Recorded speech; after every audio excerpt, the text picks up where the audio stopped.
Ladies and gentlemen, please take your seats. The next session is starting.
Ladies and gentlemen, welcome to today's conference.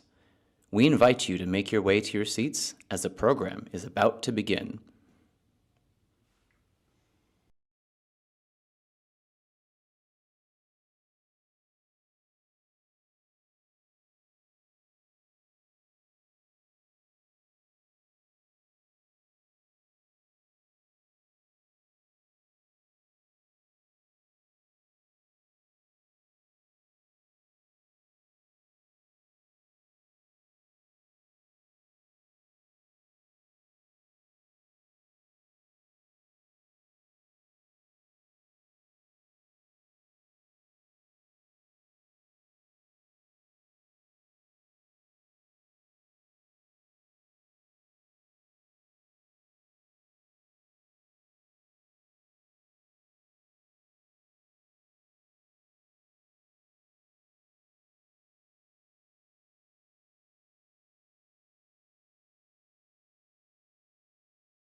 I'm Michala Hergetová, the moderator, so I'll be introducing you to the stage.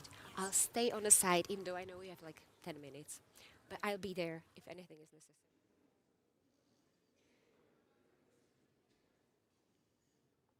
Good morning, Misha. Excellencies, distinguished guests, dear partners, alumni, ladies and gentlemen. Welcome to the annual Aspen Conference, a flagship event which allows us to combine all the priority topics that we are working around around the whole year and share views of from different perspectives with people from business, from non-profit organizations, from public affairs, from public administration, to make sure that we exchange our views and come to a best solution that is most beneficial to Central Europe, Europe, and transatlantic relations that we are trying to reinforce and build. Frankly speaking, I did not know how consequential will be moving the date of the conference, because normally we have it in November. And in what context will we be having that discussion as we are having it today? When else should we discuss transatlantic relations? The title of the conference is Europe and the United States, One Future, with a question mark behind it. And I think it's a topic that is absolutely critical in these days.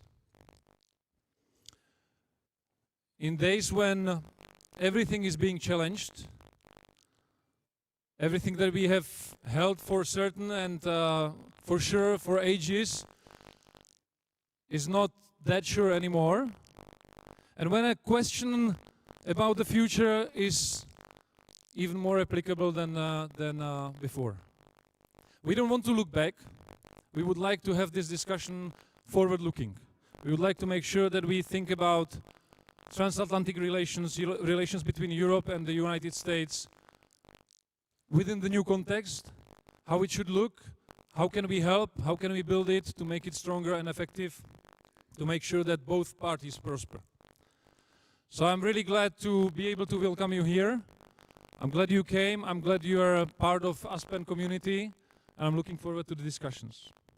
Now let me please invite a man who has been with us from the very beginning, who actually was one of the starting members of the team Aspen, the founding father of Aspen, Ivan Hodač. Ivane, please join me on the stage.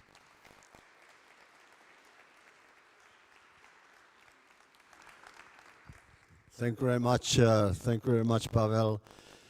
For the nice words and also for the nice words of welcome. Indeed, we have this conference probably at the right moment. We would like that the situation in the transatlantic sector is a little bit better, but we hope that the question mark which is there at the end of the day will change in something which is positive. What we are going to do today, we will have 5 different panels. We are going to discuss geopolitical aspects, economic aspects, trade.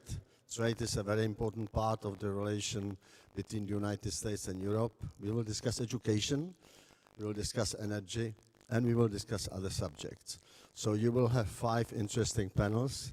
In between, so to make the whole conference more dynamic and interesting, we have a number of fire chats. And I hope that you will participate in it. Please be active. It's not only sitting and listening, it's also participating. And in order for you to be able to participate, we have the Slido. Our host is going to explain to you exactly how it works. I would not be able to do it, but I'm sure that most of the ones in the audience are capable of doing it. So be please active during the conference. Before I give the word to the host of the day, I would like to thank all our partners, sponsors, and thank all of you for coming and being with us. So enjoy the conference and welcome Míša Hergertová, or Michala Hergertová, the host of the day. Míša has been with us, I believe now, 10 years or something? Probably, Ivan. Thank you very much. Something like that. So thanks a lot. Good luck.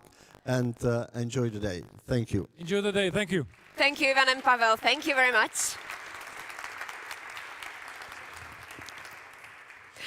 Well, it is also my great pleasure to be here with you throughout the all important discussions about the future or shared future of Europe and the United States, be it when it comes to business or culture. And as Ivan already mentioned, we are going to talk about business, technology outlook, energy ties. We'll also focus on geopolitics and also how to prepare the youngest generation for such a fast-changing world and fast-changing future. Throughout the day, as Ivan said, we encourage you to take part in all the discussions that will be held here on the podium. In front of you, on the chairs, you may find a QR code. So by scanning that QR code, you will get to an application, Slido. You don't need to download anything, don't worry. And there you may ask a question, or you may thumb up a question and support a question of someone who asked already before you, and you agree with that question. And please do it while we are talking about all the topics at the panel discussions. Unfortunately, throughout the fireside chats, we won't have time for your questions, but anyway, I may use the questions later on if it is suitable. That's one important information. You may also get to the application slido.com by using hashtag Aspen Annual. You can see it here. And we will be happy if you use that hashtag also for your LinkedIn post or other social media posts. And one more information. As we know from the last year's conference or last session, obviously this is not only a place where we should talk only on a stage. It's also a networking event. And for that, we prepared a heated tent on the way to the restrooms. There you'll find the entrance. There is a coffee ready for you, a place where you'll feel comfortable and you'll not be disturbed by us and we'll not be disturbed by you. So please use that chance if you want to meet someone personally throughout the day. And let's start with our topic. Lately, it may seem that we are kind of losing ground or losing common ground when it comes to transatlantic relations. When we look at public perception, Europeans seems to be losing trust in their American allies. And as we know, trust takes years to build, seconds to break, and the whole life to rebuild. So that is why it is my great pleasure now to invite someone who often speaks about the importance of trust in our society. Please join me in welcoming the President of the Senate of the Parliament of the Czech Republic, Mr. Miloš Vystrčil.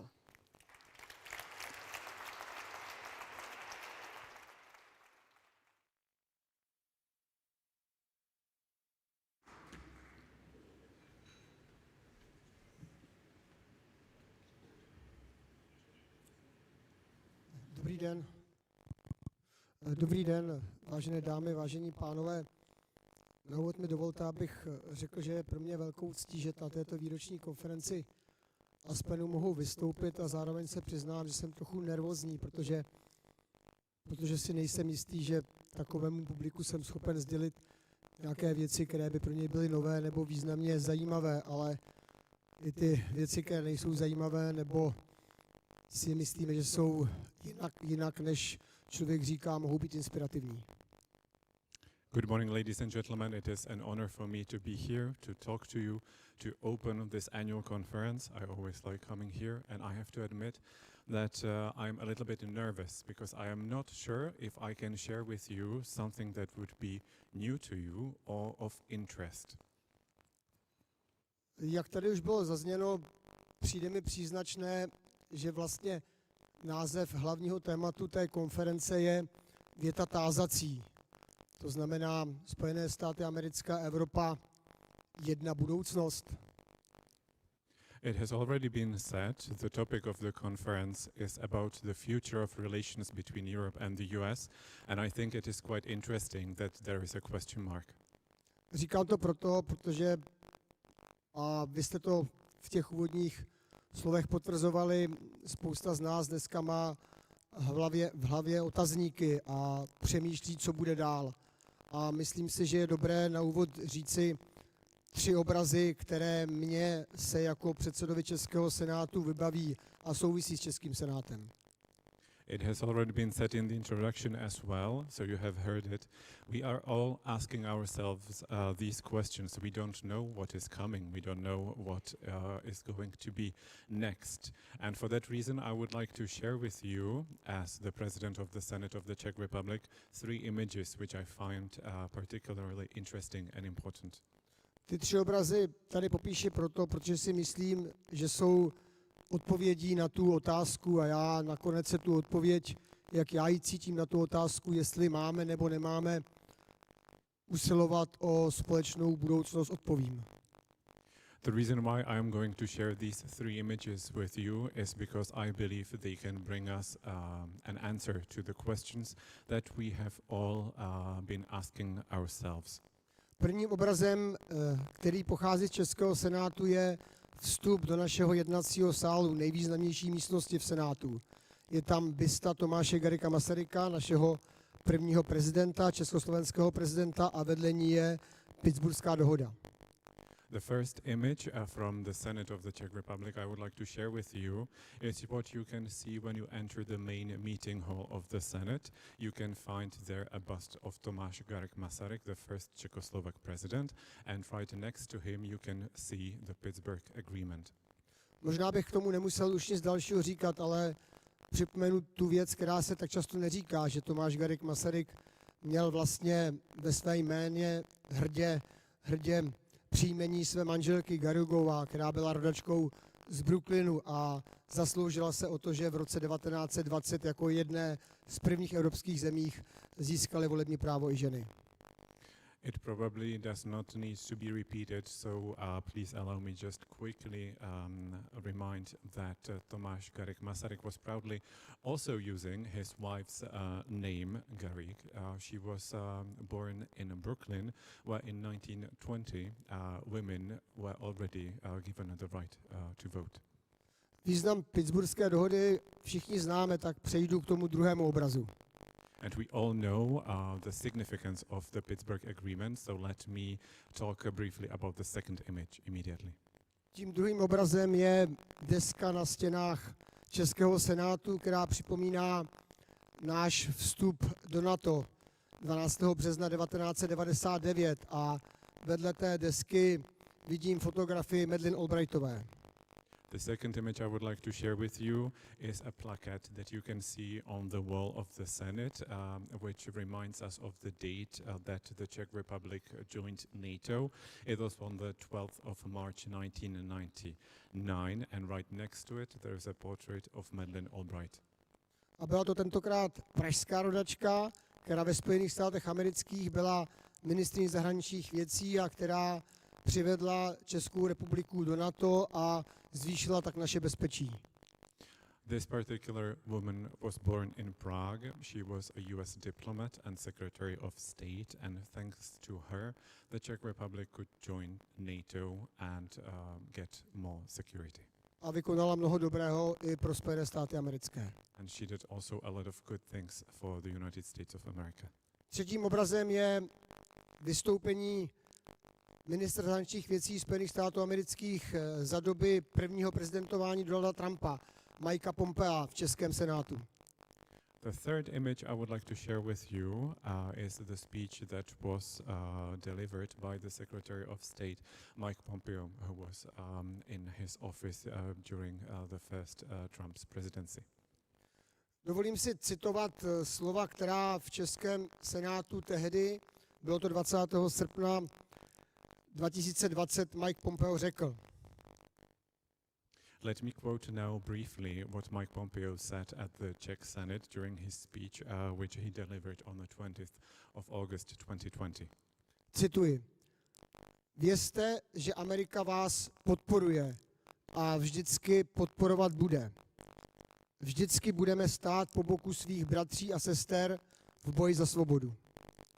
I quote, "Know that America is supporting you and will always do it. We will always take a stand for freedom and fight with you, our brothers and sisters who are prepared to do it with us." A teď do současnosti. Now let's talk about the present. Jsem přesvědčen, že je pro nás vzájemně výhodné, pro náš spokojený život, pro naši prosperitu, proto abychom žili životem, který je správný, když Amerika a Evropa budou propojeny a budou spolupracovat. I am convinced that it is beneficial for all of us, for our lives and our prosperity, and it's a right thing to do for the United States of America and Europe be connected and working together. A pokud to má fungovat, pokud tomu tak má být, tak musíme společně chránit 3 práva. Musíme chránit právo na život, právo na svobodu a právo na vlastnictví. In order for all this to work out, we need to respect 3 things, 3 rights. The right to live, the right of freedom, and also the right of property. A pokud máme společně tato 3 práva chránit, tak si musíme věřit. A pokud je máme chránit pro všechny, tak potřebujeme pravidla, která budeme společně dodržovat. If we want to protect these rights and make sure everybody has access to them, we need to trust one another and we also need to respect one another.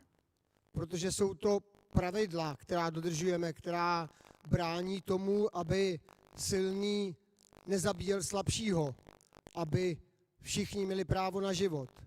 Jsou to pravidla, která brání tomu, aby silný nezatročoval slabšího, protože na svobodu mají právo všichni. A jsou to pravidla, která brání tomu, aby silnější nebral území tomu slabšímu, protože všichni mají právo vlastnit. We need to play by the same rules to make sure that the strong ones will not beat the weak ones. Everybody has a right to live, and it is not a good thing if the strong ones enslave the weak ones. We all have the right to live in freedom, and we all need to stick to the rules so that the strong ones cannot take the territory of the weak ones away. A to je vlastně odpověď na otázku, která je názvem dnešního tématu dnešní konference. Měli bychom usilovat o to, abychom společně chránili právo na život, právo na svobodu, právo na vlastnictví, abychom zvyšovali vzájemnou důvěru a abychom dělali všechno pro to, aby jsme chránili pravidla, která platí pro slabé i silné, pro malé i velké. Děkuji vám za pozornost.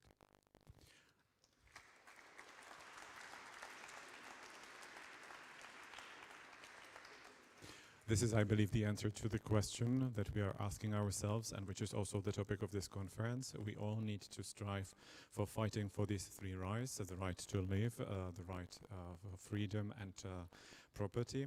I think that we need to strengthen mutual trust and also make sure that these rules are respected so that the strong ones cannot beat the weak ones or the big ones cannot beat the small ones. Thank you very much. Words by Miloš Vystrčil, translated by Libor Nenutil. Thank you. Since October 20th, 2025, there has been a new US ambassador to the Czech Republic. He brings a strong background in business and diplomacy and understands very well how trust shapes our lives. As he says, America first doesn't mean America alone. Please welcome His Excellency, Nicholas Merrick.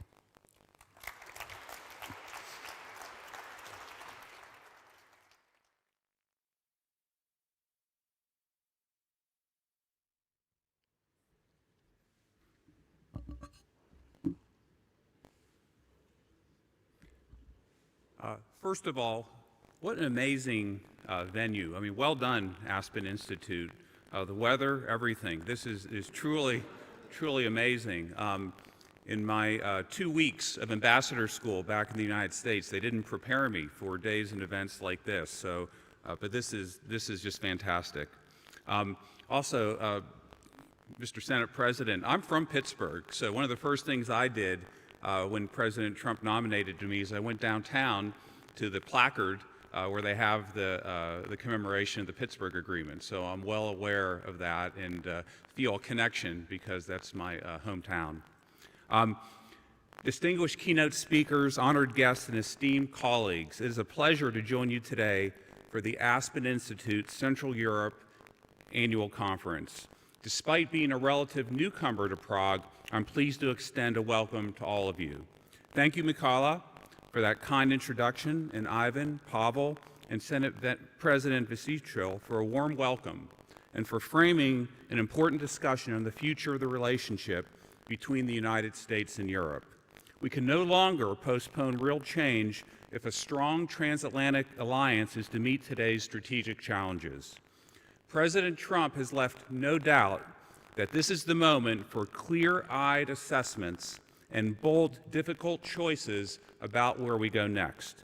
This means setting aside comforting illusions and engaging directly with real strategic challenges before us. The United States and Europe are bound by more than just history and geography. We are united by a commitment to liberty, democracy, and the rule of law. Even more fundamentally, you are part of our story, and we are part of your story. As President Trump made clear in Davos last week, the United States cares deeply about the people of Europe and the bonds we share. At the same time, this administration recognizes the urgency of global competition and has put forward a bold vision for renewing the U.S.-Europe relationship to meet our shared challenges.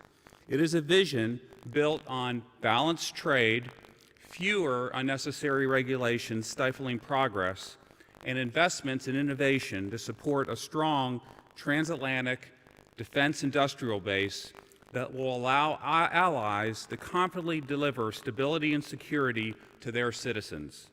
That is the vision that I want to highlight today. As President Trump seeks to revitalize the American dream, we also seek a real partnership with Europe in the future that matches the legacy of our historical bond. To live up to that shared legacy, we must ensure our economies win the competitions of the future. Energy, trade, emerging technology, and AI, and economic competitiveness must be central concerns to anyone who wants to see the United States and Europe strong and united. I'm encouraged to see those topics, along with education and cybersecurity, on the agenda today. In each of these areas, there is no substitute for what we can and must achieve together. Here in Czechia, economic growth is the foundation of what both our governments want to achieve, vital for prosperity and security. Growing economies are the only way to meet commitments that ensure Europe can defend itself. I am optimistic. Our bilateral trade is at an all-time high, and Czech investment in the United States continues to grow. As we work to ensure our trade is fair and balanced, we have opportunities to accelerate growth together. The United States and Czechia are like-minded in our desire to unleash business by preventing and reversing EU policies that have overregulated the economy and slowed economic growth. But overregulation, such as the Digital Services Act, EU Space Act, and the exclusionary language in the European Defense Industry Program, among others, are stifling Europe's economic growth and transatlantic innovation. Business needs a framework on which to thrive, not an obstacle course that prevents European and American companies from being as competitive as possible. Europe needs less red tape to meet today's and tomorrow's challenges. On security, the United States remains firmly committed to NATO. We continue to support it as the essential framework for shared deterrence, interoperability, and joint command. Ending the war in Ukraine, which President Trump remains focused on, requires a strong Europe.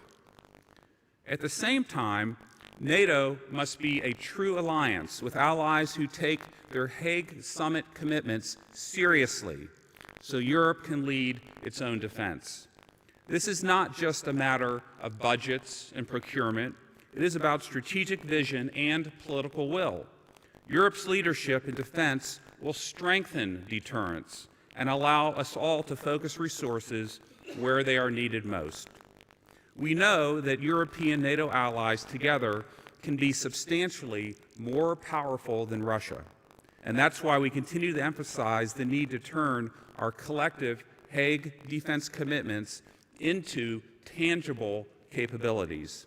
This, of course, is an important issue here in the Czech Republic today, and I trust that its leaders will dedicate sufficient resources to meet their self-identified capability target in this year's budget, which would see them on their way to meeting their Hague commitments.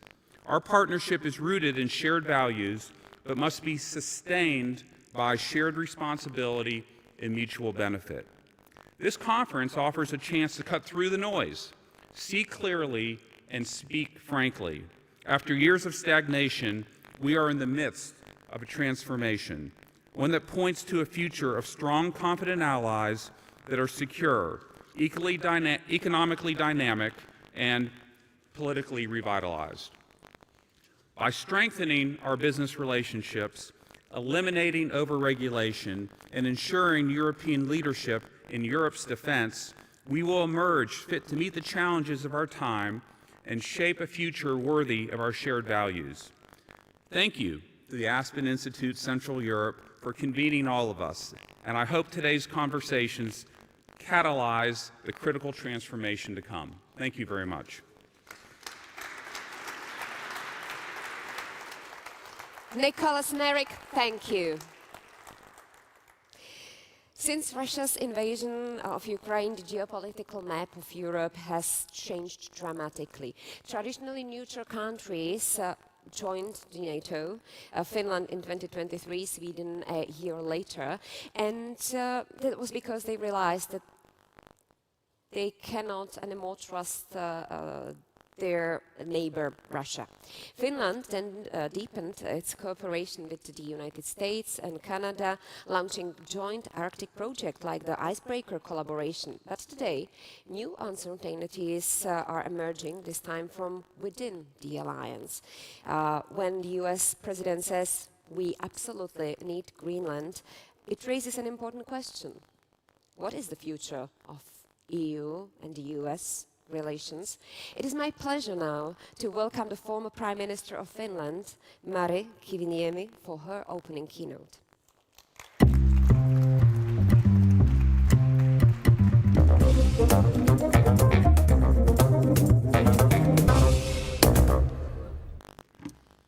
Ladies and gentlemen, distinguished guests, warm thanks for the invitation to this seminar on a topic that could hardly be more timely.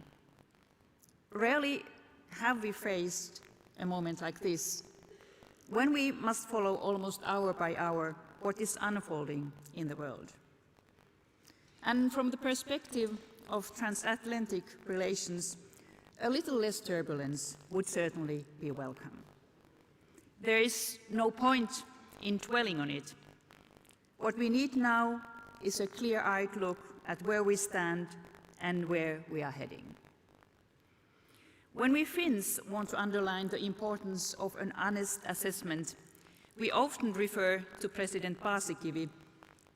In his Independence Day speech on 6th of December 1944, after the war between Finland and the Soviet Union had ended, he said, "The beginning of all wisdom is to recognize the facts." The question today is, what are the facts we must recognize? Where are we with the rules-based international order? And what is the state of transatlantic relations?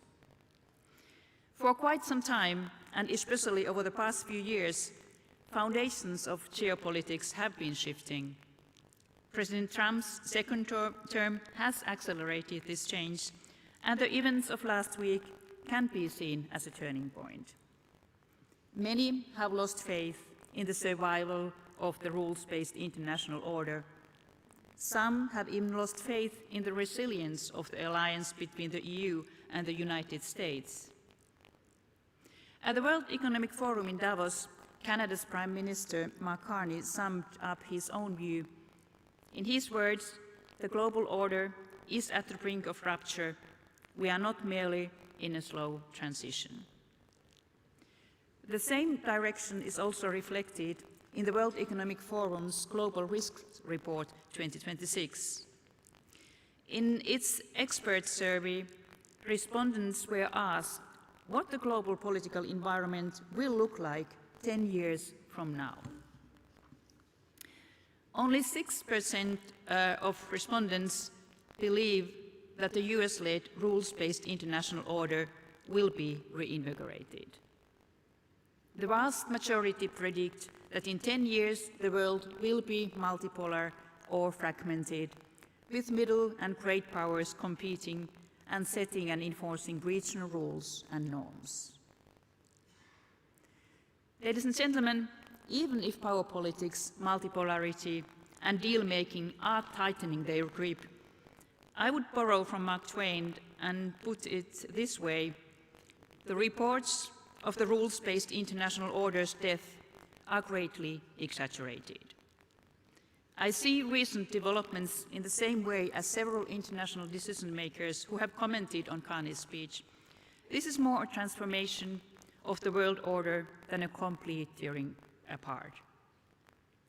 For a small country like Finland, globally agreed rules and treaties are a safeguard, supporting stability and predictability in all international interaction.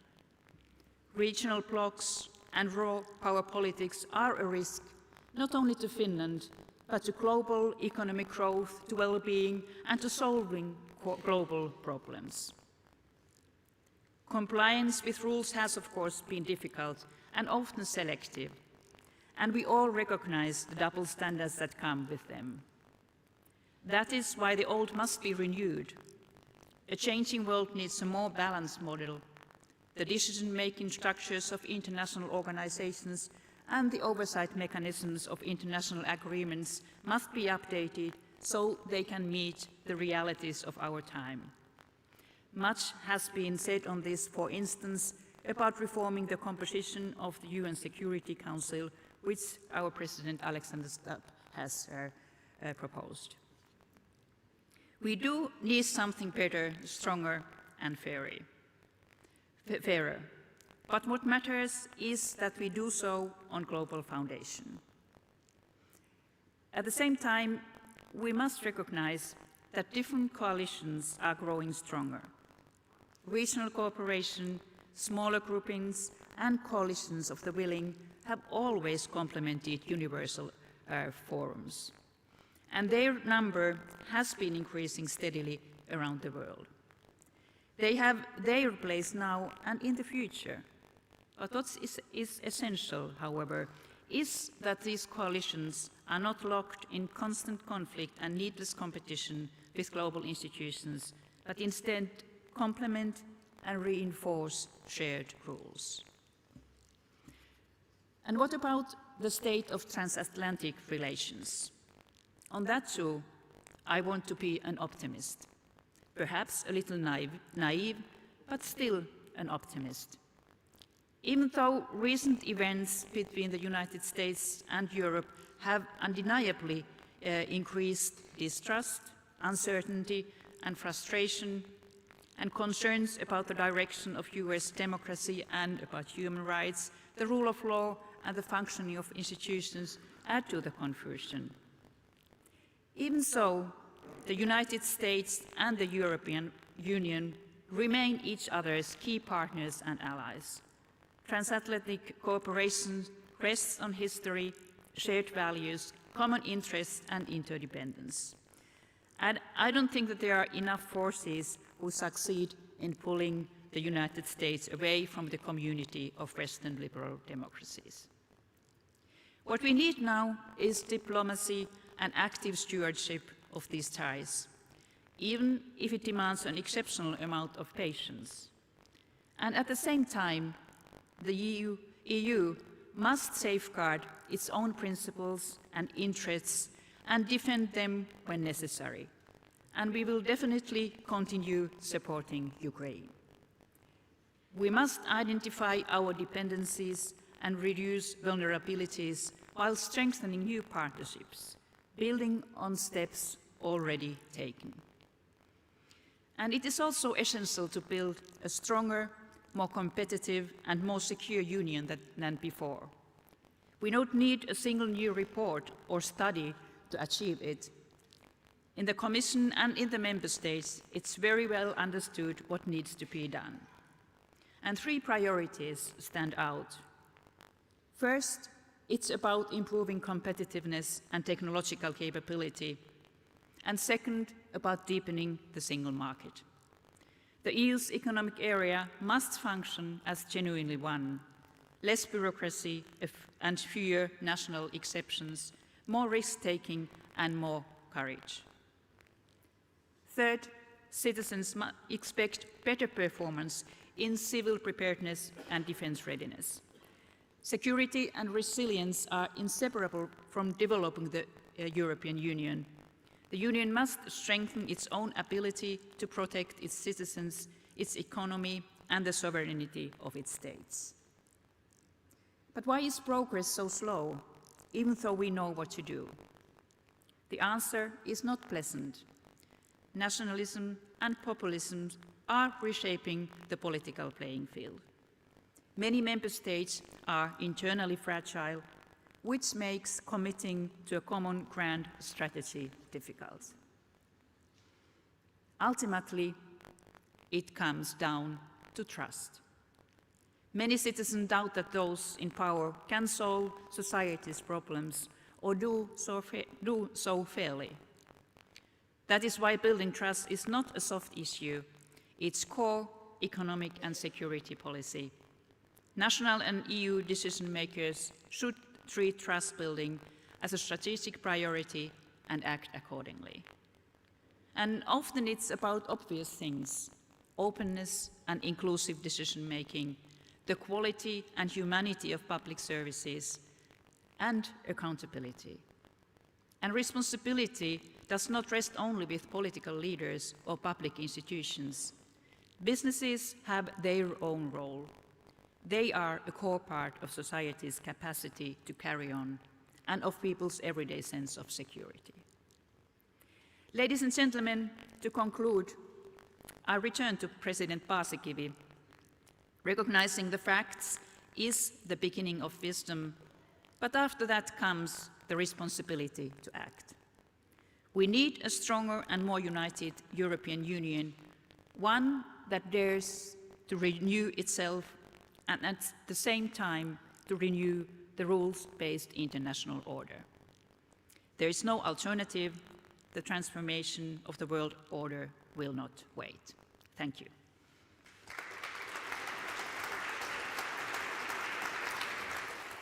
Marek Kiviniemi, thank you very much. As we've heard, changing world needs some more balance and Europe needs more risk-taking and more courage, definitely.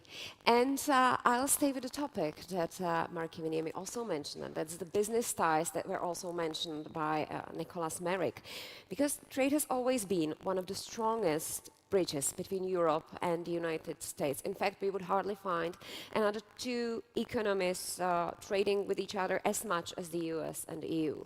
But in today's uncertain world, we see trade patterns changing. For example, last year, new German investment in the US nearly halved. So what is the outlook for a mutual trade relations? This is a topic for the EU Commissioner for Trade and Economic Security, Maroš Šefčovič, who has sent us his pre-recorded keynote message. Good morning, ladies and gentlemen. It is a pleasure to be part of the Aspen Institute Central Europe Conference, and I want to thank the organizers for inviting me to speak to you today, even if I cannot be there in person. 2025 was a tumultuous year for the world, with economic upheaval, geopolitical tensions, and ongoing conflicts. Business as usual went out of the window when it came to global trade. But it was certainly an interesting, dynamic, and very productive first year for me in my role as European Commissioner for Trade and Economic Security. And I think it is safe to say that 2026 will be no less challenging, especially given what January has already thrown up. Trade policy will continue to be a fundamental for Europe, not only for the long-term competitiveness of our industries, but also for our economic security. I spent a lot of time last year crisscrossing the globe, championing the principles of open trade and global investment, which have brought so much prosperity to the European Union. We had a joke at the beginning of the year that we would need to deliver an agreement per month. But if I look back, we eventually ended up almost doing exactly that. From the deal with the US, to the agreements with Mexico and Indonesia, to the clean trade and investment partnership with South Africa, to the digital trade agreements with Singapore and Korea. We advanced negotiations with India, Thailand, Philippines, and the UAE. And earlier this month, we successfully brought the deal agreed with the Mercosur region to signature. All whilst ensuring that our openness when it comes to trade is backed by security. 2025 saw the unveiling of our new landmark economic security doctrine, a paradigm shift in how we approach this issue. And we have taken steps to tackle the root causes of global challenges, like overcapacity in the steel sector, proposing unprecedented measures. Going forward, we must continue maintaining our European unity and continue to focus on our joint priorities, including sustainable prosperity and competitiveness, defense and security, and Europe's global standing. That means working on our relationship with our partners, especially those closest to us. And this is the case even if the relationships can sometimes be challenging. This is certainly true for the United States, with whom we share the world's most valuable trading relationship, surpassing 1.7 trillion euros a year in goods and services. Our transatlantic bond is a natural one that benefits both sides enormously, and it remains key for the European Union. Of course, this relationship was subject to disruption, as were many others around the world. For us, it was vital to act to restore certainty and stability for our industry. So, following Washington's change of approach to trade policy, we worked flat out to conclude the deal in July and subsequently agree a joint statement to do just that. This helped us preserve the transatlantic trade vital for EU businesses and millions of EU jobs. And it created a platform for further strategic cooperation. We continue working with the US on a positive agenda where our strategic interests coincide, like in the area of critical raw materials. I remain in close contact with my US counterparts. This is only part of our wider trade agenda, of course, and we continue to work with all our partners, both to improve existing trade ties and forge new trade agreements, so that in 2026 and beyond, trade continues to be a success story for Europe. Thank you. A video message by Maroš Šefčovič, who's spoken about competitiveness, and we know that's a topic for Europe. We've heard about it already here, and we'll hear some more, because we know, and who could read it from Draghi's report, that Europe is losing very much or very fast competitiveness due to regulation and slow decision making.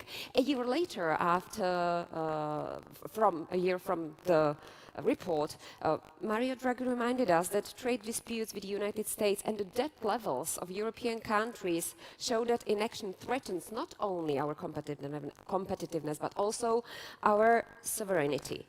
And if I may quote, "Continuing as before is a path to decline. To get out of this situation, we must change the speed, scale, and intensity of our actions." So, where does Europe stand today, and what needs to be done fast? That's exactly what we'll explore in a fireside chat held by Tomáš Salomon, a member of the Aspen Institute board and CEO of Česká spořitelna, with his guest, Professor of Economics at Sergei and Columbia University, Jan Švejnar.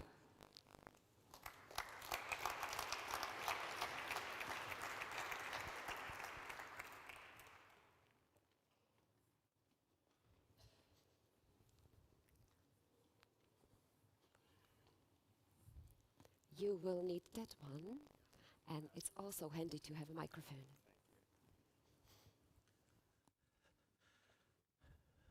Hello and good morning. From my side, I am very much pleased to have such an honor to discuss with Jan Švejnar. We have to say that we are friends for a long time. Long time, indeed, yes. And we know each other pretty well. And talking about competitiveness of Europe, I will take role of asking a question of more wise and more skilled person, but most importantly, what I admire talking all the time with Jan is that he can adopt both sides of view. He's really transatlantic observer, spending a long time and teaching within a Columbia University, as well as spending time within the Czech Republic and adopting the view of Europe. We will touch 4 areas and we will try to connect them, and all of them, I believe, are key for the competitiveness of Europe, and not only highlighted within a Draghi report or letter report. I stay optimistic as well, but I think it's about us to act. Let me start with the first area. Yeah, I will say also I'm very pleased to be here, but I wanted to say that Tomáš Salomon, a very modest person who should not be as modest as he is a really foremost leader in banking and business in general. And if Europe had people like him everywhere, we would be much further. So let me just state that at the outset. What I want to ask you, Honzo, first is, can we really talk about the united market of Europe? Because my own perception is it's rather 27 or 28, whatever number of individual markets or half united.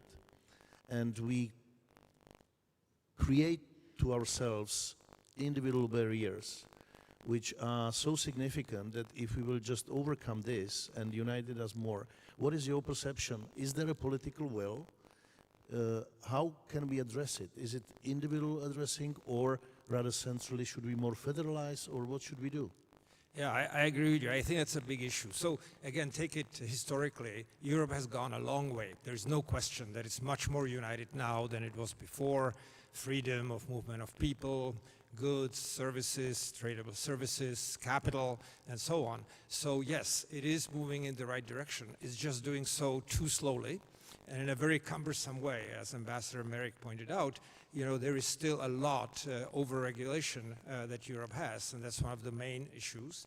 And there is also too little initiative in certain areas, like creating a common capital market, really dynamic capital market, which is needed. So yes, Europe has gone a long way, but in a way, the way to think of it is if you move forward walking and others run, you fall behind. Okay, so it's really a question of relative perspective, and that's where the US economy is a very good example of an economy that has moved very, very fast. And indeed, when you look at the large new firms in the United States, they are new. They were not there 30, 40, 50 years ago. In fact, those that were there 40, 50 years ago, Eastman Kodak, Pan Am, TWA, are long gone, right? So the issue of creative destruction, of new firms entering the markets and others leaving, is very important, and that's what Europe is lacking to the same extent as other dynamic economies, and the US being a good example, have. Okay? So the question of political will, I think the will is there on paper, the will is there in terms of pronouncements, and there are many of them. It's less so in terms of actual doing, And it is the policymakers, but it is also the business people who have to take some responsibility for it. I mean, take the introduction of the Internet of Things, digital technology in the 1990s. It was developed simultaneously, the origins of it, in DARPA, in the US Department of Defense, but also in CERN, near Geneva, right? Both were using it. It developed in the United States, quickly moved to the universities. I was then at the University of Michigan, where big developments were going on in that respect.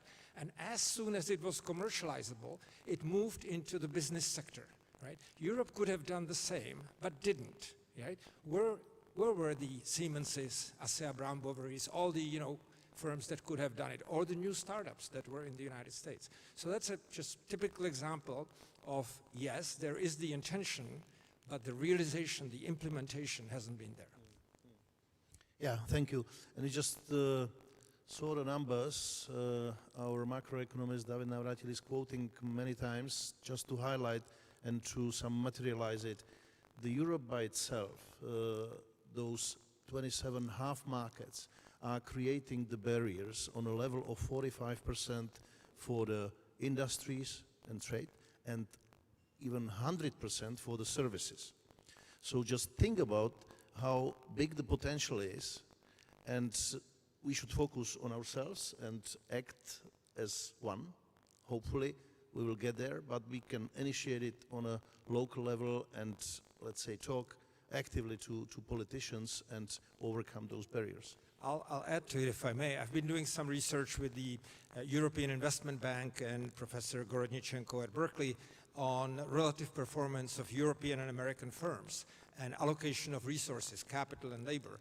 We're finding that Europe is misallocating these resources much more than the United States. US is not perfect in that respect, but if Europe were just as inefficient as the United States, European GDP, our estimates indicate, would be about 40% higher. That's huge. That's a big difference that is unexploited. So going back to the potential of Europe, Europe has an incredible potential because it can innovate like the United States, but it also has incredible reserves in terms of the inefficiencies that are there. So if it just eliminated or reduced those inefficiencies, it could be just much better off. Yeah. All right, the second aspect of competitiveness, energy. We need more energy. We do talk about the green and clean energy, how to overcome that, because we know we are not competitive as well as such within Europe. Any ideas?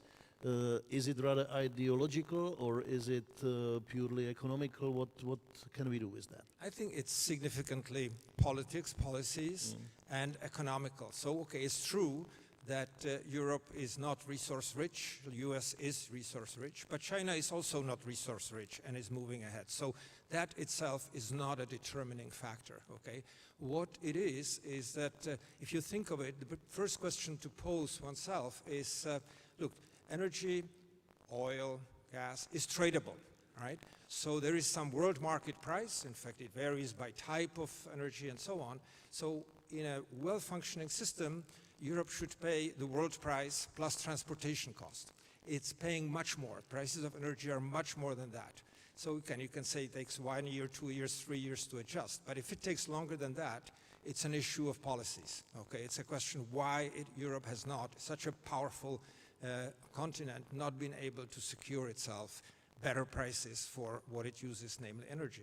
Some of it is domestic decisions. Okay, if a country like Germany decides not to use its nuclear energy, fine, that's a decision, right? If Poland does not do fracking, where it was thinking of doing fracking, fine, it's a decision. The US may decide differently, and it, you see it in the outcome, right? So energy, I think, is a very important area. We see European firms moving to the United States, some of them because of the differential in terms of the cost of energy, okay? But it is something that could be reduced. The differential could be reduced and has not been reduced for policy reasons. All right, so without challenging the energy prices and setting, again, I do believe the more united market of the energy within Europe will probably not become more competitive. That's clear. The third topic, which I personally like the most, because I think it's very relevant to not only current global things which are going around, but as well for Czech Republic, and it's defense. Defense as a not duty, but rather an opportunity, and how we can change and, let's say, adopt our industry within Europe to leverage the current opportunities within the defense industry. Right. That's a huge opportunity. I mean, again, take it historically, Europe has had a very strong defense industry, very capable engineers, technicians, so on, innovative in many areas. The Czech Republic itself, already from the interwar period and forward, has had very strong foundations in that. It's moving in that direction now. It can be, should be used, should be developed, should be capitalized on, and indeed can form one of the engines of growth for Europe and Czech Republic in particular. Yeah. I saw a very interesting chart showing clearly the standardization of Europe and how much it is needed comparing to US standards within the defense industry. So it by itself, if we can really adopt the standards and share and again unite within Europe across the defense industries of the countries, there is a lot of opportunity not only for Czech Republic, Central Europe, but Europe overall. So defense as a industry politics. Indeed, indeed. And I think you're stressing a very important point, the standardization or really removing any kind of remaining barriers. Sometimes they are not totally noticeable. It looks like things are integrated when they are not fully integrated. And so I think here, that's a very good example. You know, exchangeability of spare parts, exchangeability of different parts of the equipment is very, very important. The fourth element I want to highlight and ask you to quote about is speed by itself, over-regulation, and our ability to write the rules, but how to adopt. And so in Draghi's report there is clearly written that there is not a lack of inventions within Europe, but the speed of adoption and our ability to put it in place and really leverage it. Is there any know-how or anything, you know, because within the current times, I think speed is critical and debureaucratization as well, and all the policies reduction is much needed. So what do you think, how to attack that? I think that's one of the most important points. In fact, if one were to kind of simplify things and ask oneself what is crucial in this area and related areas, is that the world has changed from one where being good and average worked to one where the winner takes all or almost all.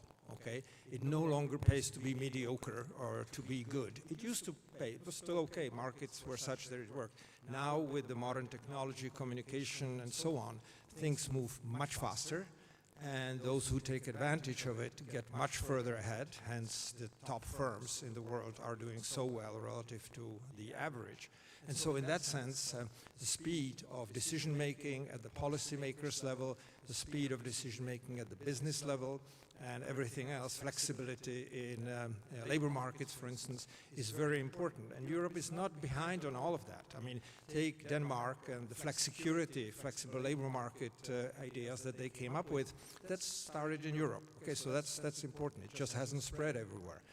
So yes, the speed is of essence. And in some sense, simplifying the rules and regulations is important because it increases the speed.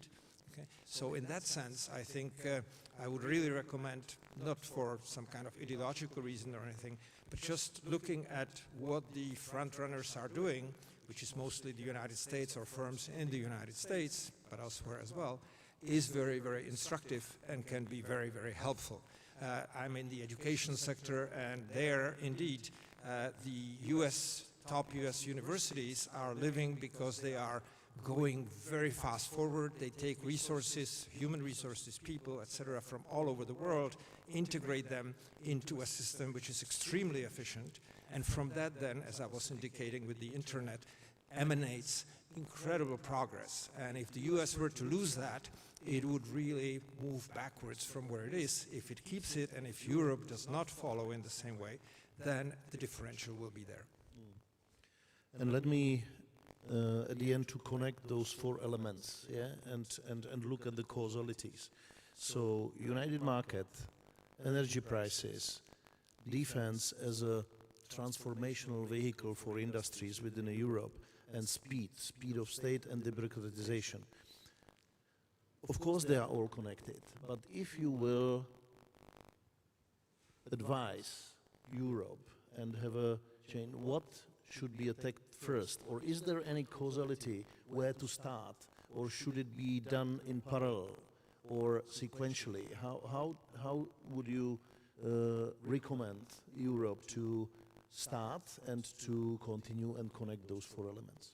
I think that there is not just a single area. I think it's an integrated approach, starting from the policy framework, really adopting a much more flexible, consequential, in other words, seeing the results approach, integrating into the business, labor, academic sector. That's what, if you look at the well-functioning, again, the US economy being a good example, when you look at the well-functioning systems, that's where all these elements come together, and having markets that are enabling rather than not restricting. Enabling. The enabling environment is really important. And I think that's where, again, if Europe manages to do that, it can jump by leaps and bounds because it has all these unexploited reserves. So if you want to have an optimistic spin on things towards the end, I would say Europe really has a great potential because the US, in some sense, does not have these unexploited inefficiency reserves, or not that much. So it has to innovate. That's very tough. Europe can both innovate, should be able to do the same, and also to exploit these reserves, these inefficiencies. So in some sense, I am very optimistic for Europe if it brings together these elements of policy, business, labor, and of course education as the engine of progress. Yeah, thank you very much. And if I may have my personal view on that, I think, and always, while sitting within a conference like this and regularly on annual basis with Aspen Conference, I think we should really call for action from each of us and ourselves.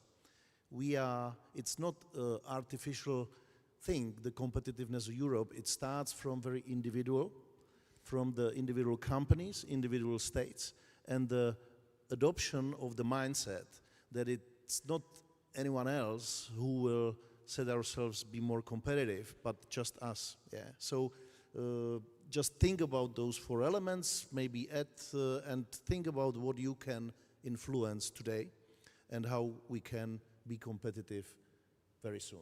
Now let me ask you, you did an important part now. Thank you very much. Thank you, Honza. There was a call for action from Jan Schweiner and Thomas Salomon. Thank you.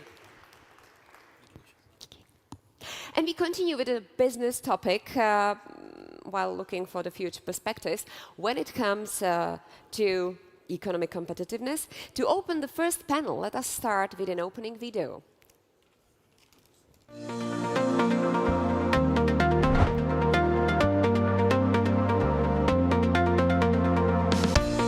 So the question for the panel today is, does Europe and the US have one future? And let's hope the answer is yes, because we're on the same planet.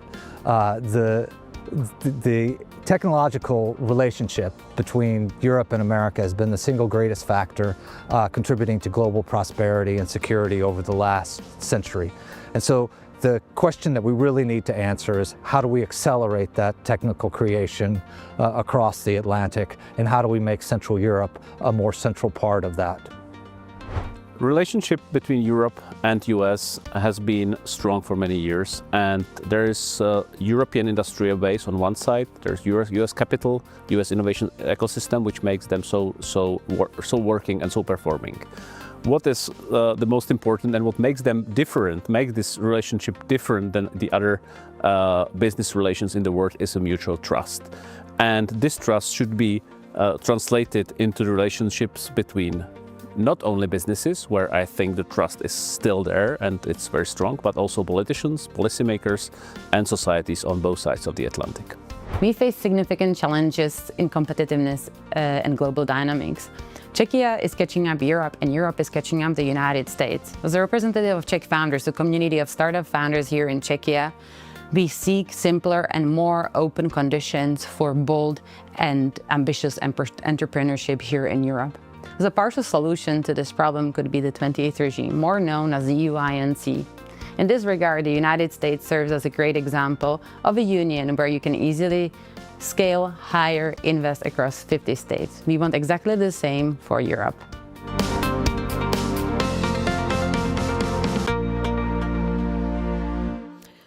So let's talk about the inspiration and about common competitiveness, if I may call it, even though as we are now undergoing a major rupture, as the Canadian Prime Minister Mark Carney called it in his speech in Davos, and as he said, great powers have begun using economic integration as weapons, tariffs as leverage, financial infrastructure as coercion, and supply chains as vulnerabilities to be exploited.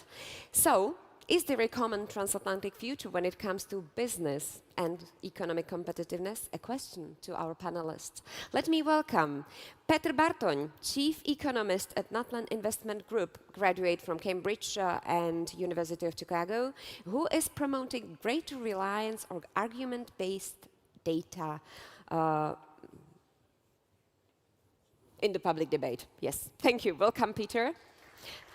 Danuta Hübner, former European Commissioner for Regional Policy and former European Parliament's chair of the Delegation for Relations with the US and Professor of Economics and a board member of CEE Aspen. Welcome, Danuta. I'll be sitting here, if I may ask you. Yeah, thank you. Raffaella Tenconi, senior economist at Wood & Company and founder of EDA Economics, a macroeconomist specializing in EMEA with experience from Bank of America Merrill Lynch. Welcome. And James Waterworth, Director of EU Public Policy at Amazon.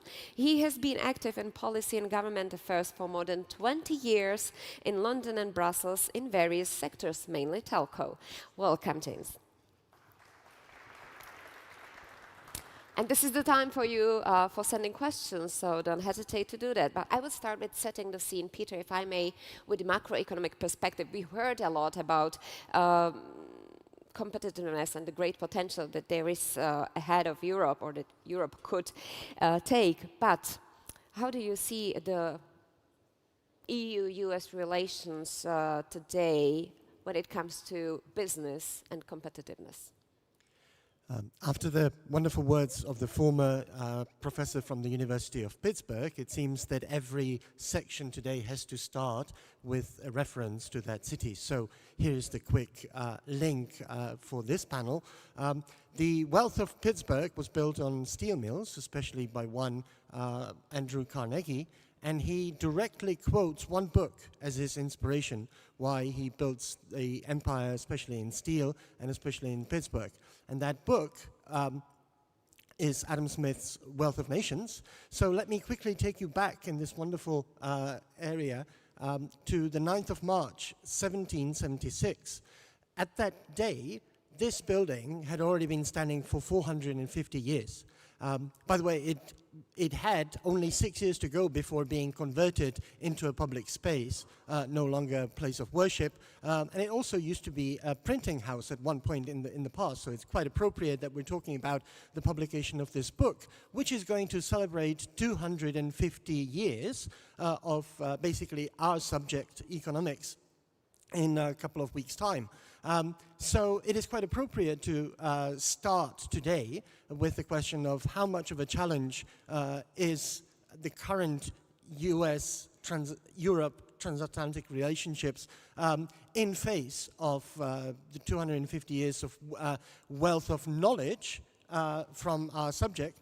And to assuage you, because the theme of security I feel very strong, so let me say right at the beginning that the future, because economy is such a strong beast, that it can withstand even temporary shocks, both on the American side and on the European side of some sort of policymakers. So I'm very optimistic about the relationship, especially relating to the economy. And the situation on both sides is relatively good in spite of what has been happening. In spite of the economics denying policy of the current president in the US economy is still doing quite strongly.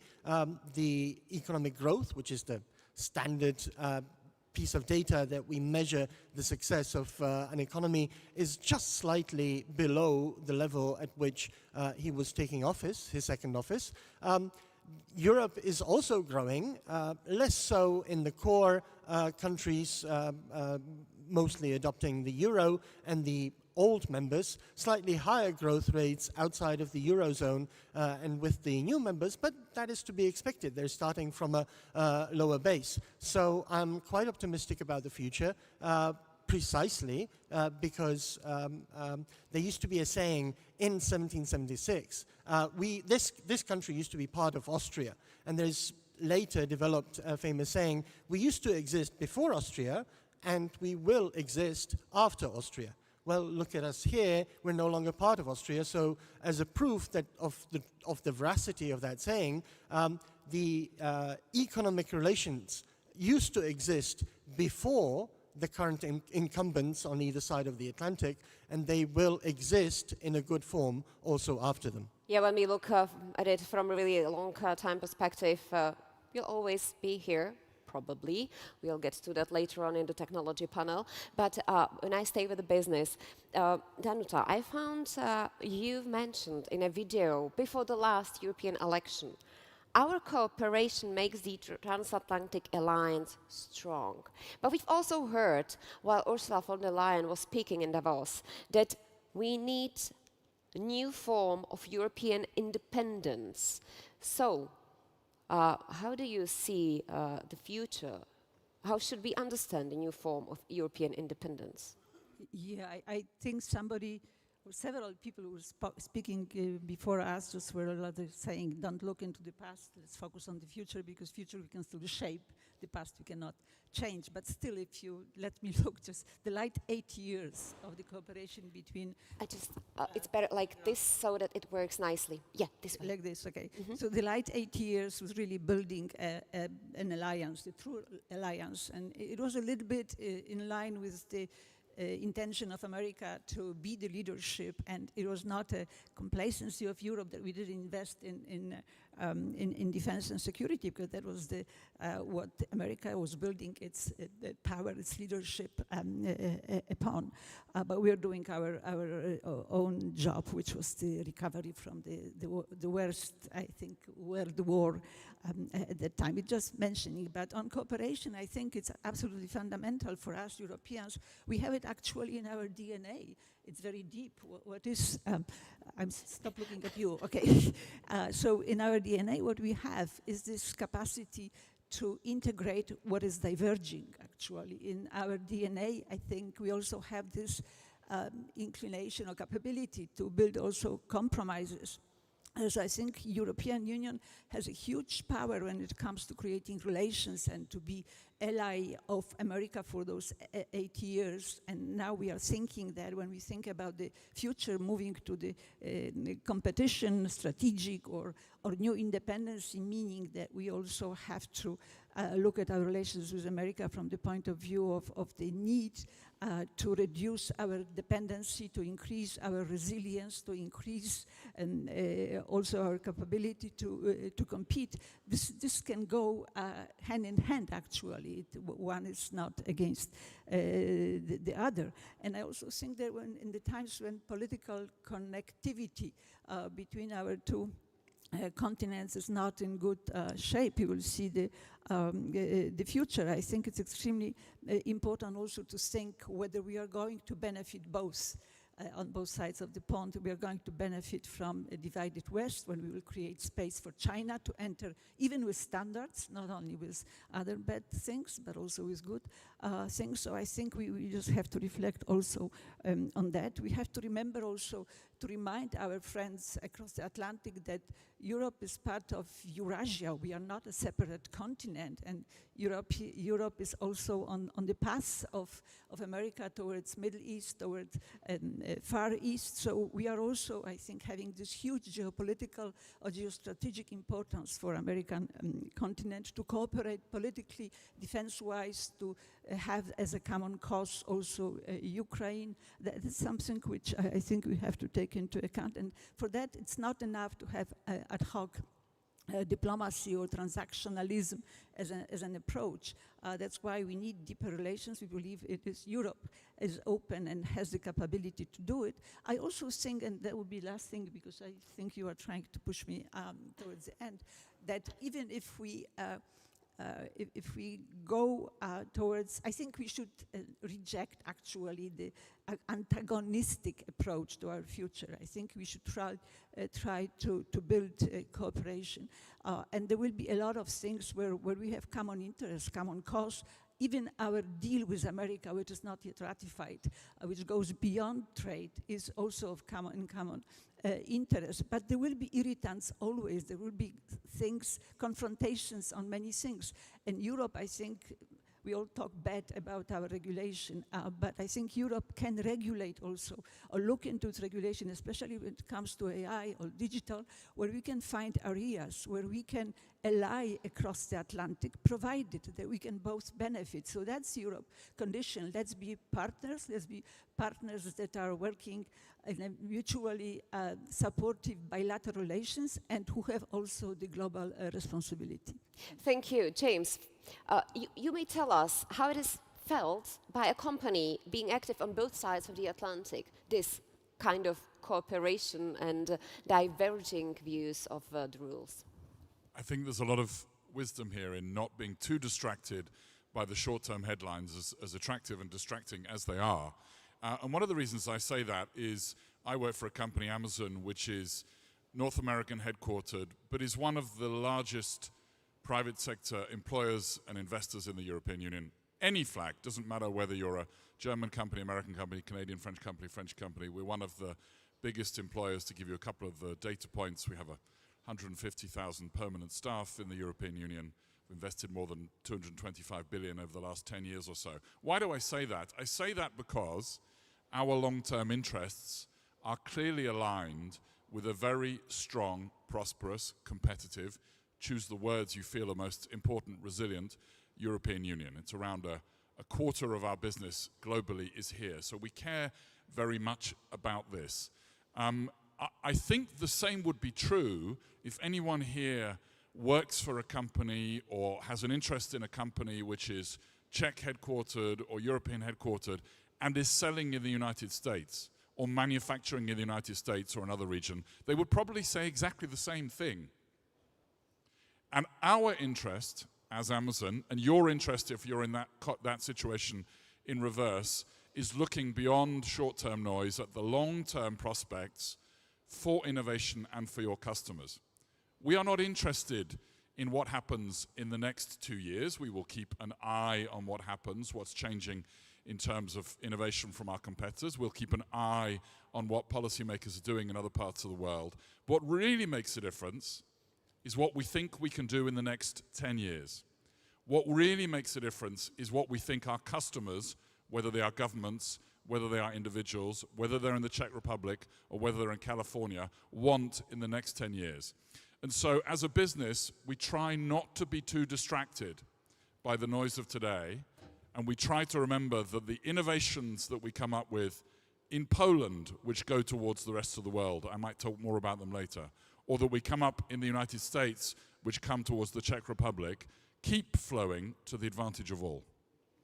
Thanks. And Rafaela, obviously, I would like to ask for the point of view of the investors, which is, by the way, the most often asked questions from the audience also. So how do investors view nowadays situation?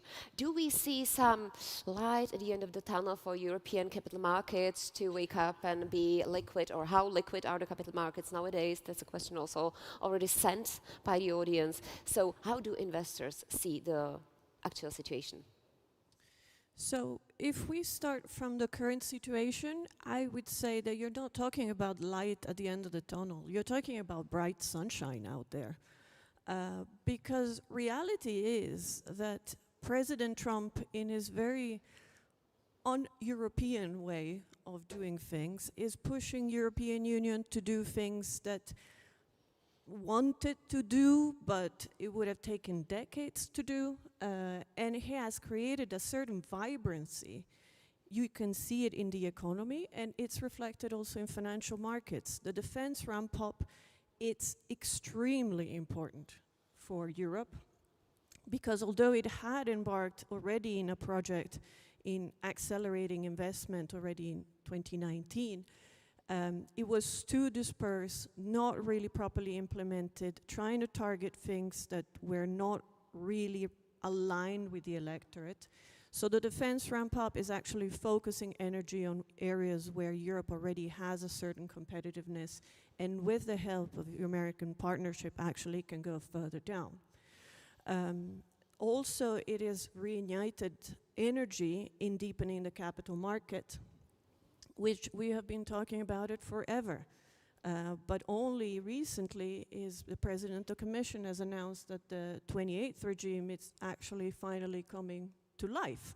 And although it isn't going to necessarily happen immediately, this is within reach that it will happen. So this, I think, is extremely important, because one of the most interesting things that you can see in the surveys that the Commission runs every month is that Eurozone households have understood that European policymakers are very good at avoiding recession, but they're not delivering economic growth. And in Central Europe, households have picked up that yes, the economy is getting better, but they don't feel that we are in a boom. Except when you look at GDP and inflation, we are in a boom. So I think it's very good that President Trump is disruptive for Europe. Now, I don't want to say that it's all rosy. There are certainly areas where there is scope for further cooperation, but we should not be one-to-one. Regulation of data is an area where probably we'll never be fully aligned. The interpretation of competition is not exactly the same, because, you know, a small company in the US is a large company in Europe. US is one country, Europe is many countries. There is a very high density of population. Our interpretation of competition will necessarily gravitate to a more protectionist, perhaps, version. But nonetheless, there is more to do. And the last part that I want to say, which is perhaps the most important one if we look at the future, is the dollar. Because the dollar over time will have to adjust to what is the reality of the twin deficit of the economy, as is realistic development for any country in that position, and over time it will be beneficial to the US. So I think what is very important that we focus new energy on in cooperation is managing this transition for the next few years. Yeah, I think it's not time to speak about Europe is regulated and America is innovative, because I think hopefully both go together. But what I usually hear, and even the question that you've sent goes this direction, the rich men, they say it's great to do business in the US and much better to live in Europe.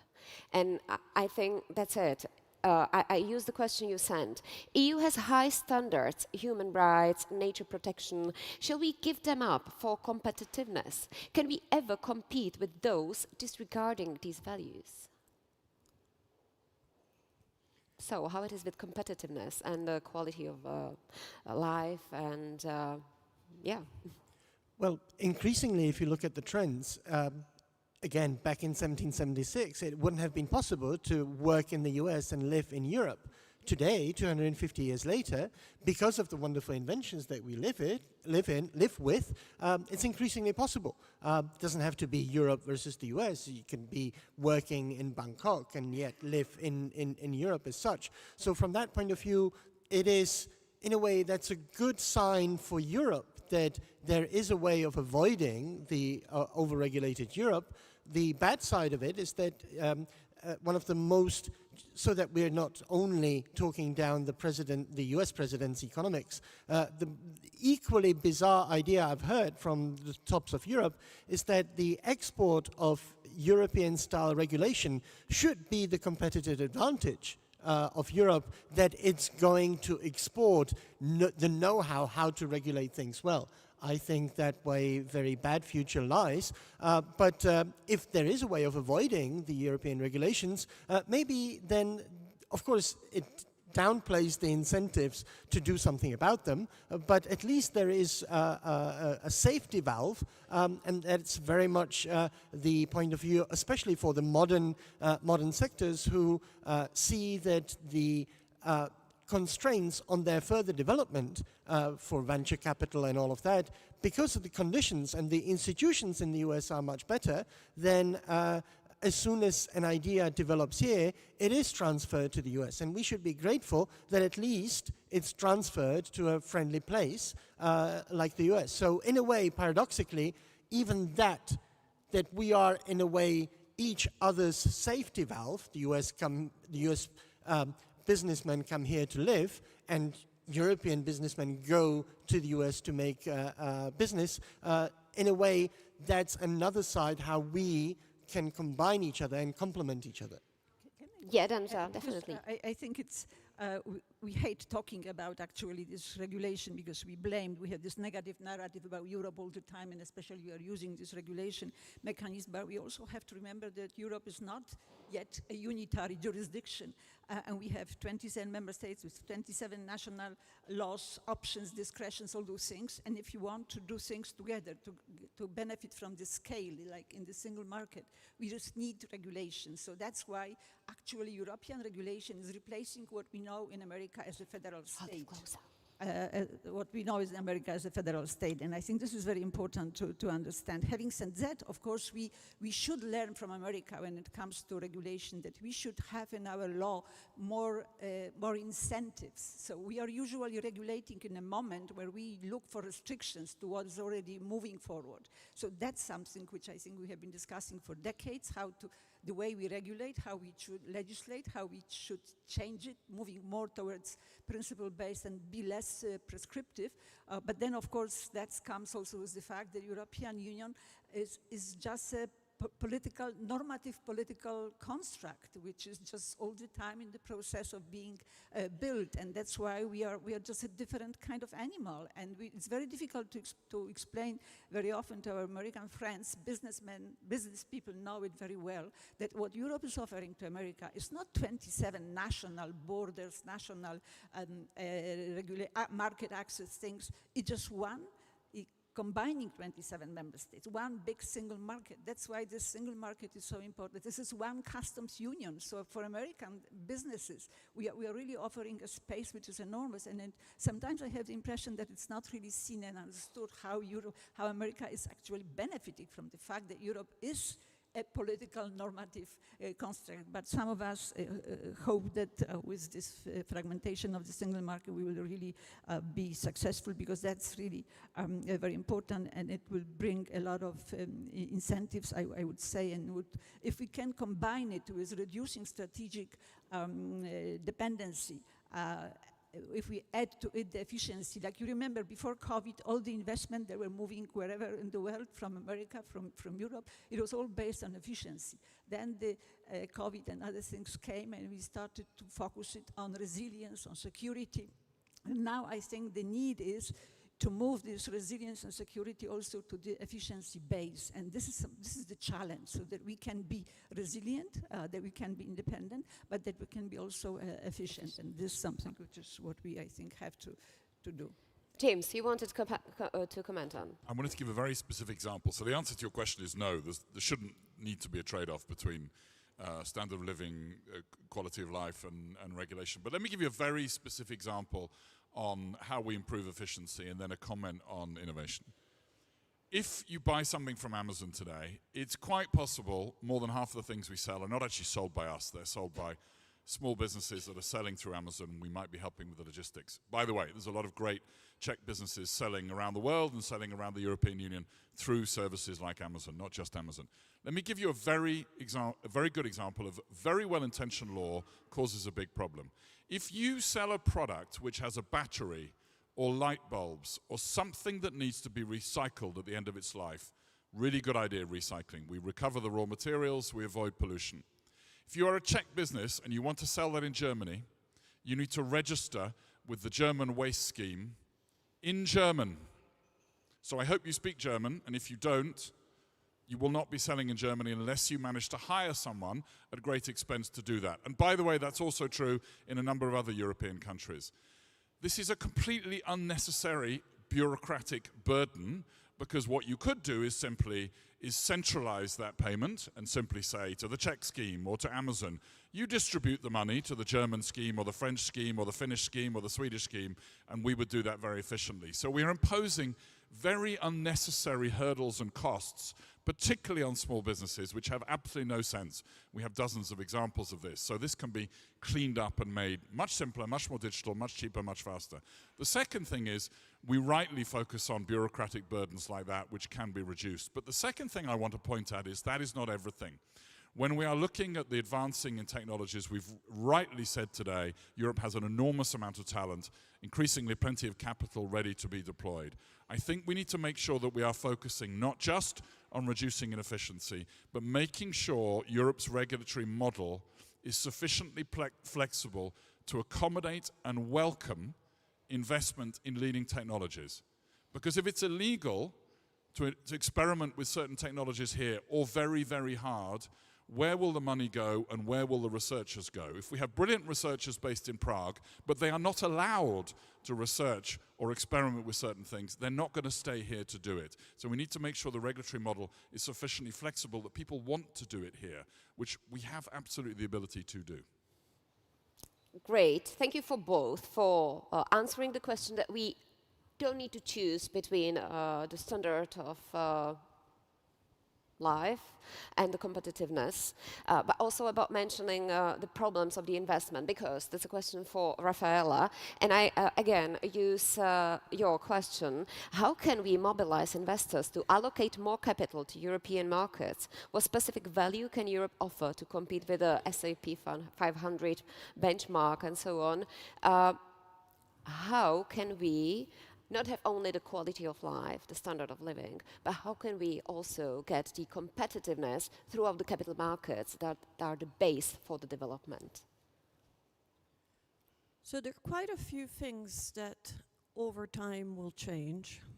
The first thing is to have a functioning market, you need to have a stream of information, and you need to have a pot of investors, a pot of capital that is compelled to invest in that. So what we have right now, over and beyond all of the regulatory barriers that we've been discussed many times, the issue is that because in Europe companies are small, even the large ones are small, when they come to the stock market, they're not necessarily well known. They may be well known in their own country, but they're certainly not well known across Europe. And the liquidity, because of their balance sheet size in their trading, is really minor. I mean, to give you a sense of things, you know, a normal large investor these days would like to trade 5 million a day. But we have a lot of companies that may be trading, you know, not even 500,000. The depth of the market that you need needs to scale up at least 10 times in the large in the SME sector that is traded. So in order to do that, first of all, it would help to have a genuine regulatory desire to deepen the financial market at the European level. When I mean desire is, for example, we have a lot of stock markets in the region, but relatively little Cooperation? cooperation. Or, I mean, this So was back true to until the recent. not enough efficient integration of the market. I think not. I mean, from my point of view, the willingness, because where there is a will, there is a way. You know, what you mentioned before, I think, is really important. But to some extent, a lot of these issues will be resolved with digitalization. You know, Europe being a little bit behind everybody else and digitalizing. As soon as all of the European member states digitalizes more, they can be solved. But you really need to want to be a deep financial market.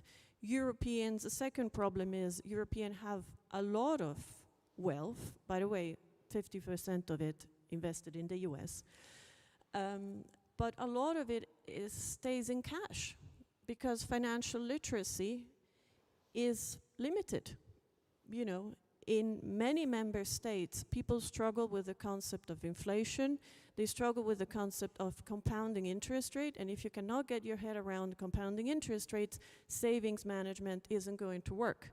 What you will do is most likely going into betting, which is wealth destruction. So we have to really invest in human capital. And investing in human capital has many layers, because of course you need the knowledge, but I think we also need to make sure that we push our young people to go into entrepreneurship soon. We've made it very hard for young people to start working very early. You know, you shouldn't start working when you're at university. I started working when I was at 14 and kept studying, and you know, I'm very lucky for that. Do we really still miss the entrepreneurial spirit? Because loads of Europeans are going to the US because they want to do something. But is it really that we still miss this attitude? Yes, it's true that they go to the US because the US has the infrastructure, but it's not true that we are missing the entrepreneurs. It's that we're not letting them work. We are not funding them. We have over-regulated the banks. So the banks are only doing safe business. And in a continent like Europe, where scale is so small, you do need the banks to take significantly more risk. And then, of course, it will be also a question of geopolitical priorities. I mean, as I said, the euro-dollar, you know, both currencies are the two safe havens globally. Both places have an interest to make sure that we maintain that through the blockchain transition. So it will need practical conversations about the future. Danuta and Peter I would like to add something, because there are so many issues we are touching, and there is a story behind every word actually that we are using. And I think that it was also in Jan Steinar's interview that very clear that what is the major weakness and what could be the major enabler is definitely the financing. And we need private investment. In Europe, when we think about doing something, we first of all think about European budget, which is, as you know, actually a funny budget, and which is smaller than the public's I would say not only European budget, but we look at the public budget. We still want to collect the money and then redistribute. We have now the first effort actually to change this multi-annual financial framework. We will see what will survive. But I think this financing, we have started the building of the truly European capital, not a sum of 27, but truly European capital market back in 2014 with then commissioner who came from UK.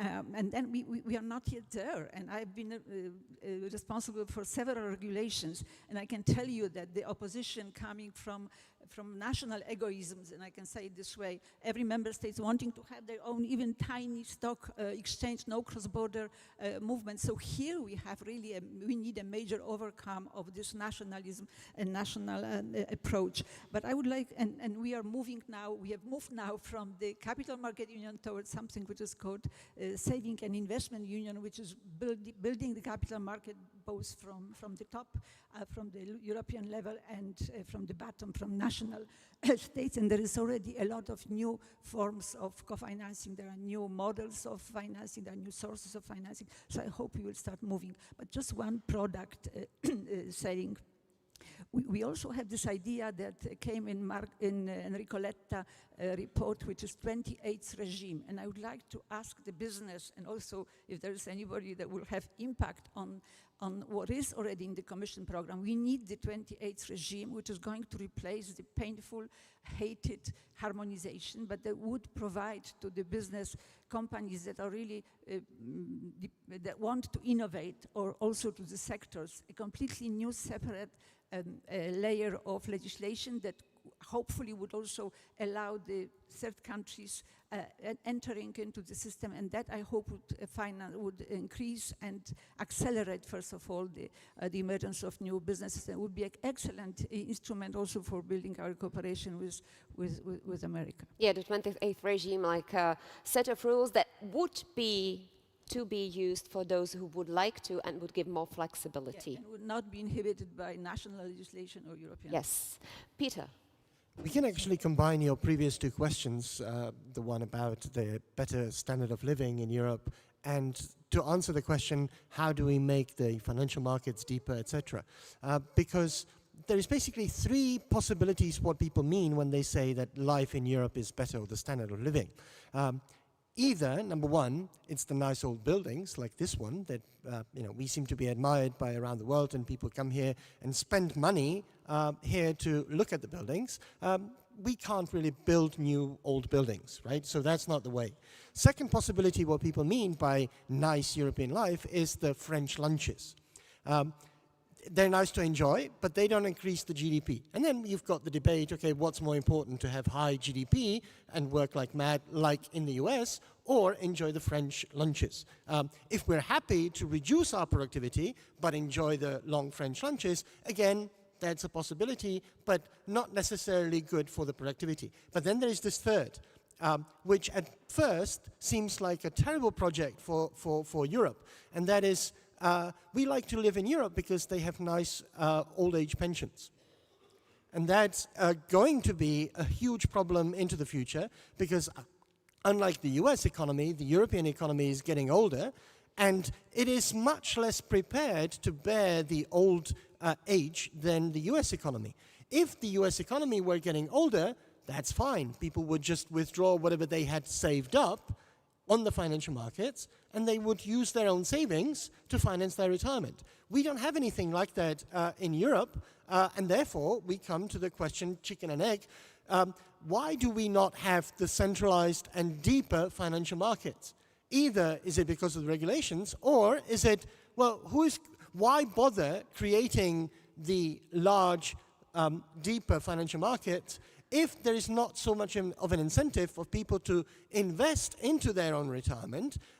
We do the investment, so to speak, by the pay-as-you-go system through the state, and therefore one of the reasons why we don't have better financial markets and better allocation of capital to investors is precisely because we've neglected the old age. And that's the saving grace that we can hopefully rely on in Europe, and again learn from the US experience by doing something, not to the current pensioners, they have to be paid off no matter what, but at least with the future pensioners, if they see from how we change in individual countries' policies towards pensions, that they will have to do a lot more of their own investments and savings, then we will have also deeper financial markets. Businesses will have, in Europe, more money to develop, put to good use. They don't have to migrate the capital to the US, and we will save the future pensioners. So it's a win-win-win. If we have enough financial knowledge throughout the population. We have last 3 minutes. So I would like to conclude, and James, I'm happy you have the microphone, because if you would start with how can we quickly improve the situation for the businesses? What may help the coordination or cooperation US-EU? Is it some standardization tools, regulation, whatever, something else? What would it be? Is it removing something, or is it adding something? Two parts to the answer. One is, the simplest is the single market. Integration, scale. Scale attracts capital. Capital allows people to experiment. Having a sufficiently flexible regulatory regime that people are allowed to experiment and I want to come back to this point about the long French lunches and the quality retirements, I've always understood that deployment of technology allows us to enhance product.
Ladies and gentlemen, the conference will resume shortly.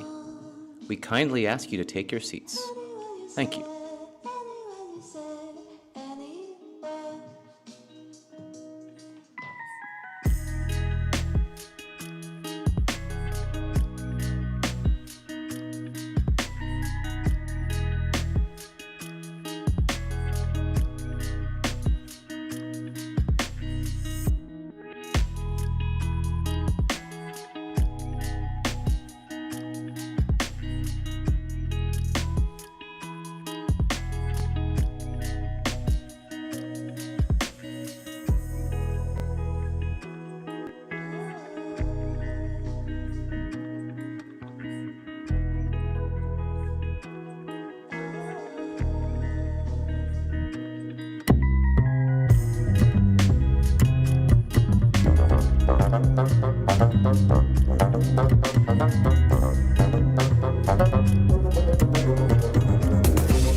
Ladies and gentlemen, once again, welcome to Aspen Annual 2026. Let me ask you to take your seats so that we may continue our discussions on the theme Europe and the United States, One Future. As we've spoken about it already, we hope that the future is there. We've heard many strong messages, and we want to discuss it more in detail, how to get ready for that situation. So please, take your seats. In case you are in the middle of a conversation that cannot just end right now, then we still have the heated tent for you.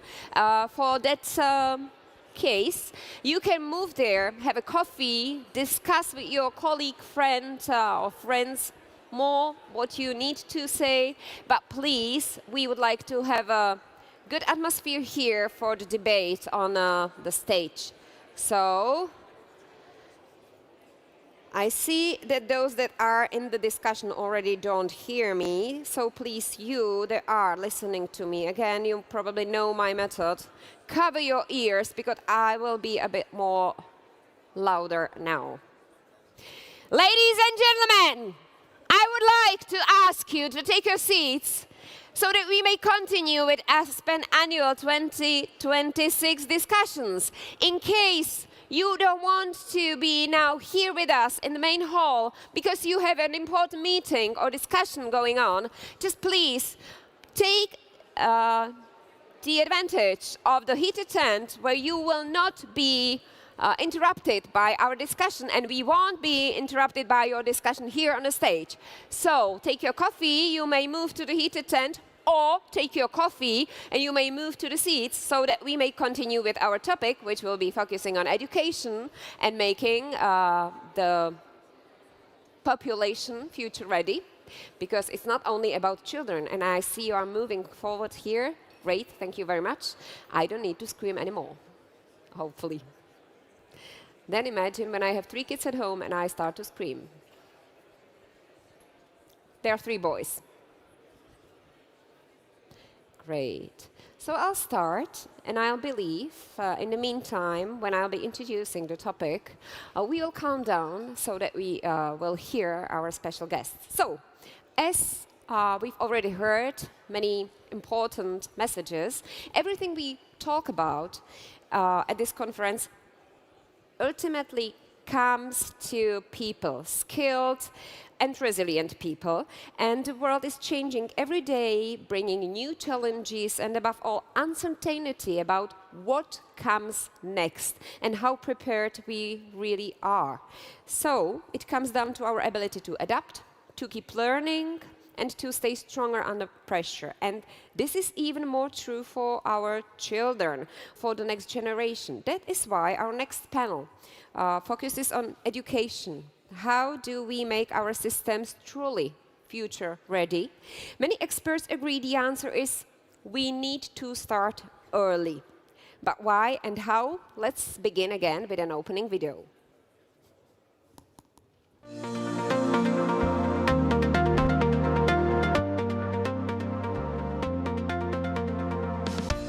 Which period of life do you think is the most important? It's not during the peak of your career, but the first 5 years of your life when 90% of brain is being developed. Even though we've known this for ages, early childhood is very often missing from systemic measures and policies. Right now, the lowest number of children are being born in the Czech Republic, and we cannot afford to lose any of them. By investing in early childhood, we can start to reduce inequalities even before they begin. So, what's holding us back?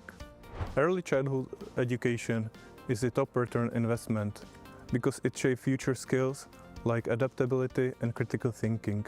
The main challenge is that unequal starting points for kids leads to lost talents and loss of regional competitiveness. A strong collaboration between school, families and businesses supports entrepreneurial thinking and building of the local and regional roots. If the Europe wants to stay competitive, early childhood infrastructure should be considered as a critical infrastructure. Every single time we're talking about the problems which are happening in the world, we ask how to solve them. And education is always the answer. How to fix socioeconomic problems, how to fix problems with democracy. We have to learn how to make educational system better. And the way how to make it better is probably to ask the people who are in the education, the youth, the early youth, the people in the universities. All of us should ask the question, how can we make it better for them? How can we make it for the 21st century to make the education fixed for what we need right now? And I think that's the question. So, what we need right now and what we will need in the years to come, and what can we do now to make the future generations ready? A topic for our next panel. Let me welcome here James Cairns, a senior fellow at the Center on the Developing Child at Harvard University, where he focuses on how early experiences shape brain architecture and lifelong learning, and how to build more resilient and adaptive individuals and societies. Welcome. You may choose. Michal Kadera, External Affairs Director at Škoda Auto, former Director of the Czech Business Representation to the EU, where he served as a chairman of the board of Škoda. Okay, sorry, I'm mixing things. He also served as chairman of the board of Škoda Auto Endowment Fund with the focus on education and improving teaching quality. Dita Formánková, founder of Čekytas, a leading organization that empowers women and youth through digital education and tech skills training. She also serves on the executive board of Nadace České spořitelny, where she oversees lifelong learning and adult upskilling initiatives. Welcome, Dita. And Braňo Jakabovič, the CEO of Direct Social Impact, a social innovation organization devoted to preparing individuals for future challenges through systemic education and skills development, co-founder and leader of a number of educational NGOs like Učitel naživo. Welcome. And even though we are going to focus on early childhood education, I would like to start with Michal, because he said at an event not a long time ago, more than a third of what we know today will not be needed in the future. So, do we know what we'll need in the future, Michal? Good morning. I think it's one of the toughest questions, and I knew it's coming, but as said, a third, maybe half of what we know today will not be used necessary in 5 years, in 10 years of time, which means that any prediction that I try to make is 50% wrong. We tend to think it's language, we need to speak English, but now it's necessity, it's nothing on top. We tend to think it's soft skills, again it's standard, and now we tend to think it's AI, but it's also becoming an integral part of what you have to know, so it has to be something else. Sometimes when we don't know what the answer is, by defining it in a positive way, we can define it negatively and avoid the negatives. And I had a wonderful experience last afternoon, teaming up with my wife, taking care of my kids, because she had to work in the afternoon. And my older 6-year-old son came home saying, "Daddy, we have to build or construct ice hockey goalie equipment." I play ice hockey, he loves too, and he wanted to try to be the goalie. And then we started, shopping at Baumarkt and trying to create. And then I caught myself in a situation when actually I was always saying what's impossible. This material can't work because, and this is difficult because. Whereas from his side, 6-year-old, came the curiosity. From his side came the creativity, the inspiration. He was challenging me. We did build it. I did a picture that I'm not going to show. Do better, hopefully. But what I take out of it is, where the heck did I lose my creativity, my open thinking? Why do I limit myself in what's impossible instead of focusing what is possible. Yeah, and that would be maybe my answer. If we don't know what are the skills, we at least know what to avoid. And how can we stop killing our children creativity? Maybe by making sure that the educational system, as it's said at least in the Czech Republic, is not about just learning and memorizing, and creativity takes place outside in the afternoons, but it should take place in the classroom. The classroom should be the place which enhances creativity and innovation. It's nice that you nearly answered the question that I wanted to ask James, because, when we are kids, the world has no limits. So where do the limits come, and how can we influence that they won't come? Because you focus on early childhood, and the studies show that first 1,000 days are the most important for our future development, for the brain construction, is it even for our future profession as adults? Yes, but thank you. It's great to be here. Appreciate the invitation from the Aspen Institute. So those first 1,000 days, which start with the beginning of pregnancy through age 2, but don't stop there. So let's make sure this story is not just about this period. But this period is a unique period in human development. So that there are things happening in the brain and in the body of our youngest citizens and people, our infants and youth, children, that will not happen again. And so that rapid sensitivity to environment is the critical part of the story. So if we think about human development, it's our genetics, it's the environment and experiences in which we grow up, and it's timing. And so these first 1,000 days are that unique period of time for the most rapid brain development, but also the most rapid development of other biological systems in our body. Our immune systems, our cardiovascular systems, our metabolic systems, our endocrine systems, so that we need to think of this is an integrated biological system.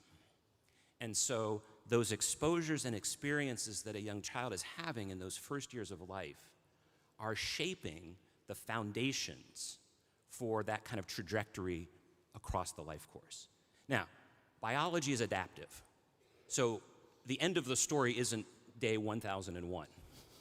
The end of the story is far in the future. But when we talk about opportunities for sort of sustainability and prosperity in our societies, we need to see this unique period of human development as a strategic investment. And education is an important part of that, but it has to be combined with the investments in the whole developmental environment in which families raise children. So, does it influence our resilience, our adaptability, our attitude towards change, creativity, or threats? So, what is resilience? It's not a trait. It's not something any of us are born with. It is developed through this interaction of who we are biologically, our genetics, and that caregiving environment.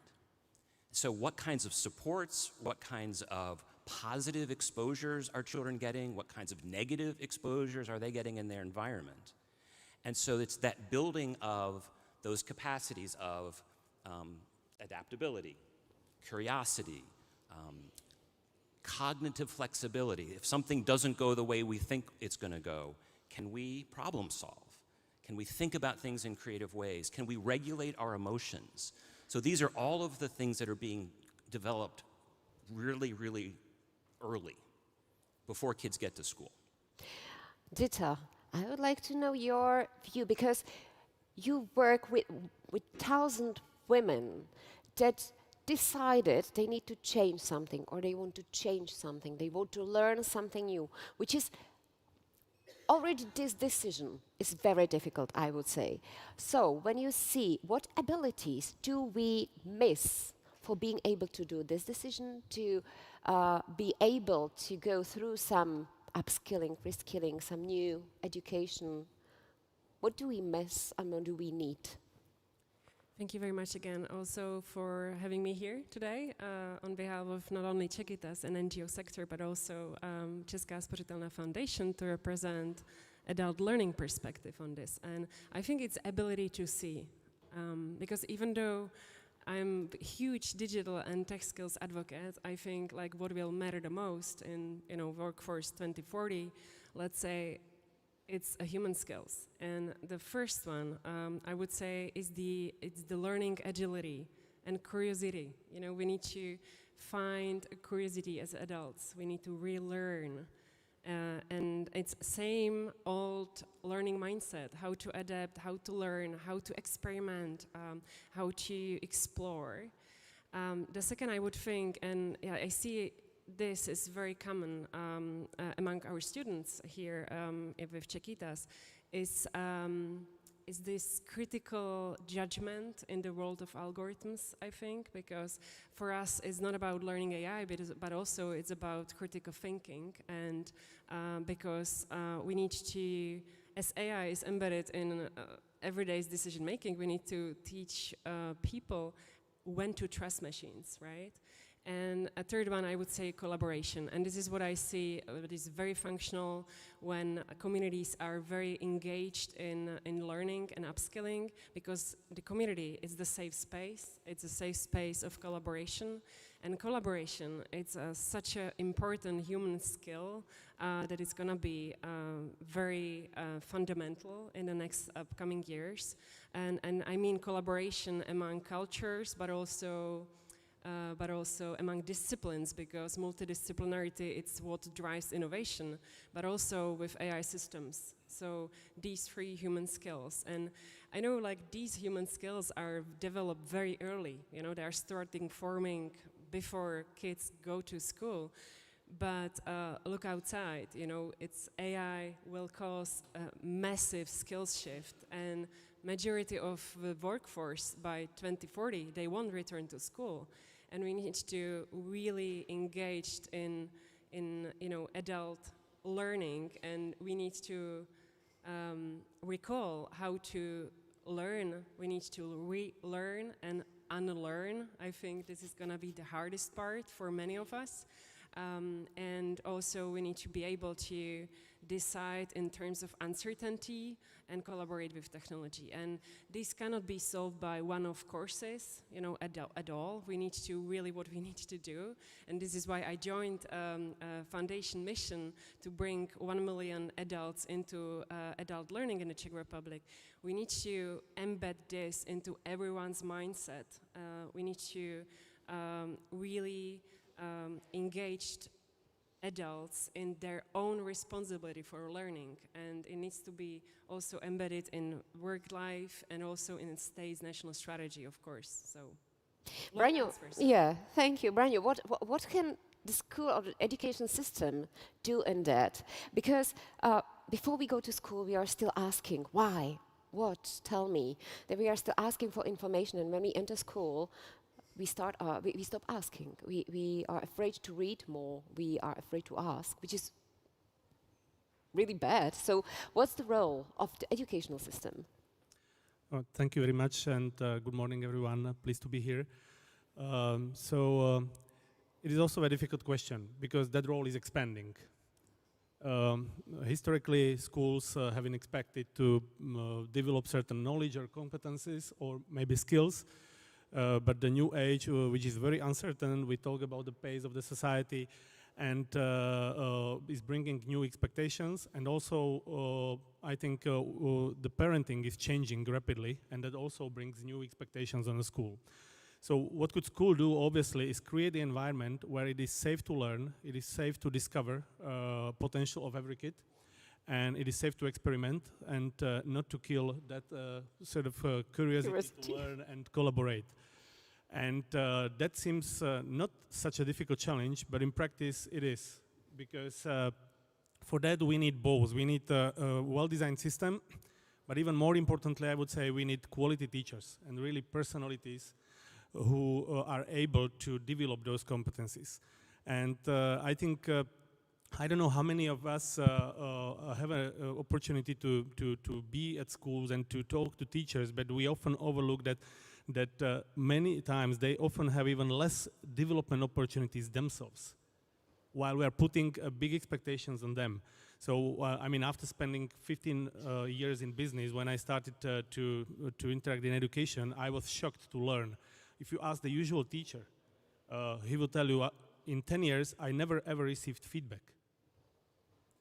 He tells you or she tells you, I've never ever seen other teacher teaching my subject, which are absolutely standard ways how people learn, how adults learn. And we need to change it. So if we talk about collaboration, I mean, just think about what's the usual way where the teacher, standard teacher, experience collaboration. However, we expect that teacher to develop collaboration skills within the kids. So yes, there is a lot of expectations. Schools have a tremendous potential to do it. I believe, I am optimist. I see a lot of things changing, certainly both on the system side, and also there is a lot of organizations working with teachers, developing teachers. However, obviously, as all of us know, that we've been through some transformations. It's a long run journey, and we need to continue working on that. Yeah, and we very often, like parents, leave all to the school and to the teachers, which is really not good. But James, that's why I wanted to ask, when you speak about the importance of influencing the early childhood, mainly it's a role for parents, for the community, for the family, I guess. But how about the institutions? What, for example, like how early is it good to institutionalize kids? Never. Unless in extreme situations. So I think when we talk about this supportive developmental environment that is necessarily centered in the family, but none of us can do this by ourselves. Even those of us who have had a lot of other comforts and supports and capacity and resources, think any of you who are parents now, you know, before, when your kids were very, very young, none of us do it by ourselves. We have other family, we have community groups, so we have to see this as that every actor in our communities has a role to play in creating that environment. And so are we creating spaces where parents can talk to each other? Are we creating communities that have access to green space? Are we creating places that allow parents to go to work easily? Is there a daycare infrastructure? Right? So there are all these aspects of what anybody can do. But looking at the fact that where the place, the physical place, the geography where families raise children, what does that look like? Is it full of positive opportunities and supports? Or is it full of a lot of dangerous exposures? And most of the way that we work on that balance has nothing to do with what we traditionally think of the actors who do early childhood, right? It's not just the school teachers, it's not just the parents. There are lots of other actors in our community, the businesses. You know, are you providing parental leave? Are you providing places for people to be able to afford to put their kids in daycare while they work, right? So there's an opportunity for everyone to do what they're already doing, but with an eye towards how are we helping our place become a place that helps families raise thriving children. Well, I know Škoda has its own university. They have their vocational school. Do you have kindergarten for the 40,000 employees of yours?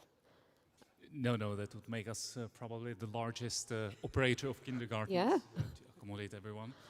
No, we don't, but still we have the privilege of our 130 years of heritage of the company, that we can afford not to only do the usual business decisions. Yeah, businesses do short term and medium term mostly, because doing long term actually doesn't return in the stock price, in the dividend, and it's much more difficult to argue against the shareholders. Going more practical, it's very difficult to actually hire a talent from IT or technical school, because there are not so many. And one of the reasons why there are not so many, is because I mentioned the wall the small children hit, losing their curiosity, losing the inspiration, and once they don't develop and don't keep this urge to learn in school, then it's much more difficult for them to become technical, to start with robotics, to start with engineering, and to end up as a graduate with a top talent that we need at the end. So for us, it's a very long-term investment, maybe justified by our heritage and by our foundation that we can afford, but really starting supporting the educational system from very early on, from the kindergartens, elementary schools, so on and so forth, actually pays off. Yeah? And what's very interesting, speaking of supporting schools, is coming from business, we always look for impact. Yeah? So where is the most impactful intervention you can make? Unfortunately, it's the parents. Yeah? It's us. Yeah, the most difficult group, because many of us actually project or wanna-be CEO or shark lawyer into our kids, and we expect the schools to teach this all to them.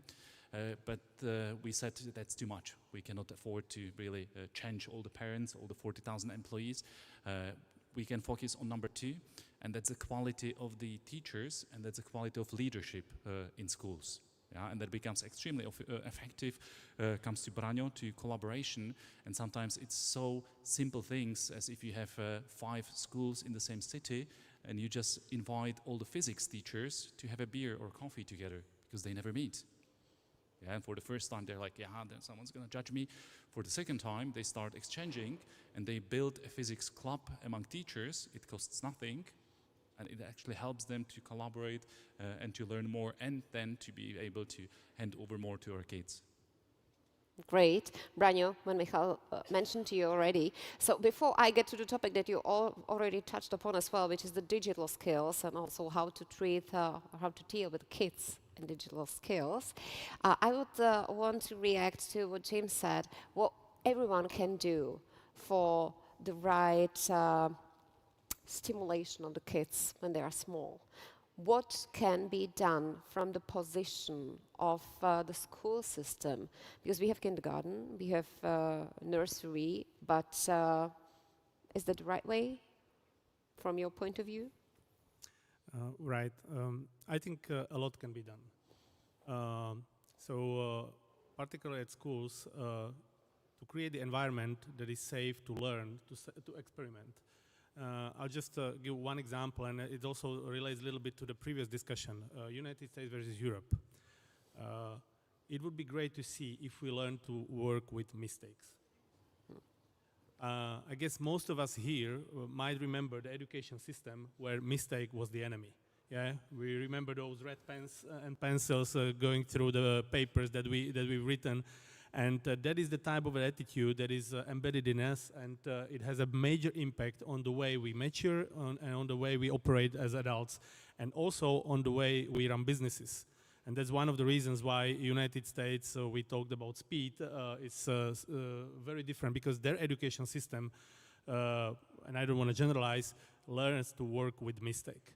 Yeah, so if we encourage kids and also then adults that a mistake is a friend, because it's potentially the most effective way of learning.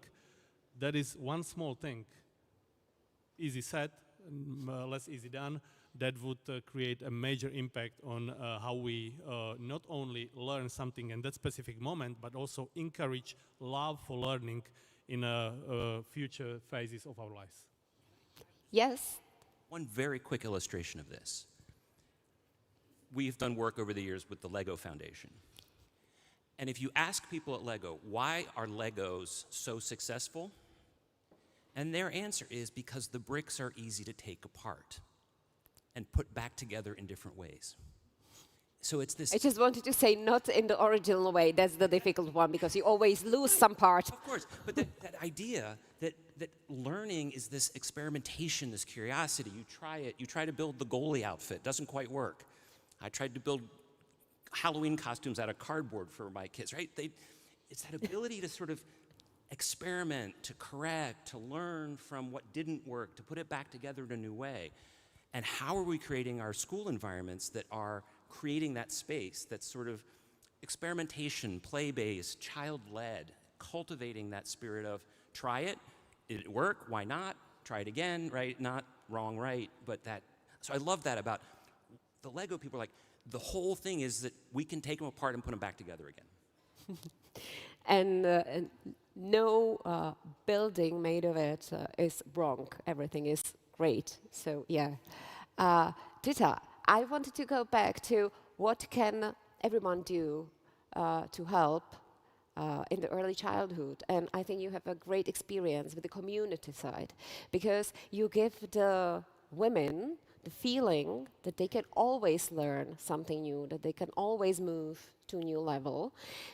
Do you see it as very important, or how do you work, how do you see also the role of the community like that, as such? Well, it's the same with adult learning as with early childhood support. I mean, no single actor can, solve this challenge, and communities and also municipalities and small education providers should play part, because they know best how to engage people locally. They can create such a safe environment that is also closer to their home and their setting. So community, it's a great provider, and they should definitely play a role when we are designing any learning ecosystem for early education system, but also for adult learning. And I would love to draw attention to Platforma pro včasnou péči. When it comes to early education support, we are heavily investing and supporting with Česká spořitelná Foundation. But also there is a great example of, there is a strong example of how 21st century education should look like with the project Začít spolu. And this is amazing competence-based and project-based learning that has a proven positive impact on transferable skills and resilience, etc. And me, as a mom, I wish I had such a school closer to my home that is providing Začít spolu program. So, yeah. Start together would be in English, what Dita just said. But I know that I'm a mother, and I'm asking that question myself every day. My kids and the technology. I want them to be digital skilled. I don't want them to be dependent on the technology. So, how to start with the technology in early childhood? Yeah, James. But obviously that will be for Dita, a big topic as well. So, for years there were all of the recommendations about like no television until kids are 2, and now there's a whole emerging research about the more interactive digital technologies. At the same time, the core brain development, body development is based on the serve and return, the human interaction between caregivers and kids. And so I think the critical factor with the digital technology is it being used in the context of that responsive caregiving relationship in the family or in the school. So what do I mean? So my kids use all this stuff too. But it used to be like read with your kid. Okay. Well, what if the kid is on the tablet or on an app on their phone or something like that? Are they doing it by themselves? Or is that another opportunity where the parent is engaged with the child and navigating that space as an interactive experience? And that is the process by which we wire our brains, we regulate our stress response system. So I think the key with the digital thing is it's a set of tools. And they can be good tools and they can be bad tools. And the context in which they're being used needs to be centered in what does a stable, safe, responsive set of relationships look like? At home, in the school, in the clinic, right? So I think that's the key, at least for me, in the early years. Then, as others take it sort of into later years, we can talk about that. Yeah, but nice that it can be another part of the interaction, but it has to be the interaction. Dita. I think when we are talking about digital skills, it's way broader than screen time and educational apps. And of course, it should be mediated by adults, and we need to provide a context, etc.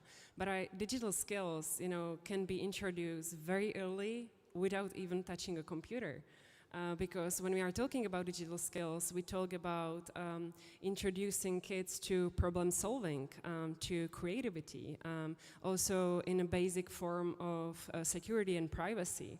And it's mainly done indirectly through play, with Legos or with programmable robots or through storytelling even. And when you, for example, real example, when you want to introduce small kids to the concepts of privacy, you talk about the consent, what is shared, what is private, and these principles can be taught very early, before kids go to school, without even touching a mobile phone. So we can learn something. Of course, a huge question is now school system and mobile phones and technology.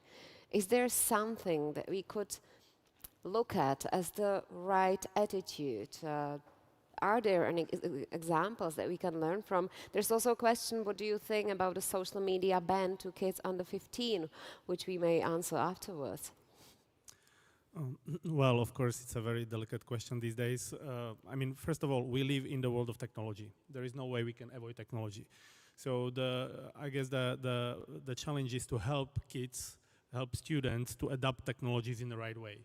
And by the way, it can have a tremendous impact on the learning. I recall one of the experiments, maybe you're familiar with it, was like 10, 15 years ago when they installed in a poor Indian village just a computer and to let kids play with it.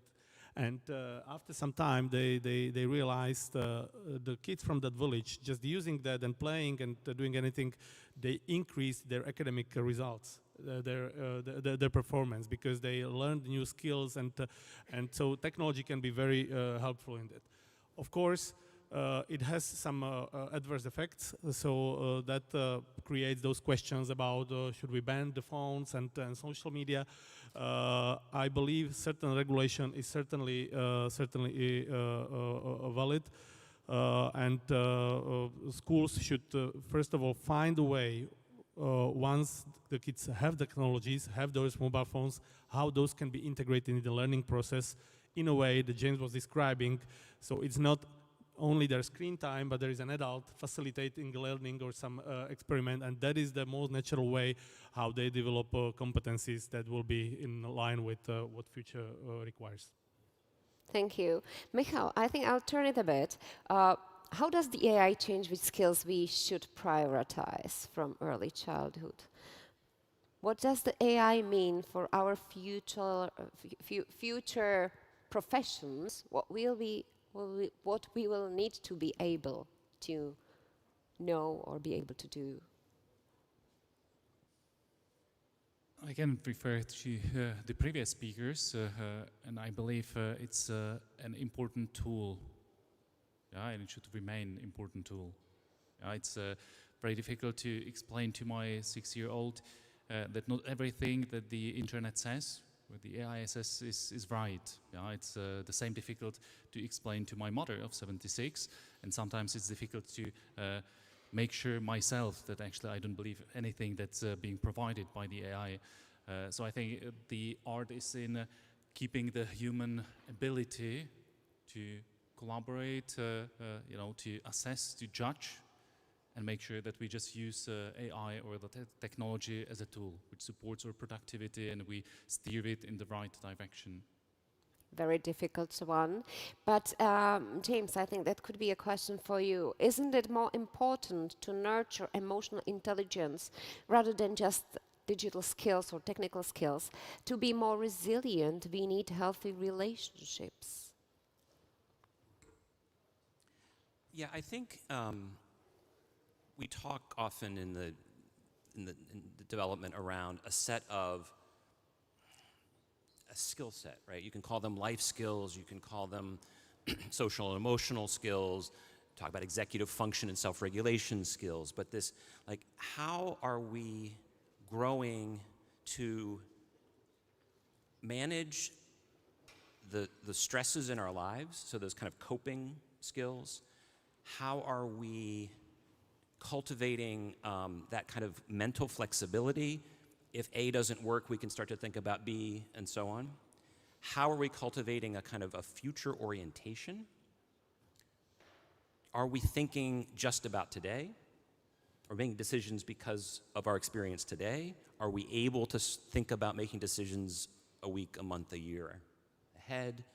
And how do we regulate our emotions? Are we able to pause, reflect, not just react, right? And so I think those are the core kind of human skills that enable us to be good learners, that enable us to be good workers, that enable us to be good citizens and neighbors, that are often, particularly in the kind of stress regulation, core to lifelong health. So much of the kind of chronic disease burdens that we have in our societies, they're not determined early, but a lot of the foundations for risk outcomes are set in those early years of life. So I think that again, it's a foundation. It's not determined, but it gets us on pathways that tend to be either a little more positive and adaptive or a little more risk and poor outcome oriented. And, we didn't say this earlier, biology is adaptive. So even if you're working with 40-year-old mothers and others, our brains aren't quite as efficient at learning new things at 40, but they still learn new things if we're creating the spaces and those interactions to do that. So I think as we think about this into the kind of digital space, like those same capacities are essential for how we figure out how this is used positively, how we assess what feels real or not, right? These are the core kinds of capacities as humans that get cultivated and have those important foundations in these earliest years of life. I will take another question of yours, which goes back to what James said at the beginning. So, what recommendations to improve support systems for young families in Central Europe to support the holistic early childhood human development James discussed? So, what recommendations you would give? What can we do to support the young families? Because if I understood it well, we need a lot of incentives that the kids have from the surrounding area, from where they are. They need to be sure that if they are not feeling well, there is someone who helps them. But, well, not every family is in that position that can really give that all. So what can the system, the state, the business, the community, the school system, whoever, do to help to create these conditions? A question for all of you. Just very quickly, it depends very much on the age of the kids. From what I understand, when we talk about learning in Czech Republic, we have a relatively good established kindergarten system for ages 3 to 6. Much less we have kids in some kind of a groups and social relationships by age of 3. And that is also the age when many families, parents, particularly women, feel a little bit expelled from the jobs and other tasks. So I think the kids group, kind of the solution, is something that works very, very well in many countries. And I believe that would be something to encourage. We have a number of positive examples across Czech Republic, but I think it is far less common than would be appreciated. Thank you. Michal? I think at least, not to forget, James, for the record, the goalie equipment actually works. Given the fact that I'm a lawyer, I did it for the first time. But to your question, I can distinguish at least 2 levels, and one would be the institutional / the environment. Yeah, because to be able to provide our kids the best of ourselves, we have to be okay ourselves. Yeah, and that includes the affordable healthcare, social care, if you have elderly parents, so on and so forth. It includes the leisure time activities, inclusive, Even without a budget, you can go to art school, you can do sports. So this is infrastructure, that's the environment that we need to support as a state, but where we can also intervene as companies supporting it or as foundations. And then the second, more difficult, is something we need to do ourselves. And it sounds simple, it's far from simple. When you come home from work and you want to spend some time with your kids, you have to take off your corporate hat. Stop asking about KPIs. So how was it at school? Did you get A's or B's? Because that's not so relevant. By taking off your hat and letting your little child in you be present with, your child, you actually engage connection, you support the creativity.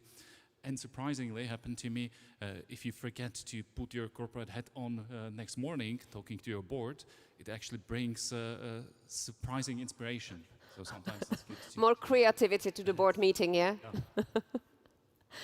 Dita? So, go ahead. Yeah, James. Just very small, very quickly, every single one of us can be a great role model back home to your family, because if we make it normal that we learn throughout the life, and it's very normal to reskill and upskill, and you are not done by 25 when you graduate from school, this role modeling really works. So when we sit at home with a mobile in our hand, thumbing up or scrolling, that doesn't really give the kids what they need. James, I would like you to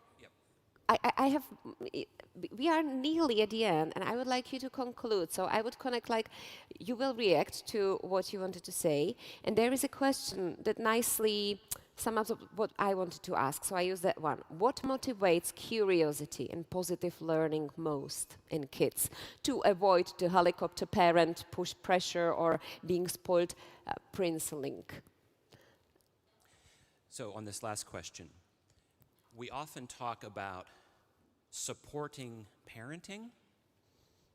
And so what do parents need? And we often focus then on parenting skills. But often what parents need aren't parenting skills. They need other things that are getting in the way of their time and their capacity to be attentive, caregiving parents. And so we need to ask parents and adults in our societies, what are the things getting in the way of you being the parent you want to be? Often, the answer has nothing to do with parenting. It has to do with, I have to commute 2 hours each way to my job. I don't have time. We struggle to find food in our neighborhood. I don't have any place to take my kid to play, right? There are things in our, so just the flip from supporting parenting to supporting or to creating supportive parenting environments, I think is a really important mental shift for all of us, which again opens up that space that there then are many other actors in our societies and our systems that can be partners in helping parents be good parents. All right, the question again was? Not to be the helicopter parenting or spoiling the kids too much. So, if you watch young mammals, not even children, young mammals, how do they learn? They play. They experiment. If you watch, all the great nature videos, you watch the little tiny lion cub, right? And it crawls up on a log and it falls off, and we all chuckle. And they always also tuck to their parents, So there is an innate aspect of our biology that we are trying to understand our environment. And we're learning as we explore that environment. Do you remember, when we probably don't remember ourselves, but watching a child who has first started to walk, their world just exploded. I can now navigate myself in my world in a brand new way. And so that is the core of who we are, of how we understand and explore and manage the environment in which we live. And so that's innate. And so how are we creating opportunities to foster that curiosity, that experimentation, that playful exploration of learning that, oh, if I walk this way, I fall off the log. I'll get back up on the log and try it a different way. That's the whole environment we're trying to create in that caregiving environment. And we all have a role to play in that. And I think if that is the foundation, and we don't totally beat that out of ourselves in school and in work, those are the spirits that I think we continue to foster in being kind of thriving human beings and thriving communities. James Cairns, Michal Kadera, Dita Formánková, and Braňo Jakubovič, thank you very much.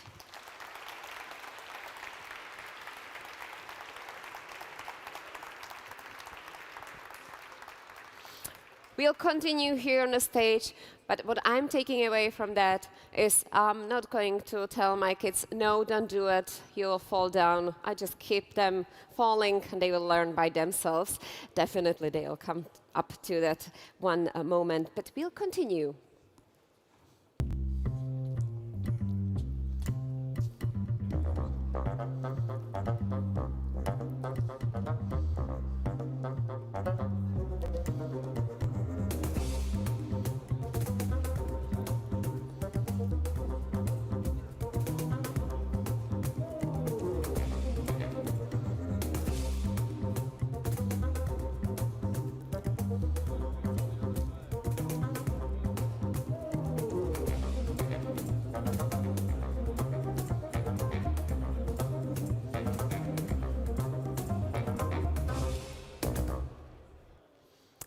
We got ready here on the stage for the next point to come. We've heard how important it is to be cooperative, to know how to cooperate. And now we'll hear more about cooperation as a strategic investment from Josef Sikela, EU Commissioner for International Partnership, in conversation with Ivan Hodaj, founder of Aspen Institute CE. Ivan, welcome back to the stage.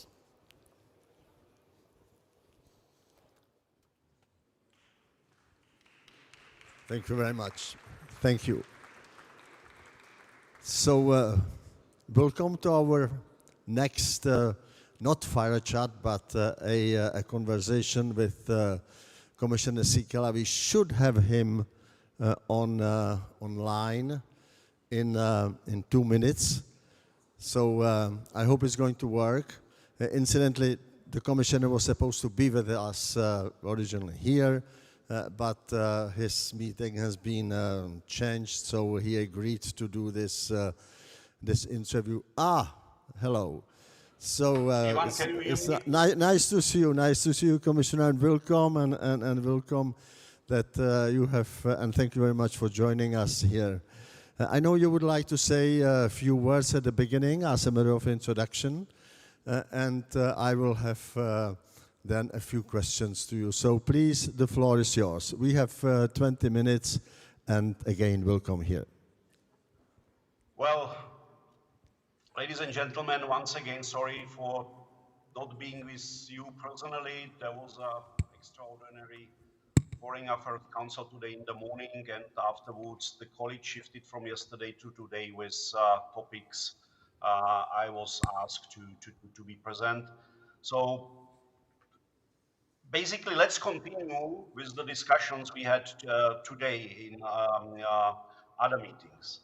The global balance of power has changed fundamentally in recent years, and this change is not episodic. It will become permanent, and as a result, the behavior of major powers towards other countries has changed as well.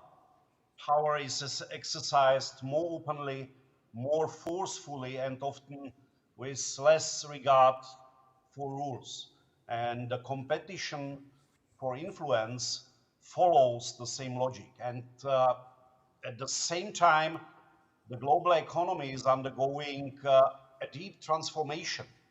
New technologies in energy, digitalization, and e-mobility mean that we are increasingly dependent on different critical raw materials than in the past. And access to these resources has become simply a geopolitical instrument. And we are also witnessing the end of an era in which Western countries, especially the United States, focus primarily on development and humanitarian cooperation. And there is clear shift towards a much more transactional approach. The result is a situation where even in countries where people genuinely need assistance and have no means to secure it themselves, support is increasingly conditioned by unilateral and very tough demands. We have seen this in practice. Recent reports show that in the United States, linking healthcare assistance in Zambia to access to patients' healthcare data or to critical raw materials in countries such as the Democratic Republic of Congo. We have for years observed Chinese practices where access to the critical raw materials is exchanged for infrastructure projects under conditions that are often economically very disadvantageous for the host countries. And I strongly believe that this kind of zero-sum game is not right for Europe. We cannot play it. And in my view, we should not. If we give up our values in our external policy, we risk losing them at home as well. And this is basically the process we see in some of the countries. And this is where my portfolio comes in. The European approach is based on partnerships that creates value for both, strengthens stability and offer countries real opportunities. And at the same time, and this is extremely important, and this is part of the change, these partnerships must deliver tangible benefits for Europe. Thank you very much for those opening remarks. You have mentioned the changing global environment, and I have heard you before putting lots of stress on it. What should Europe do? What are the key issues Europe has to concentrate on to succeed in this new changing global environment, especially taking into consideration the pragmatic and interest-driven role of the United States? Well, this is combination of plenty of factors. One will be the own capacity building, which is extremely important and which is increasing the resilience, but it will definitely not be enough. So this is very much about future partnership, about the deepening and developing and extending new partnerships. So about the diversification, because we have to understand one thing, and this is sometimes a difficulty in Czech Republic, which is taking the basically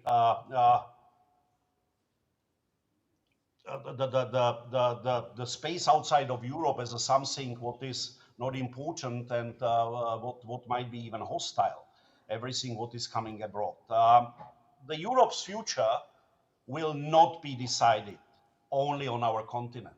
It will also be shaped beyond Europe's borders, and we have to understand one thing. By how stable our neighborhood is, so how resilient our partners are and will become, and how successful we are in securing reliable supplies of energy, critical raw materials, rare earths for our industries, it's so strong we will be. So we have to understand that instability outside Europe never stays outside Europe. It translates directly into irregular migration, security risk, economic shock.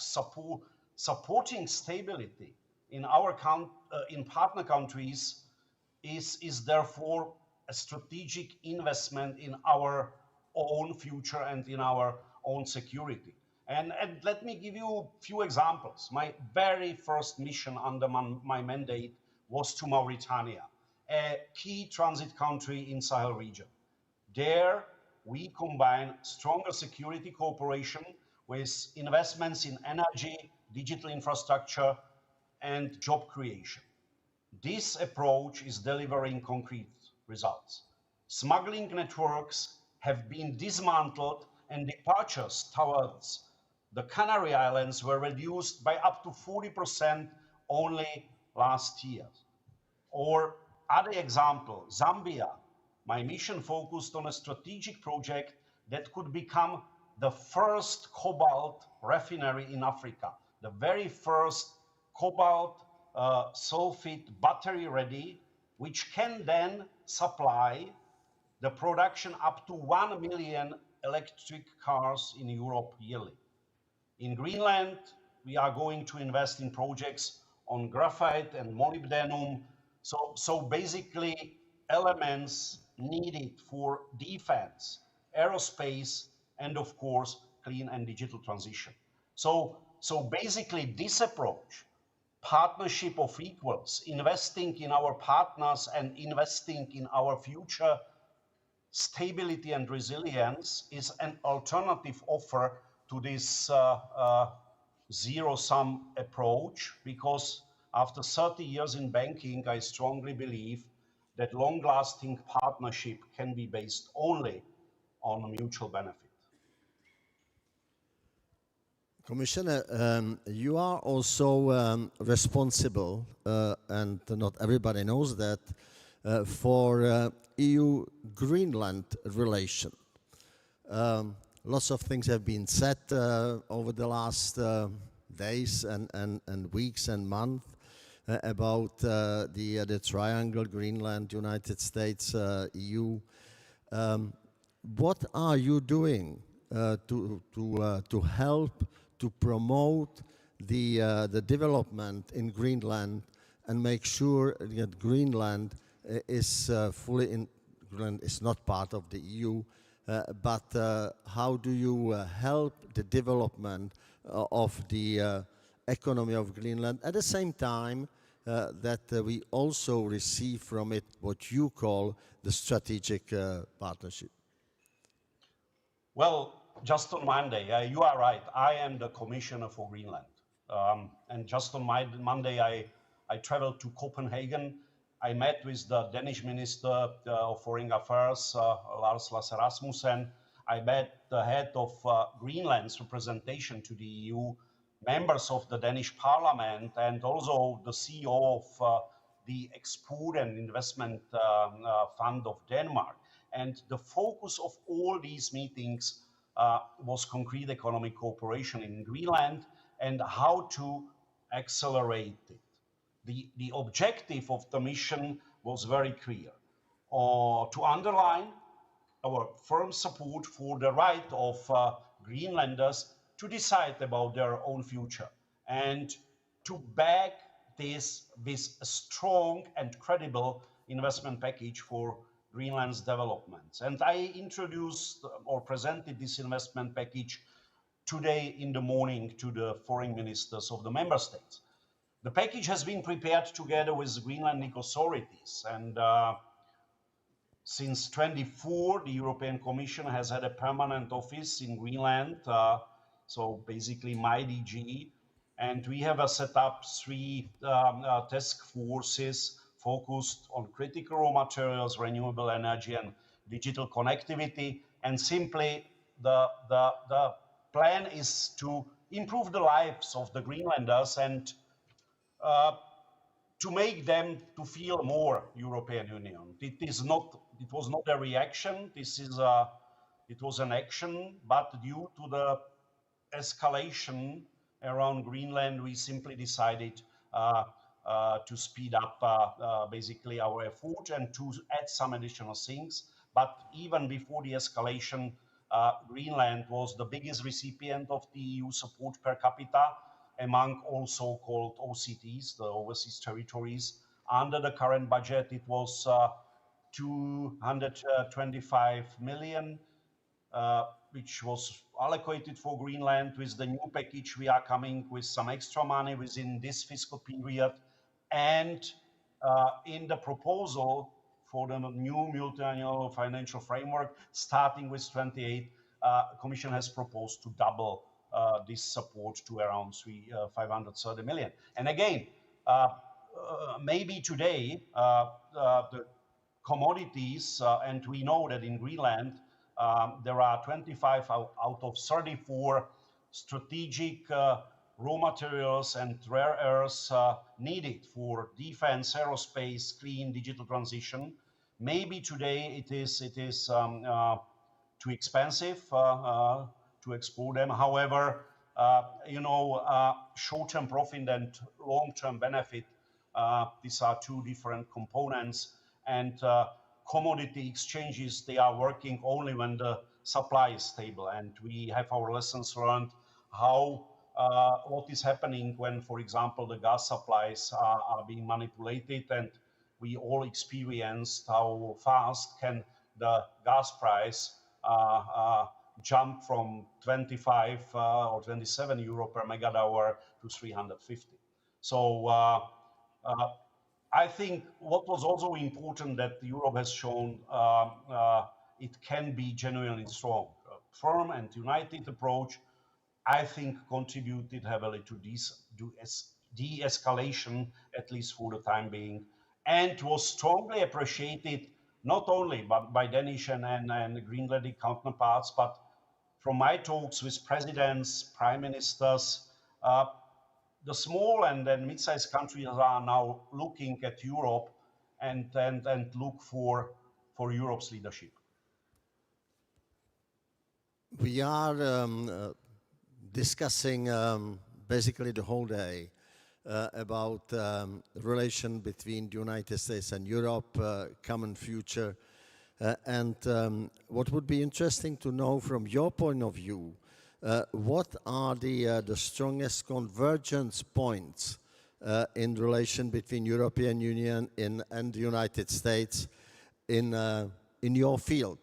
How do you work? Where are the cooperation possibilities between Europe and the United States within your portfolio? Well, of course, this is very much related also to the critical raw materials, but this is only a very small part of the story. But the critical raw materials and basically the elimination of capacity building in China, which is meanwhile controlling 50% of the mining worldwide, 90% of the rare earths, and 70% of the critical raw materials. This is something what is very dangerous for us. And then I've been one of the biggest promoters, of the EU-US, so the transatlantic relationship, and it remains essential. I think for decades it has been one of the main pillars of peace, security, and economic growth on the both sides of the Atlantic. And the EU and the US are each other's largest trade and investment partners. Together, we account for nearly 30% of the global trade in goods and services. European companies in the US employ around 3.5 million Americans, with other millions jobs directly linked to trade with Europe.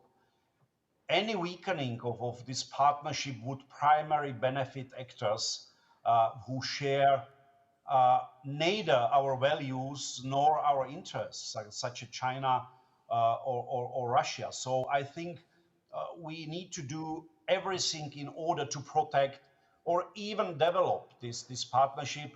But of course, there are two to tango, and in the same time, partnerships only work when they are based on a mutual respect, clear red lines, and predictability. Allies should be able to rely on each other. And of course, the past years has shown that Europe needs to strengthen its own capacities and take great responsibilities for its security.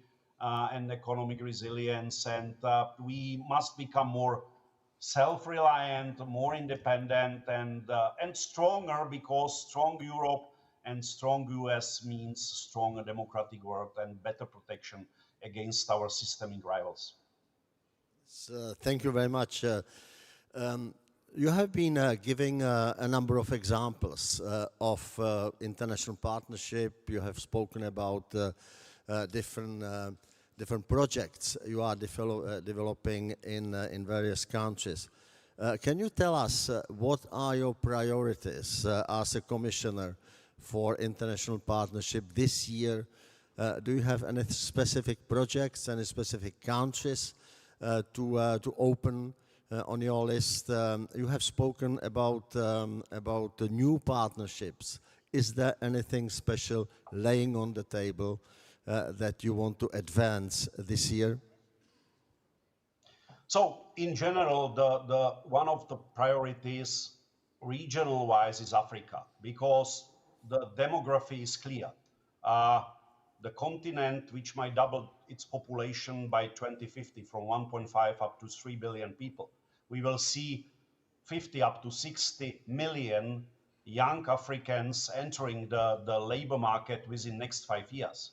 So we desperately need a job creation. We need to help with industrialization, with a value addition on soil of these countries, and allow them like a broader participation on the regional and global trade.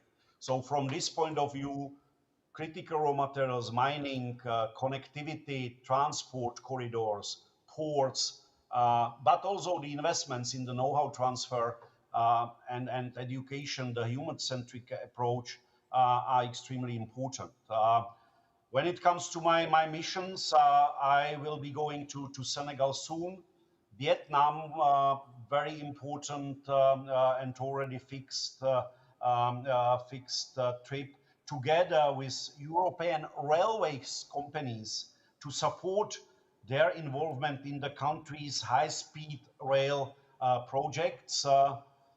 Then I also need to pay attention to other OCTs, Aruba. Then I will be heading to spring meetings, World Bank and IMF to Washington, and the plan for the second half of the year is to being fine-tuned still. Very quick question at the end. We have 1 minute left. The industry, and we have been always, as Europeans, complaining about the dominance of China regarding strategic raw materials, precious metals, etc. When we are talking about electric cars, computers, and everything else, China is today, in inverted commas, sitting on 80–90% of these critical raw materials. Do you believe that with the actions you are undertaking, we have chance to reverse this situation? I think at least partially, yes. Some of the things will happen by purpose because we want to go in this direction. Some of the things are happening by default because there is a big disappointment in some of the counterparty countries of China, getting in the past a lot of promises, but not the deliveries. And simply, if you build a railway from the mine to the port, and you are taking everything away, and even more that you are declaring, you are not helping the country, you are just plundering it. And so there is a huge demand for more Europe. Of course, there are things we have to solve because when we start to compete between each other, like European vendors, finally we are very often losing on the product or single service level with a cheaper Chinese offer. Sometimes it is needed to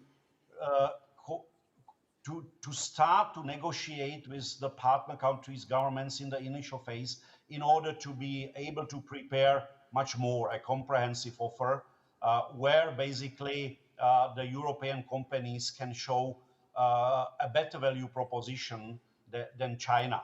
The good example is, for example, Costa Rica, where the discussion started on supplies for like electrobuses for the capital, and finally it will be about electrification of the all public transport in the country, including trains connecting the major cities, including probably the spare part production and ticketing system, procurement system, and that. So when the Team Europe, based on the Team Nationals, is basically aggregating and connecting their efforts and capabilities, usually we are able to beat China. Thank you very much. Thank you for being with us. Thank you for straightforward answers. And I wish you a good luck on behalf of everybody here in your rather difficult job. Thank you very much, Commissioner. Thank you very much, and hopefully see you on the evening. Yeah, yes, if everything you will. flies. Thank you. I catch the plane.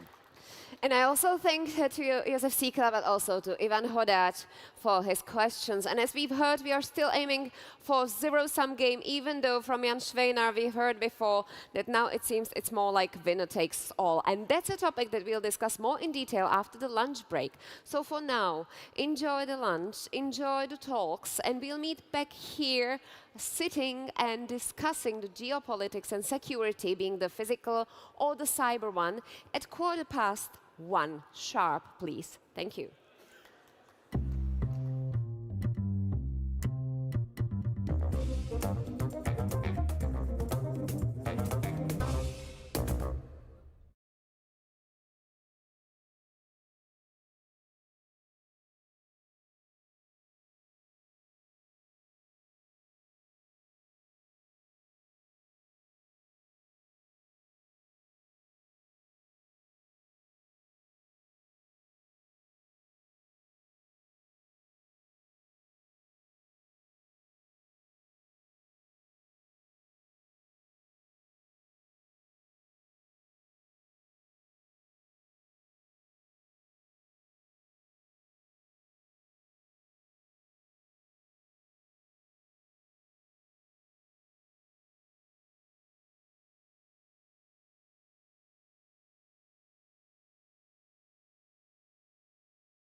Ladies and gentlemen, the conference will resume shortly. We kindly ask you to take your seats. Thank you.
Ladies and gentlemen, the conference will resume shortly. We kindly ask you to take your seats. Thank you.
Welcome back to Aspen Annual Conference 2026. At a moment of major geopolitical realignment and rapid technological disruption. At today's conference, we've already spoken about shared future of Europe and the United States in business, about how to prepare our children for such fast-changing world and uncertain future. And we've heard leaders from business, academia, politics, and civil societies reflect on how cooperation across the Atlantic still matters. But cooperation is probably not enough. And that's what we are talking more about right now at the part where we'll focus on geopolitics, security, cyber security as such, technologies. All that matters nowadays, and all that we are going to discuss more in detail in the minutes to come. So for now, I would like to ask you to take your seats again. If you want to continue your private discussions, please do so in the heated tent that is ready there for you, where you can even continue with your lunch or coffee or dessert, whatever. Just I would like to ask you to keep calm here in the hall so that we may hear each other. And again, I know the problem is that you here sitting can hear me and know what I'm asking for, but in the back they are not hearing me. Once again, ladies and gentlemen, I would like to ask you who are still having a chat or enjoying your lunch or coffee, if you would calm down a bit or move to the heated tent so that we may continue here with our discussions. This time we'll be focusing on geopolitics and security, and we would really like to hear our special guests. And let me start. Last Aspen's Annual, on this very stage, our next guest warned us that the world we were used to was changing faster than we wanted to admit. And that was before he knew, and we knew, what the return of President Trump to the White House would bring. So, perhaps we could paraphrase a famous line and say, Europe, we have a problem. And let me welcome for a fireside chat and answering my questions, Tomáš Pojar, former Czech National Security Advisor.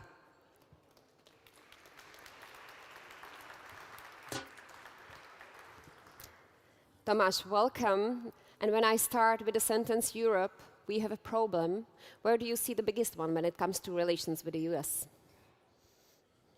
Well, I think that the biggest problem is not only relevant or related to the relations with the US. The biggest problem is that our economy is not doing it's not doing the best, or our economies in Europe, and our militaries are still not capable of defending ourselves. So we have not invested into our defense for decades, and this is the result. And we have over-regulated ourselves, and we have been dreaming about saving the planet, and now it's time about focusing on saving us. And once we will have functioning and better doing economies and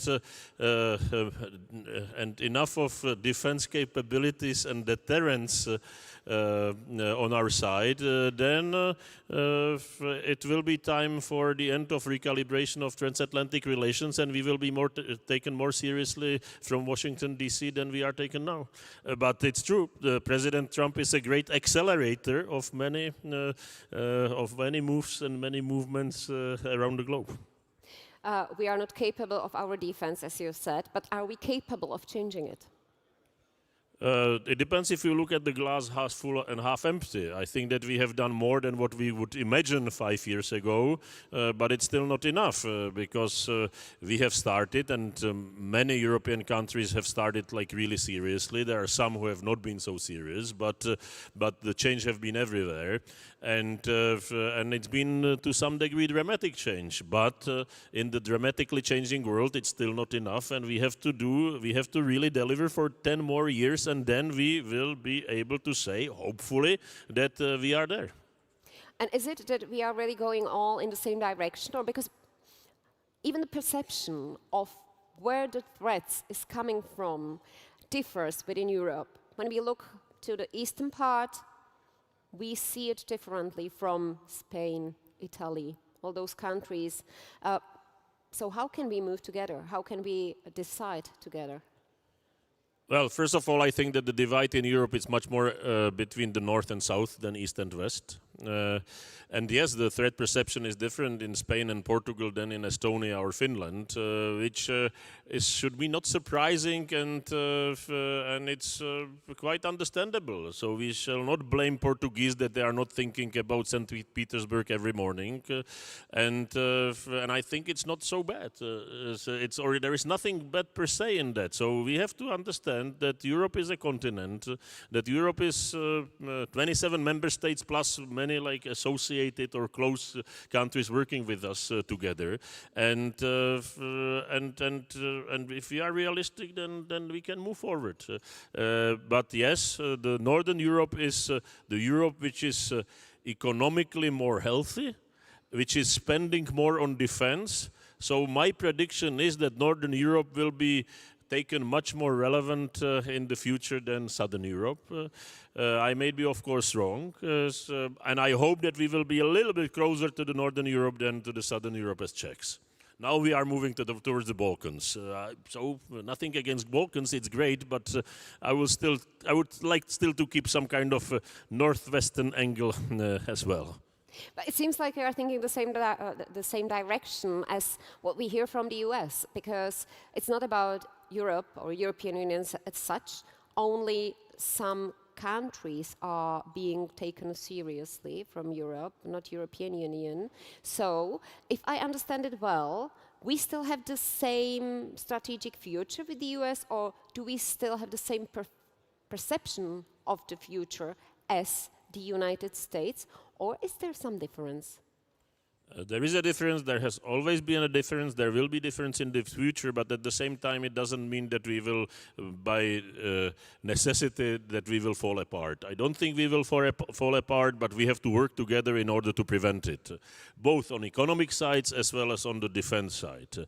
If you read the new American national security strategy, then it was here alarming how and what is there written about Europe. Then first of all, it was the first American national defense strategy which I was able to read because it was written by a journalist and it was easy to read. And then, yes, there were harsh sentences about Europe, but this is paradoxically because Americans still care about Europe. Because they still think that it's one civilization, which it is one civilization. So let's take it like this. Let's argue with Americans, but first let's be strong. This world, which is much more multipolar world, it's not the American unipolarity, even if the new institutions are going to be created. But it's really it's a world in more traditional sense that economy and military matters. So if we are to matter to all our enemies and adversaries, as well as to all our friends and competitors, then we have to have a strong economy and strong military. Otherwise, we will count less and less and less. And this is the universal rule. So let's be serious and let's move in the right direction. And if we keep on going in the right direction, then the transatlantic alliance is not going to fall apart. It's going to be stronger. It's going to be recalibrated, and it's going to be to our benefit, and I think also to the benefit of the Americans. But I don't care. You know, I'm just wondering, as you mentioned, that Europe is mentioned in the new security strategy of the US because Americans still do care about Europe. If I'm not mistaken, Russia is not mentioned there. They don't care. I think the Americans see Europe as more important than Russia. Because if they translate it into the economic strength, then yes. Europe is economically important, and it's not Russia. The problem is that America is equally important as it used to be 10, 15, 20 years ago, and Europe has been declining relatively. But economic importance of Europe, it's much more to the US and to the US pension funds and to the US companies and as a market, etc., much important than Russia. European armies are maybe less relevant with the number of nuclear weapons, but they are relevant, and they are relevant as customers of US, and the European defense companies are relevant investors in US. And by the way, now once we are going to be pushing much more into the direction of buy European and made in Europe in defense industry, which is quite fine if we don't do as far as the French want. Yes, Mr. Ambassador. So there I would balance France, but yes, we should insist on buy European, and now we can insist on buy European towards the Americans and towards the Israelis and towards the South Koreans, because now we finally have economy of scale. Once we did not have economy of scale, you cannot push anyone to relocate production of 100 missiles into your country because it doesn't have economic sense. But if you have an order of 5,000, then you not only you can insist, but I think you also must insist from the point of view of politics, from the point of view of economy, from the point of view of employment, and from the point of view of security of supply. So let's work in this direction. Let's be serious. We will see more, and we are seeing more, and we will see more European investment into US. We will also see more American investment into Europe. And this is the interlinkage we have to cherish and nourish, and we have to keep in mind. We've heard here about more and more about transactional politics, and is Europe able to play this game, to be equal partner in this game? I think economically, yes, if we try to do it and if we are in the right direction. Military-wise, it's more complicated because United States, it is a single nation, one country, and Europe is not a single nation, one country. But yes, it is still possible, and I really don't see problem there. I don't see problem if we are serious and if we move in the right direction. I see problem if we neglect it, if we neglect what is happening in the world, and if we dream our dreams. Okay, if we are detached from reality, then we are doomed. If we reflect reality and try to shape it in our own, for our own benefits, then it's a right path. And we can make easy deals with Americans. Where? If we have it right, we can make easy deals. Okay? And we can be strong. But we have to use the same tools. Like the tariffs, that beautiful word of President Trump, tariffs. We as Europeans can use it. And by the way, for the tariffs, you don't need unanimity. Okay? So use tariffs. How many times we have used tariffs? 0. Let's use it. We are talking about in Europe about unanimity about Russian oil and gas. So why not to use tariffs? We could have done that. But we are still preaching the rules of WTO, which are dead. So, if you are preaching a dead horse, you don't move. So let's see the reality. Let's not dream about the past. Let's get rid of stupid regulations. Let's be more competitive. Let's get rid of Ottawa Convention about mines, because if we deploy them in the right direction, it will save lives. Let's get rid of the convention about the cluster ammunition, because this is the ammunition which Ukrainians need for their defense, and all the crooks of the world are using it, and we are just binding ourselves in this dangerous world. Let's get rid of ICC, which was maybe a good idea, but it's not a good idea for these times, and it's not a good idea now. And let's think about this. And if someone says, let's get rid of ICC, don't immediately, as European, push that person into the corner as an extremist. Okay, ICC was a mistake from the beginning, and now we will see it more and more. So let's get rid of those mechanisms, and let's free ourselves, and let's be more competitive, and let's be more on our own feet. And then any American president will take us more seriously. What's there at stake in Ukraine for Europe? What is there at stake? What we can lose or gain if we don't move, if we are not strong enough in this, and we are still not strong enough? Well, if Russia prevails, then Europe will not only lose its relevance, but we can lose our freedom and our security, and it can be really devastating. So let's stop Russia, and let's stop Russia as far as possible from our Czech borders and from any European borders as we can. I think it's as easy as that. And I think this is from the beginning of this phase of this brutal war, which lasts from 2014, which we have forgotten, but let's say from 2022, it was always like, let's keep Russia as far as possible. Because once the Russians would be at our borders, they would push forward. They've always pushed. It's an empire. Russia is an empire. It talks about itself as an empire. It thinks about itself as an empire. And the Russian empire, as an empire in traditional sense, must expand. It doesn't have to be successful in expansion, but it must try to be expanding. Once it stops, once the will to expand is not there, the empire is gone. So this is the nature of the empire. So let's help them and stop them. Okay.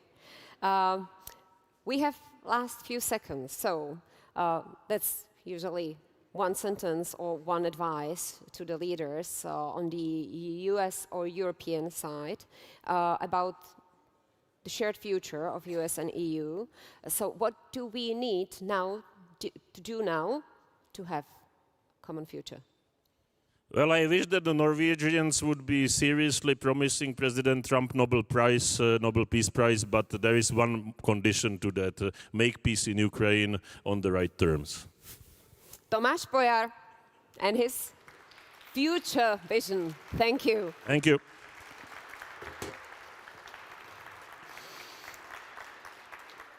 And we stay with the topic of geopolitics and strategy, and we look for answers to questions like what are areas of mutual interest, what areas are critical for intra-European cooperation, what is the future of NATO, and how should leaders act in a world increasingly less constrained about rules and norms. And again, let's hear the views of experts in an opening video.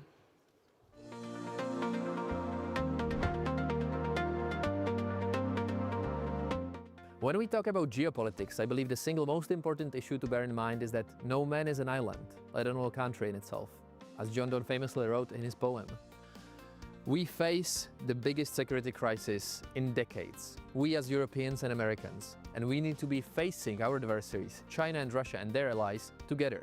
Because they have been working together more closely than ever, and they want to overturn the world order as we know it. We need to face this. We need to be strong, we need to be partners, and we need to be allies. Let's put it bluntly. We need cooperation, not trade wars. Instead of imposing artificial barriers and crazy tariffs, we should do our best to protect free and competitive markets based on rule of law. Openness and mutual respect leading to a mutual profit is the right approach. Instead of threats, bullying and humiliation, we need a goodwill. We should prefer a win-win approach instead of zero-sum game brutality.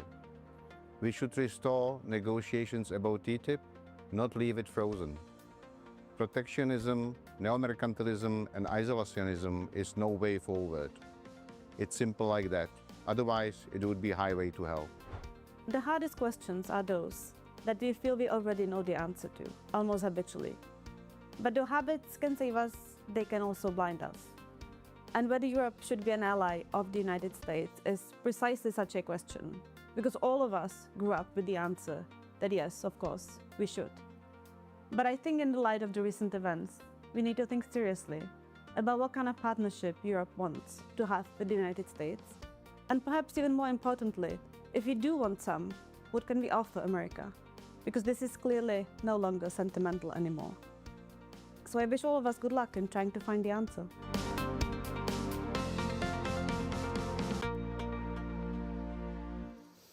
It's It's no longer sentimental, as we've heard. So what kind of partnership does Europe want to have with the United States, and what it is ready to offer?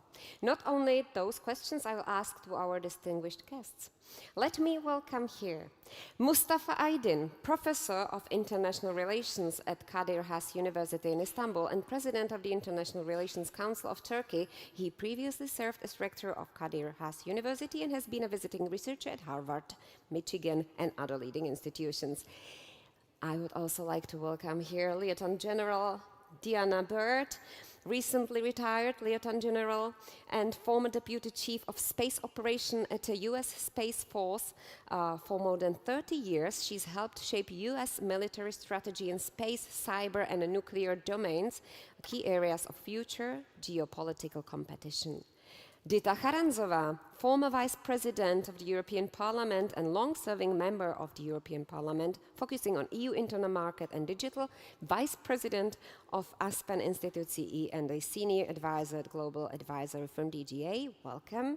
Tomáš Petříček, former Minister of Foreign Affairs of the Czech Republic, with broad experience in European diplomacy and foreign policy, expert in geopolitics, geoeconomics, and international security. And Miroslav Vlachovský, Slovak diplomat and former Minister of Foreign Affairs and European Affairs of Slovakia, with prior ambassadorial postings, including the UK and Denmark. He is also a distinguished fellow in think tank GlobeSec. Welcome.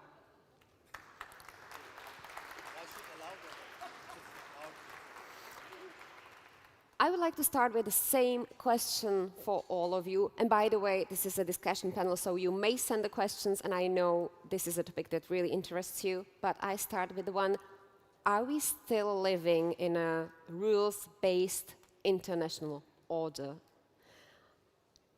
We may start from you, Mustafa. Since I'm an academic, I can be free to say no. That's the short answer. The long answer is, of course, as everybody keep repeating, the old order is finished and the new one hasn't arrived yet. So we don't know exactly where we are going to. Therefore, we have all these different and differentiated debates where to stand in Europe with the United States, etc. However, I'll give you 4 indicators where we are. We have seen the return of geopolitics. We have seen great power rivalry. We have seen power politics being played across the world. And it's not only Ukraine, but across the world. And finally, we are seeing now rudimentary first indications of imperial politics. Not imperialistic, but imperial politics. So some of the leaders in the world, it seems that they think themselves as like 19th century emperors. And the others as vassal states. So we have to confront these realities at the moment and maybe be a little bit realistic. That's my wording or advice from the beginning to Europe. Thank you. Diana, your view from the US. First, I want to say thank you to the Aspen Institute for this opportunity. It's a pleasure to be here with all of you today. I also want to preface my comments that I am speaking today as Deanna Burt, and a military officer for almost 34 years. I would disagree. Coming from a military background, we definitely have a rules-based order. We agree with the laws of armed conflict. We handle ourselves as democracies in a very specific way, and how we engage in conflict and how we talk and negotiate and work together. So I recognize that administrations in all of our countries change periodically, and that there are different emphasis put on different things. But I would say from a military perspective, we always have been very rule-based. We believe in democracy. We believe in defending our Constitution. That's what I raised my hand to swear in. To defend is the Constitution of the United States, not an individual or a particular part of the government or a party. So it is about that rules-based democracy, free and fair capitalism across the globe, and globalism is here. We are all connected, I'm sure, when we get to the technology panel following that talks about cyber. We are all connected whether we want to be or not. So I think working together on those rules and norms is going to be critical, particularly in the area that I'm most interested in talking about, if you are, in the space domain. And it is a future that has a lot of work to be done, and what are the rules and norms, and I think we're going to do that together. And I believe we'll get to that one. Dita, do you see it as a still rule-based world? Thank you very much. And as a retired politician, I can be quite open. I think that the world we knew is over. And I agree with Tomáš Pojar that we should leave the sentiment apart. And I would leave to political commentators, historians, to look what was the moment when we actually changed the course. There is a new reality which we as Czechs, as Europeans, have to face. And as you rightly mentioned, I am still quite involved in the EU affairs in Brussels. So the call, which also Tomáš Salamont mentioned, the wake-up call, that was the mainstream a year ago, which was good. But unfortunately, with the speed of the decision-making process in Brussels, it has not delivered yet. And I think the biggest challenge ahead of the European Union to get on the right track is to move fast and to move in a united way. Thank you. Tomáš? We see the end of what we can call universal global order. I think that it is not that we are facing the end of international rules-based order. At least I hope that in Europe we will still have an international rules-based order. But I see that kind of like we are in the middle of the divorce process. The marriage doesn't work. We know it. I share the view with Dita that the marriage is probably over. We don't know on what conditions we are going to divorce with the order. We used to call international, I would say global, because we aim to be universal and global. And we don't know what will happen after. And I think that's the nightmare for us, I think, in Europe especially. We don't know what's going to be next there. And I hope that we will have a chance to speak about, but as in life, after divorce, usually we are looking for new partners. We are looking for new loves. We are looking for new friendships, maybe. And I believe that we will end up with a new order, probably not a global order, but an order that will be based on some rules. I want to end by stressing, but be careful about assessing who destroyed the global universal order. At the moment, we aim to blame US. Maybe Donald Trump is the, let's say, final spark to blow everything up, but it was mainly China, Russia, Iran. We are not talking much about it, that the global order was undermined by these actors because they wanted to undermine it. So that's where I would like to conclude. I'm looking for a new order. How does Miro see it? Your question was if there is still, I think to a certain degree, yes, and we can see that to a certain degree, yes. But we also live in an era of a dramatic change. It's not a transformation, it's a rupture. And I agree with Tomáš that it's not only due to US. I think China and Russia, their leaders talk about multipolar world long time ago. And somehow I see the President Donald Trump does just join the chorus in this and adapt America to this vision. I feel that America, after years of hegemony, and resigned a bit from the position of a guarantor of universal order.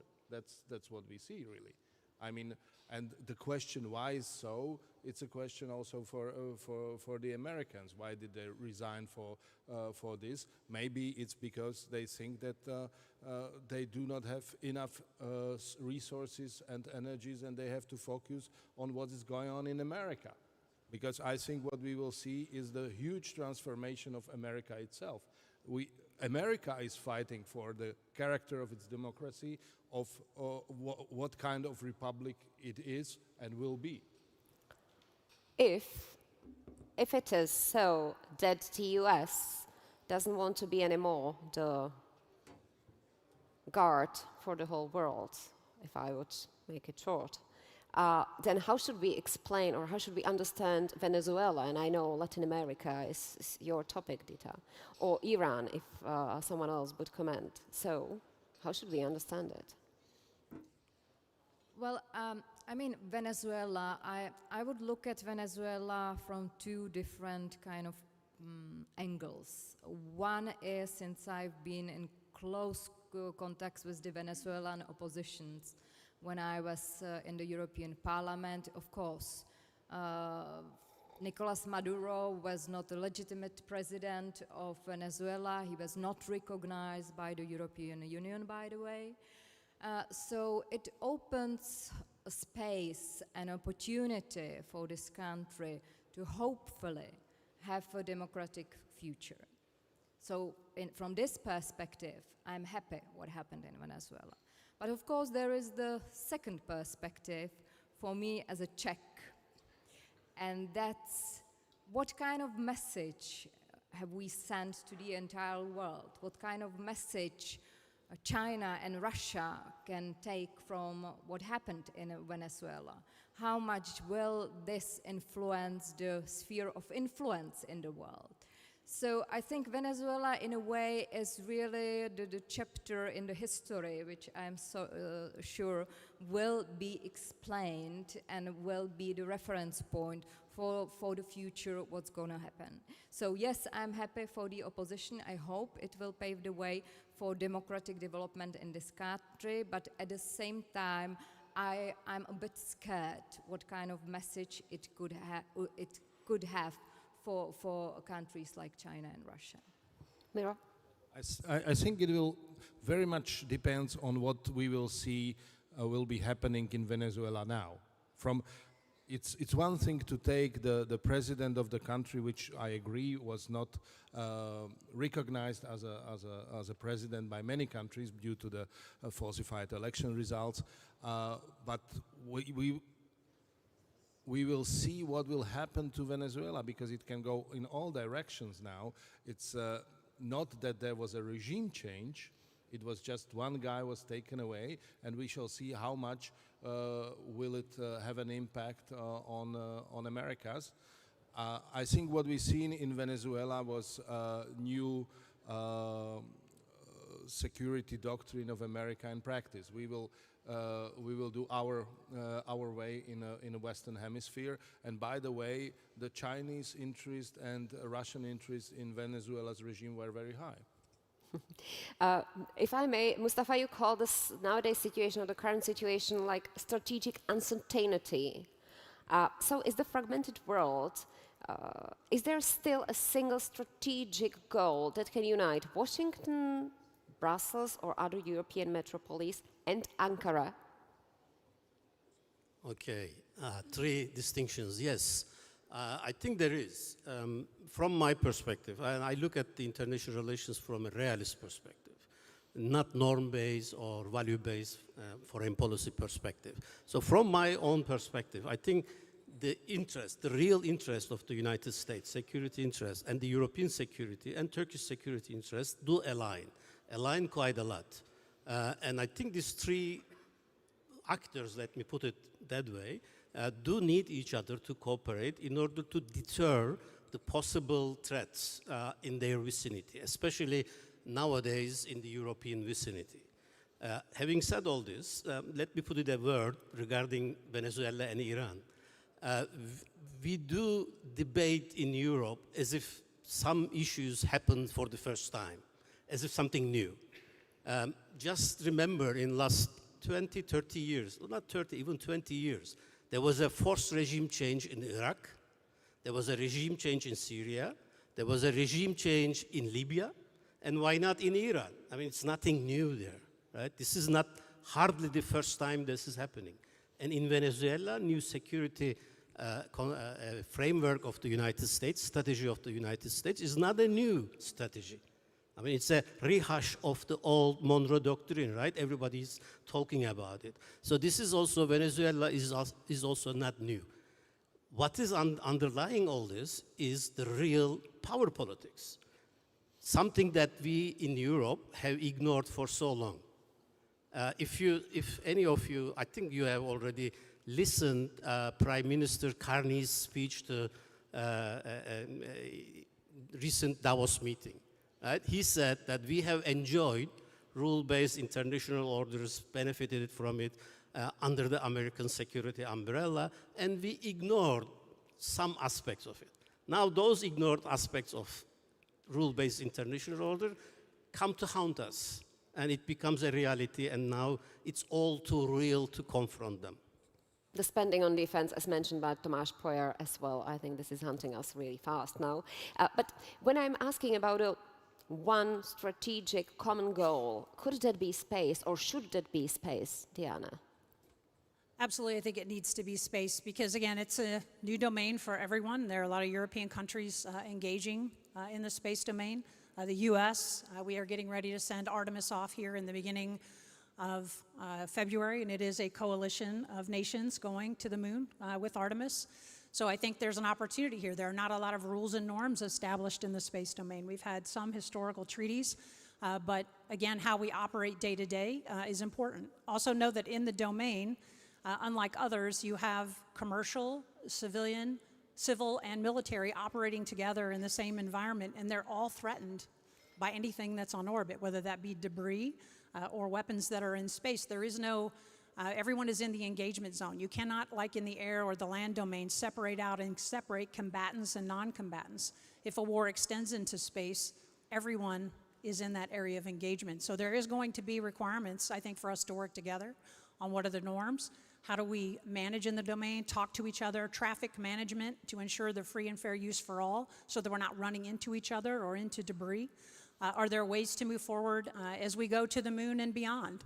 And how are policies maintained of how do we all live together if we go and set out outposts on the moon or to Mars and others? I think you can see that there will be more policy, more governance and discussions about how we will do that as like-minded spacefaring nations. So I think there's lots of opportunity to partner in the space domain. And probably not only opportunity, but also necessity, because if I'm not mistaken, you've warned about the risk of potential space Pearl Harbor. What Yes, do you mean? What I mean by that is, so I think we've seen two events. They weren't Pearl Harbors per se, but they were very destructive tests. In 2007, the Chinese took a land-based munition and launched and killed one of their own dead weather satellites, blew it into thousands of pieces. We are still tracking that debris on the order of 2,000 plus objects every day because that threatens not only low Earth orbit satellites, but also the 4 souls we have on the International Space Station and the 3 Chinese taconauts that are on the Chinese space station. That debris is dangerous to those humans on orbit. So that is important. In 2021, just prior to the Ukraine invasion, the Russians also did a destructive ASAT test on their own dead bird, and again, still tracking that debris. So we did come across as the US with policy that we would not do destructive ASAT testing because, again, of the hazards it creates for everyone. You can't discriminate with that debris. Everyone has to deal with it. And so it's either going to put humans at risk that are on orbit, as well as it also limits the life of your satellite because you're constantly moving to avoid debris. You're expending fuels that until we get on-orbit refueling cannot be replaced and then affects the life of the satellite. So I think there are a lot of opportunities there to set norms, how we deal with it. Do we start to get after debris collection? Do we start to get after on-orbit refueling? How would we do that as like-minded nations? Because we're all going to have those same issues. And thank you for the examples why it is necessary to do that. But I will come back to not only the space and the cooperation, but also to the question that you ask a lot, is Europe able, capable, or is there the political will to transform from a security consumer into a security provider? And that all fast enough to deter Russia and other threats? Tomáš. I think we are undergoing enormous, I would say, even tectonic cognitive shifts in Europe, and yes, I think Europe is waking up,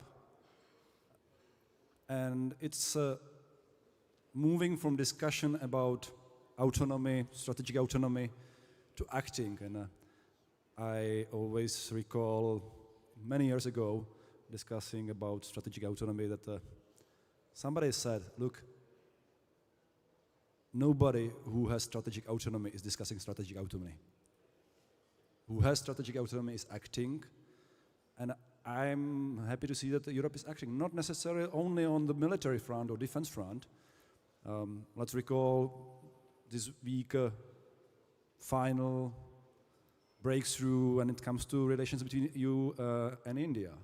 I think Europe needs to act as a partner for other, let's say, second-tier powers in the world that are outside of this, let's say, hegemonic conflict between the US and China, because that's the way we can also increase our deterrence to security risks, adversaries that are undermining European security.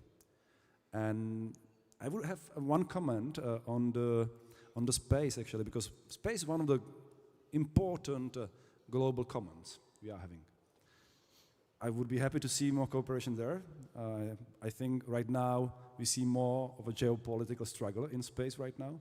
But I'm afraid that we have other global commons, and if we turn them into geopolitical battlefields, as it's happening in the space, we might undermine the very services we need from our Earth to provide to us, from seas, climate, and we can name others. There are so many global commons we are not right now able to find a proper cooperative frameworks for. And instead we are turning them into battlefields or theaters of conflict that we are contributing actually to what you started with, undermining any chance to have a new, more equitable, more effective international order. There is the battlefield for future order taking place right now. Thank you. Dita wanted to react. And I have a question, request here from also the audience that want to hear this discussion. If please, you in the back where the coffee is, if you could be a bit more quiet so that they can listen, because it's disrupting quite a lot. So you may still use the heated tent in case you need to discuss something urgently. But Dita, please. I just wanted to quickly react because, Misha, your question was, is there something we still have in common with the US? And then what we've heard so far is actually good examples that there are a lot of topics that we have in common with the US. Space, you mentioned one very important issue, which is China. I mean, that's in our common interest, how we will deal with China. I also think that in the fields like energy, technology, there is a lot that we have in common with the United States. I mean, you have 74 European companies that rely on the US when it comes to critical IT operations. So there is a link, clear link.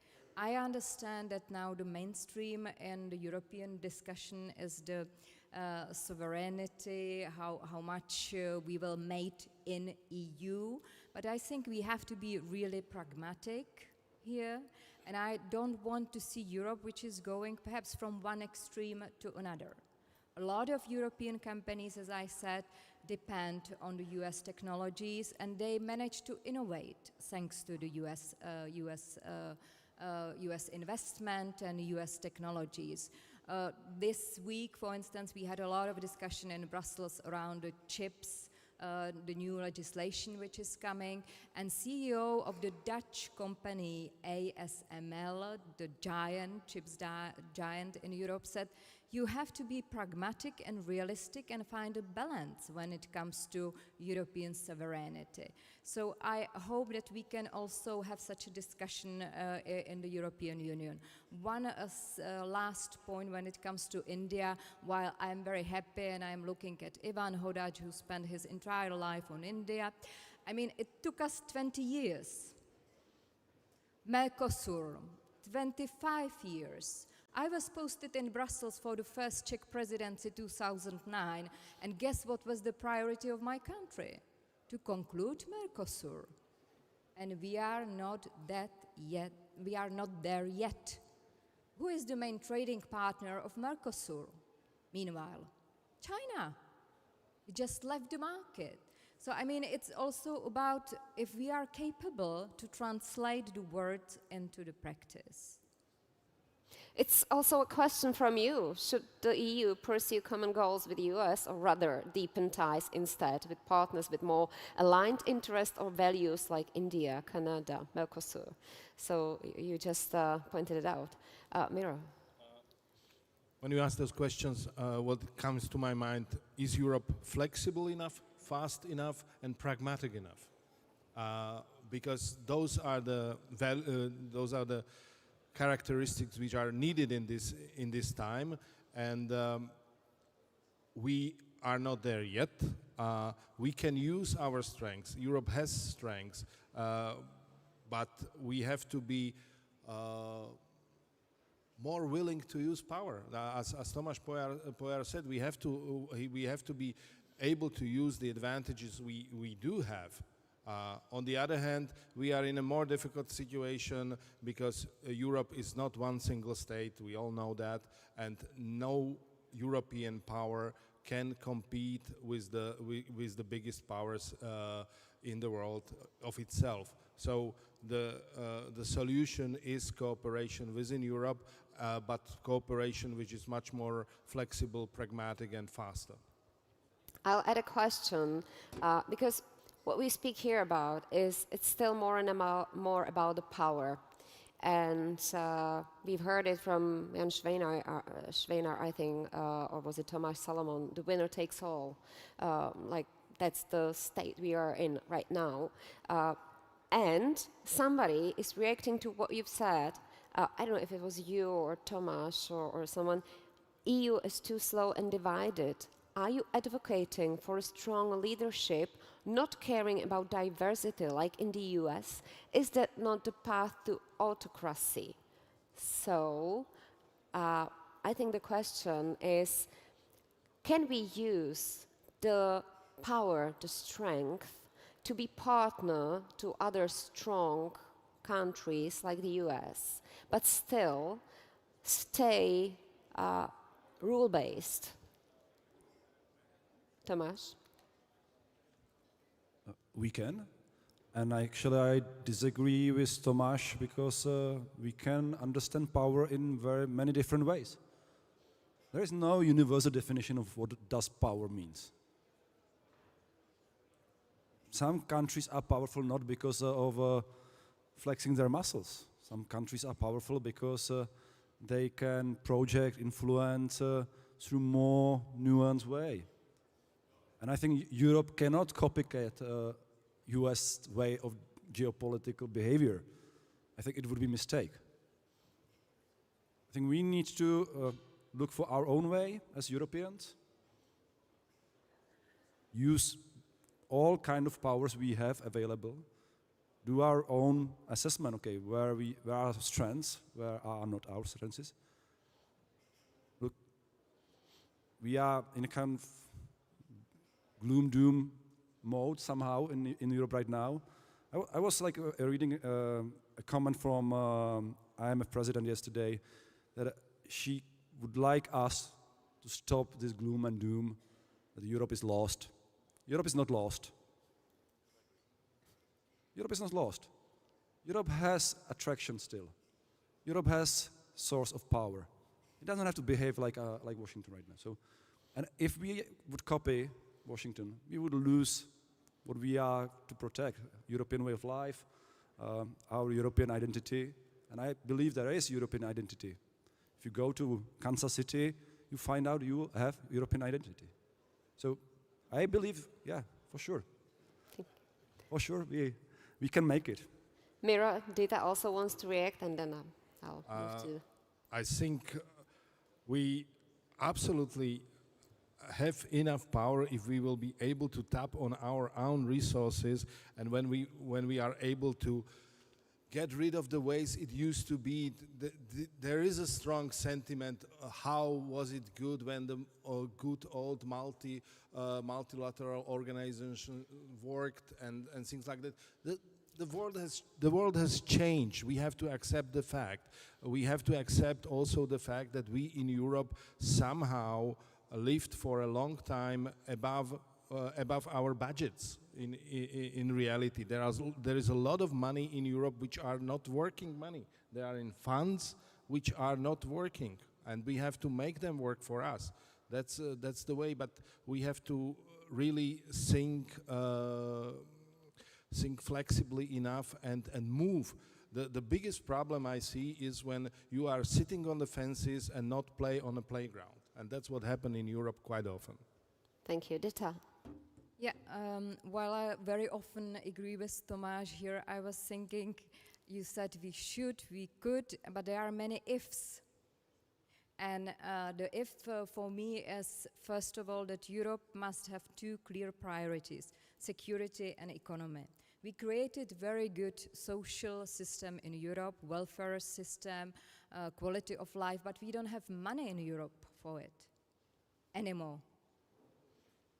That's what we discussed at the business panel, the lack of capital markets here, functioning capital markets. And also how, I mean, we both follow what is happening in the European Union. I mean, I spent 20 years discussing internal market of the European Union. It's not completed.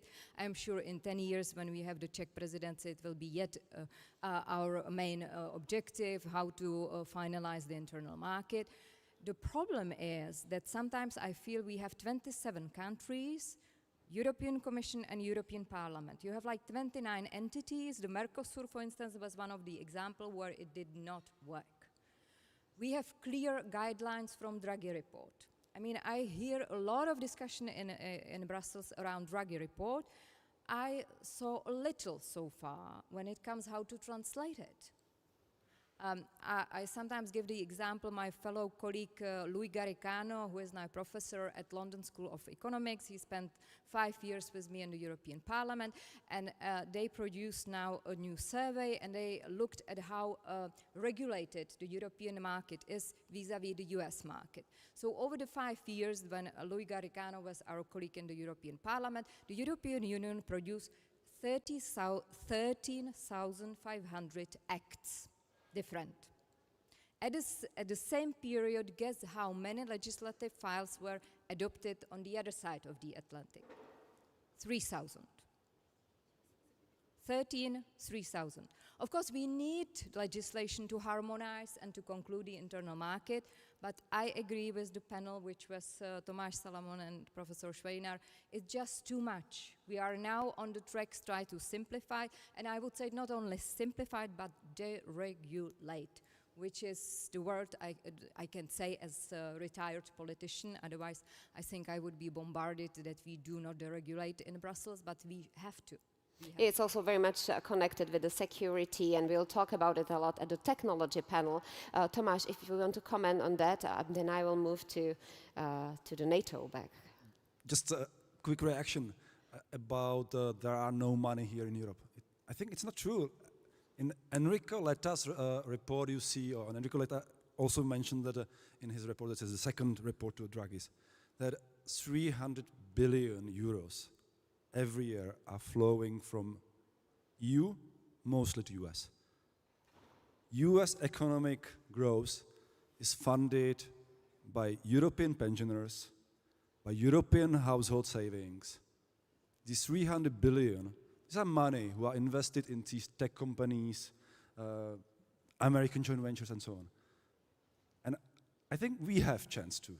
We need to speed up, I agree, but we have chance to keep at least part of this money in Europe to fund what we need to do to make Europe stronger. So I think there is a source how to invest everything, how to finance everything, sorry. Yeah, and I think this is, the question I promised was also, how do you see the future of NATO? Or what's going to be built? Will there be some stronger European pillar of NATO, or will we need to build some European or EU security coalition, or will it be the coalition of the willing, or what would be the right partner, or what would be the right solution for the US, and where does Turkey see its role as a traditionally neutral country? So Diana. I think we've all seen NATO as it was originally established in 1949 with 12 nations, and where it is today and why it was established and how it has evolved. I think it's been a growing and changing organization, as has the world. And it has been the securer of peace for a long time. Yes, we've had skirmishes and fights and various engagements in the Middle East and in other places, but we have not had anything on the scale of World War II or World War I, for that matter, as a result of the coalition. Do I see it moving forward? I think we've been very clear that, and I've heard multiple times today, we all agreed as we joined that partnership that we would bring a certain level of expenditures and resources and how we would participate in the organization, and I think that's what we've been asking for, is that everyone participate as a partner with their strengths and their respective GDPs, as we all originally agreed to when we signed the agreement and joined NATO. And I think that's what you've seen President Trump say over and over again, as has Secretary Hegseth, of what we want. You heard earlier from the ambassador, America first does not mean America alone. We value our partnerships. I know it may not feel that way, and as I've sat here as the lone American, that's how I feel, that you feel we don't appreciate you. I would say that we do. But in any partnership, whether it is even in a marriage, I expect both partners to pull their weight, and I expect both partners to be wanting to be married. And if we have relied, I heard earlier that the U.S. has been the guarantor for everyone else. Well, as a U.S. taxpayer, I'll put a different hat on. Why am I responsible to pay for the world's security? When I have problems in my households, medical concerns in our country, the things that we have bills just like you do. I know sometimes it may not seem that way. I also think there's a monolithic view of the United States that 50 states all agree and get along just great, and we don't have different issues in our own Congress and in our own parts of the government. We do. So I can relate to the EU and the NATO pieces, but I do think moving forward, it is important that we continue to look at NATO. We look at the threats that we all collectively face. How do we play to each other's strengths? And there are many strengths in European nations. I am a little sad that it does seem gloom and doom to me. There are a lot of NATO nations that I've worked with for over 34 years and have grown up working side by side on operational consoles with or deployed downrange with, who have been incredible partners and very knowledgeable and have helped me look at problems and solve problems with a different perspective.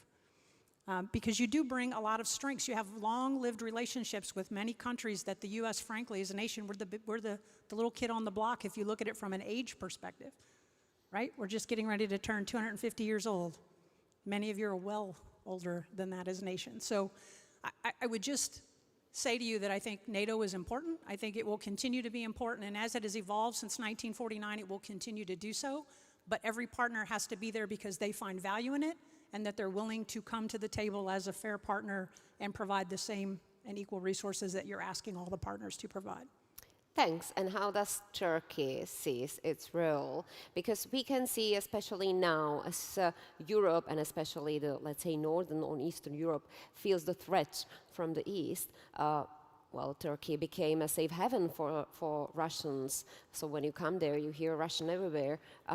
You still buy Russian oil. So you stayed with a neutral, let's say, point. But how it is now when we talk about big role of EU's defense, EU pillar of NATO, where does Ankara see it? Let me start with the definition of power. Actually, we do have an agreement on what the power is. Power is the ability to convince the other actors to behave in the way that you want them to behave, right? This can be used in individual relationships, bilateral relations. It doesn't have to be in the nation-state level. However, there are different aspects of power, right? One is military, obviously, we all see it. But there are other aspects, economic aspects, diplomatic aspects, and moral aspects, and etc. And not every country and every entity are competent in every dimensions of power. And it doesn't make sense to ask them all behave in the same way. I'm saying this because it doesn't make sense to ask the European Union to become another NATO or United States or Russia or China, right? It's a different kind of animal. The European actors, individual actors, used to use hard power, the military power. They were able to do it quite well before the First World War or even until the Second World War. It ended up as two global wars. So one of the reasons why the European Union was actually created And many people forget that. It was created to bring peace to the European continent. And again, let's remember, even at the end of the Cold War, it was one of the most striking arguments from the United States that the European Union need to expand to the Eastern Europe because European Union is a peace project. Right? That's the strength of the European Union. So if we ask from the European Union to become a military power and try to replace what NATO has been doing for 50 plus years, it will end in failure. It would not bring a plus for the security of the European countries. Exactly. That's why my priority would be, looking forward, would be a NATO-based European security system, which has its own different strengths. The doctrine, ability to command and control, access to American military power, access to global nuclear umbrella, US nuclear umbrella, and et cetera, et cetera. Instead of trying to duplicate this within the European Union, we can rely on NATO, but have add-ons from the European dimensions into NATO. This discussion about European pillar is not new, and I link this to Turkey.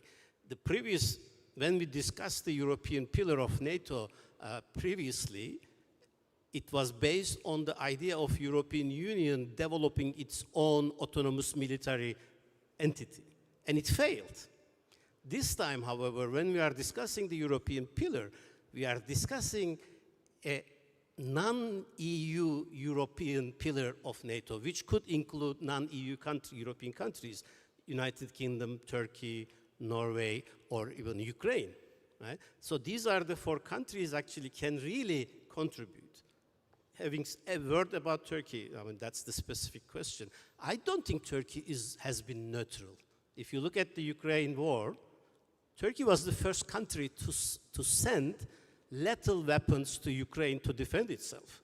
When the Europeans were still debating, EU members still debating what to do and what to send, Turkey sent UAVs to thwart the Russian occupation. So Turkey has never been neutral. Currently, we are trying to contribute to wider European security, not the EU security, and I think that's different. Nicely.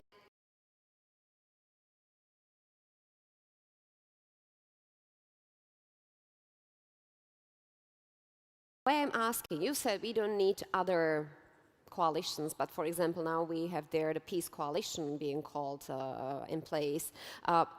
There are many questions, and were there already in the panels beforehand. How about Europe, when we talk about what's your view on federalizing Europe? Also, another question about making it more integrated, so federal Europe. And another, how to repair and rebuild trust in NATO when European allies have been directly threatened by US and their sacrifice for US in Afghanistan is discredited, which is connected with calling Denmark, which was the big ally in Afghanistan, called in by NATO Article 5. So, where is now the future? Don't we lose the common trust in NATO? Is it still the common future? Or how the European side of the panel sees it? And you may connect it with the request for, do we really need a more federal system in Europe? It's a very political question, so. As a retired politician, and for the Czech audience, I might say something which is not very popular, but I think indeed we need more integrated Europe. I will avoid the word federal because I know it's toxic, but I do think we need more integrated Europe. And I listened very carefully to what Mustafa said, and I want to say also, using also this opportunity, because we keep criticizing what is happening in Brussels, a lot of regulations, bureaucratic system, yes, everything is true. But there is one big fundament of the European Union, and actually when Russia attacked Ukraine, that was my first thought. Now it would be much easier to explain also to the Czech public why it's important to be part of the European Union and of NATO. Sometimes we question it, but I really hope that the war in Ukraine opened our eyes and we understand much better that for the country as Czech Republic is existential to be integrated with Western, Northern, Southern European countries. Yeah, Tomáš? To your question about federalism or more federal structure, actually I think Donald Trump can help us. American Federation was also kind of like enforced from outside. I hope we will avoid suffering the European Civil War. But yeah, I think federation was not necessarily the outcome of constitutional debates in the United States as well. So maybe external pressures will force us to do it. And regarding, can I very briefly on your future of NATO? I agree. It will stay in place. It will have to reform. I would not comment on these political proclamations, but I think they are harmful. But if I look into not national security strategy, but national defense strategy of United States, I think it shows us where the NATO will have to go. America is clearly saying conflict in Europe is a European problem. Our support will be limited. It will be critical, but it will be limited. So it means the NATO will have to think about functioning very differently.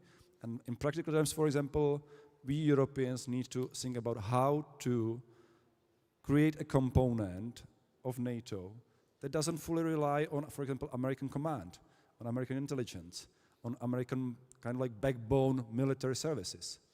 Because the support will be limited. But the NATO might stay as both political and military organization as we know it, but very different. For the last round of answers, I'll use the question that you sent and also the one that was asked in the video. So the one that you sent is, what other issues could we face in the relationship with the USA in upcoming months or years, if there are any that you expect? And I really like the question, what kind of partnership does Europe want to have with the United States and what it is ready to offer? So, Miro. I will come back to previous question about the trust in the alliance. I think it was significantly shaken, but it didn't disappear. I think we all know that NATO is absolutely important for European security and defense. No doubts about it. We will have to adapt. We will have to reorganize, and the same applies to Europe in general. My message is we are rich enough, and others knows it, including the leadership in the United States. This is not a Donald J. Trump argument. It's an argument which is at least 25 years old. You are rich enough to take care of yourself and your own backyard, and I do agree with it. And we have to work on it, and we have means to do it. We just have to be very focused, pragmatic. We love to discuss structures, legalistic issues. We have to have an eye on a ball and be focused on our competitiveness and economy and our defense. Thank you. Tomáš.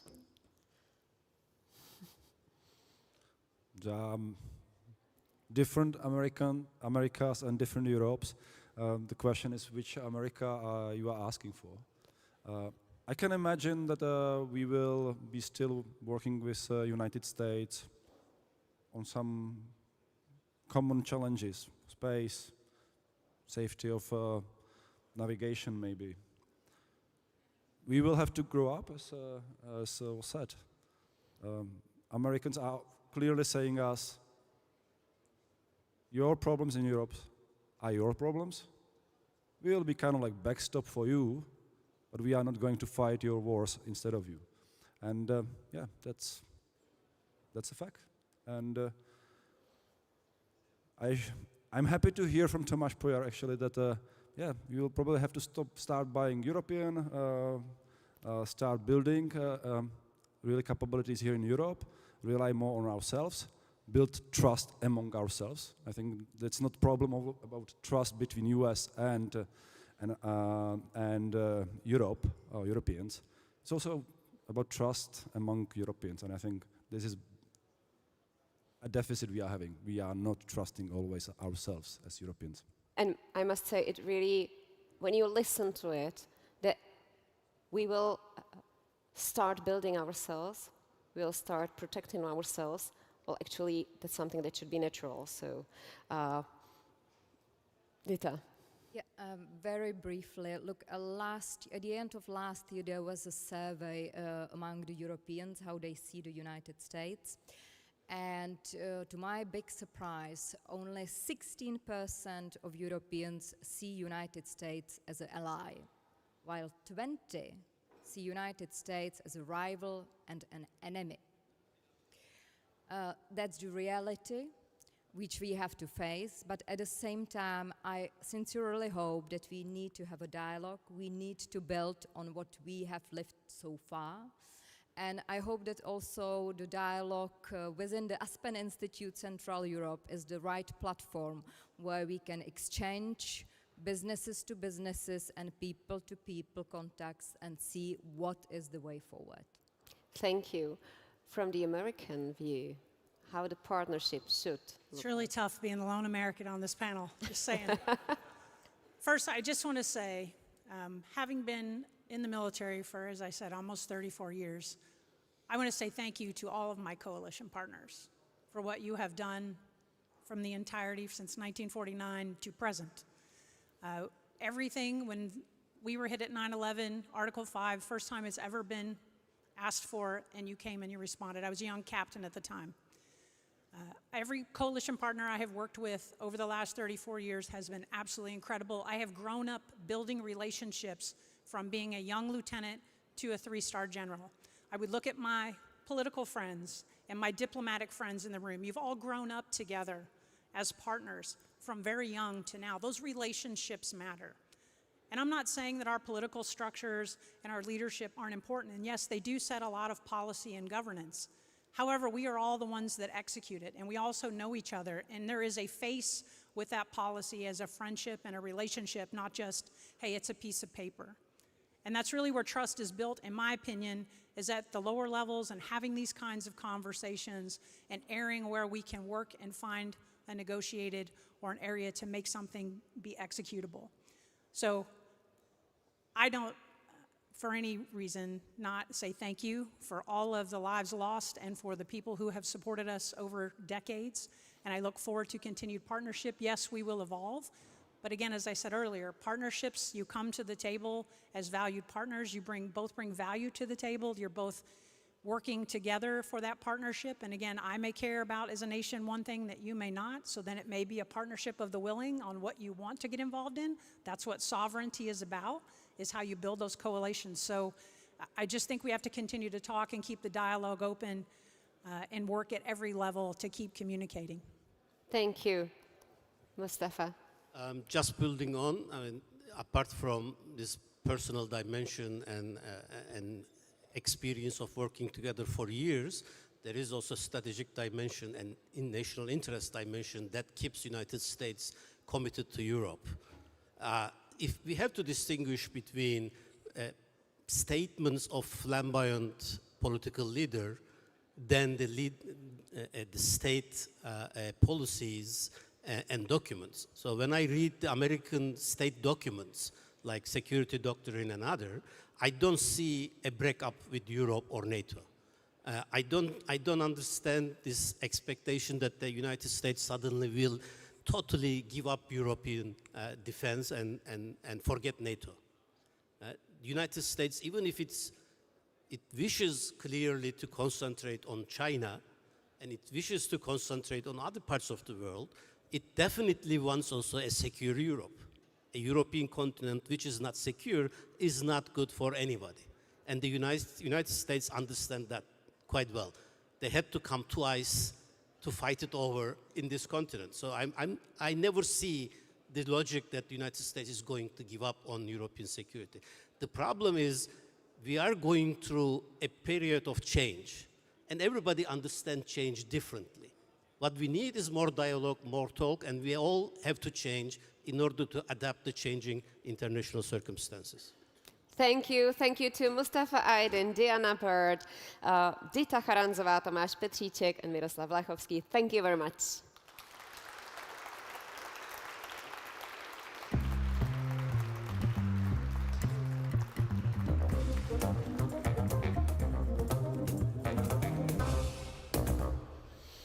And now we go more into detail of transatlantic relations when it comes to technology, AI, and security.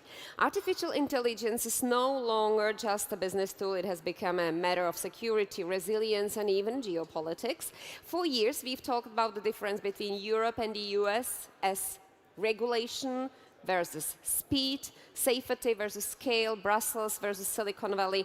But today, the real question is, how do we make these two approaches work together? And because our competitors are not slowing down, they are not waiting for rules, and they are certainly, some of them, not playing by democratic principles. So what do we need to stay secure and competitive? Let's hear from a video message.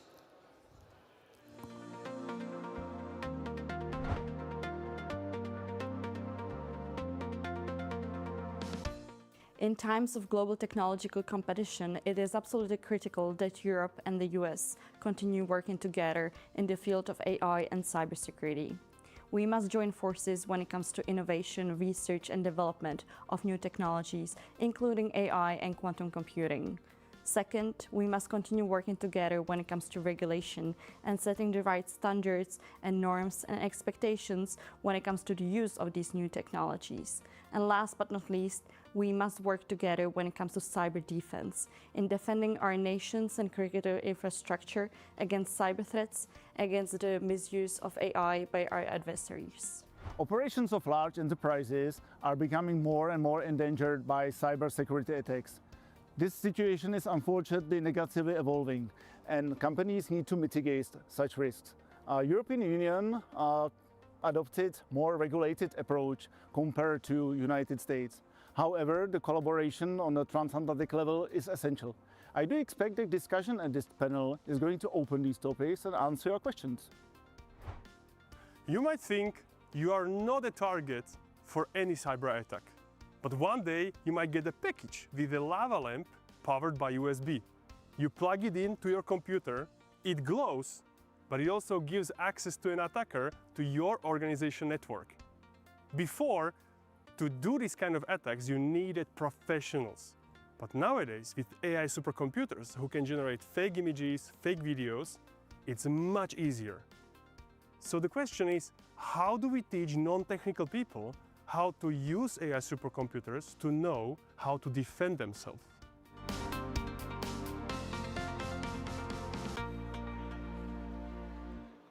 So, is it really innovation versus security? Does this two really stand against each other, or is it there a way towards innovation through trusted security? And how could we cooperate on that on both sides of the Atlantic? Topic for our guests. Let me welcome Jaya Balu, COO and CISO at ISLE, an AI-driven cybersecurity company focused on protecting complex corporate systems. Jaya is a globally recognized cybersecurity expert who has spent her career shaping encryption, threat response, and digital security practices at major institutions. Welcome, Jaya. She'll be explaining the technological stuff that I don't understand. Thanks. Henrik Bourgeois, Senior Vice President leading MasterCard's engagement with Europe governments and institutions with more than 2 decades of experience at the intersection of business, law, and public policy from companies like Intel, Apple, and GE. Welcome. Renate Nicolai, Deputy Director General of DG Connect at the European Commission, former head of cabinet of Věra Jourová in her roles as Commissioner or Vice President. Now is Renate called Madame Simplification. Welcome. Michal Piechouček, rector of the Czech Technical University, an experienced AI and cybersecurity professional with track record in executive roles in Gen, Avast, who also co-founded multiple very successful startups, for example, Cognitive Security, sold later to Cisco. Welcome. And Andrea Rigoni, non-resident senior fellow with the Atlantic Council's Transatlantic Security Initiative and managing partner at Altirium, a former managing director at Accenture or advisor to Italian Prime Minister. Welcome. Well, let me start by understanding if there is something like innovation through trusted security possible, and how? Jaya.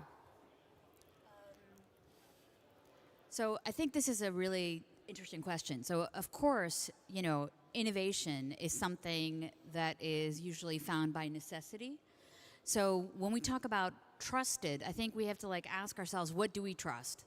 You know, we're talking about AI attacks. What does that mean? If you look at the large language model providers, everyone who actually is someone that we use at a large scale are things like OpenAI. We know them. We know Google Gemini. We know Anthropic. And those large language model providers are all American.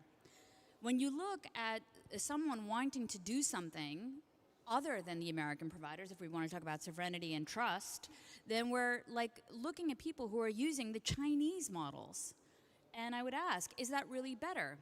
And I know that from a European perspective, we would like people to use things like Mistral, but that uptake isn't happening. So the initial idea of trust is something that, you know, actually I want to know, are we even able to provide trust? So what kind of innovation is required to actually have that initial trust? And if we look at, I just want to maybe have a definition setting of what is an AI attack, because we say things like AI attacks. What does that even mean?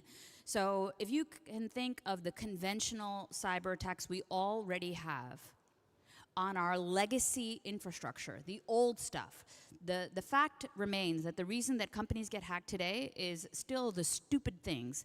We get hacked because we still have stupid passwords. We do not deploy multi-factor authentication, even though it is available. That's the first biggest reason. And the second biggest reason is because we have old vulnerabilities in things like our routers, our servers, our infrastructure, and those things that we know about that are sometimes years old, we don't fix them.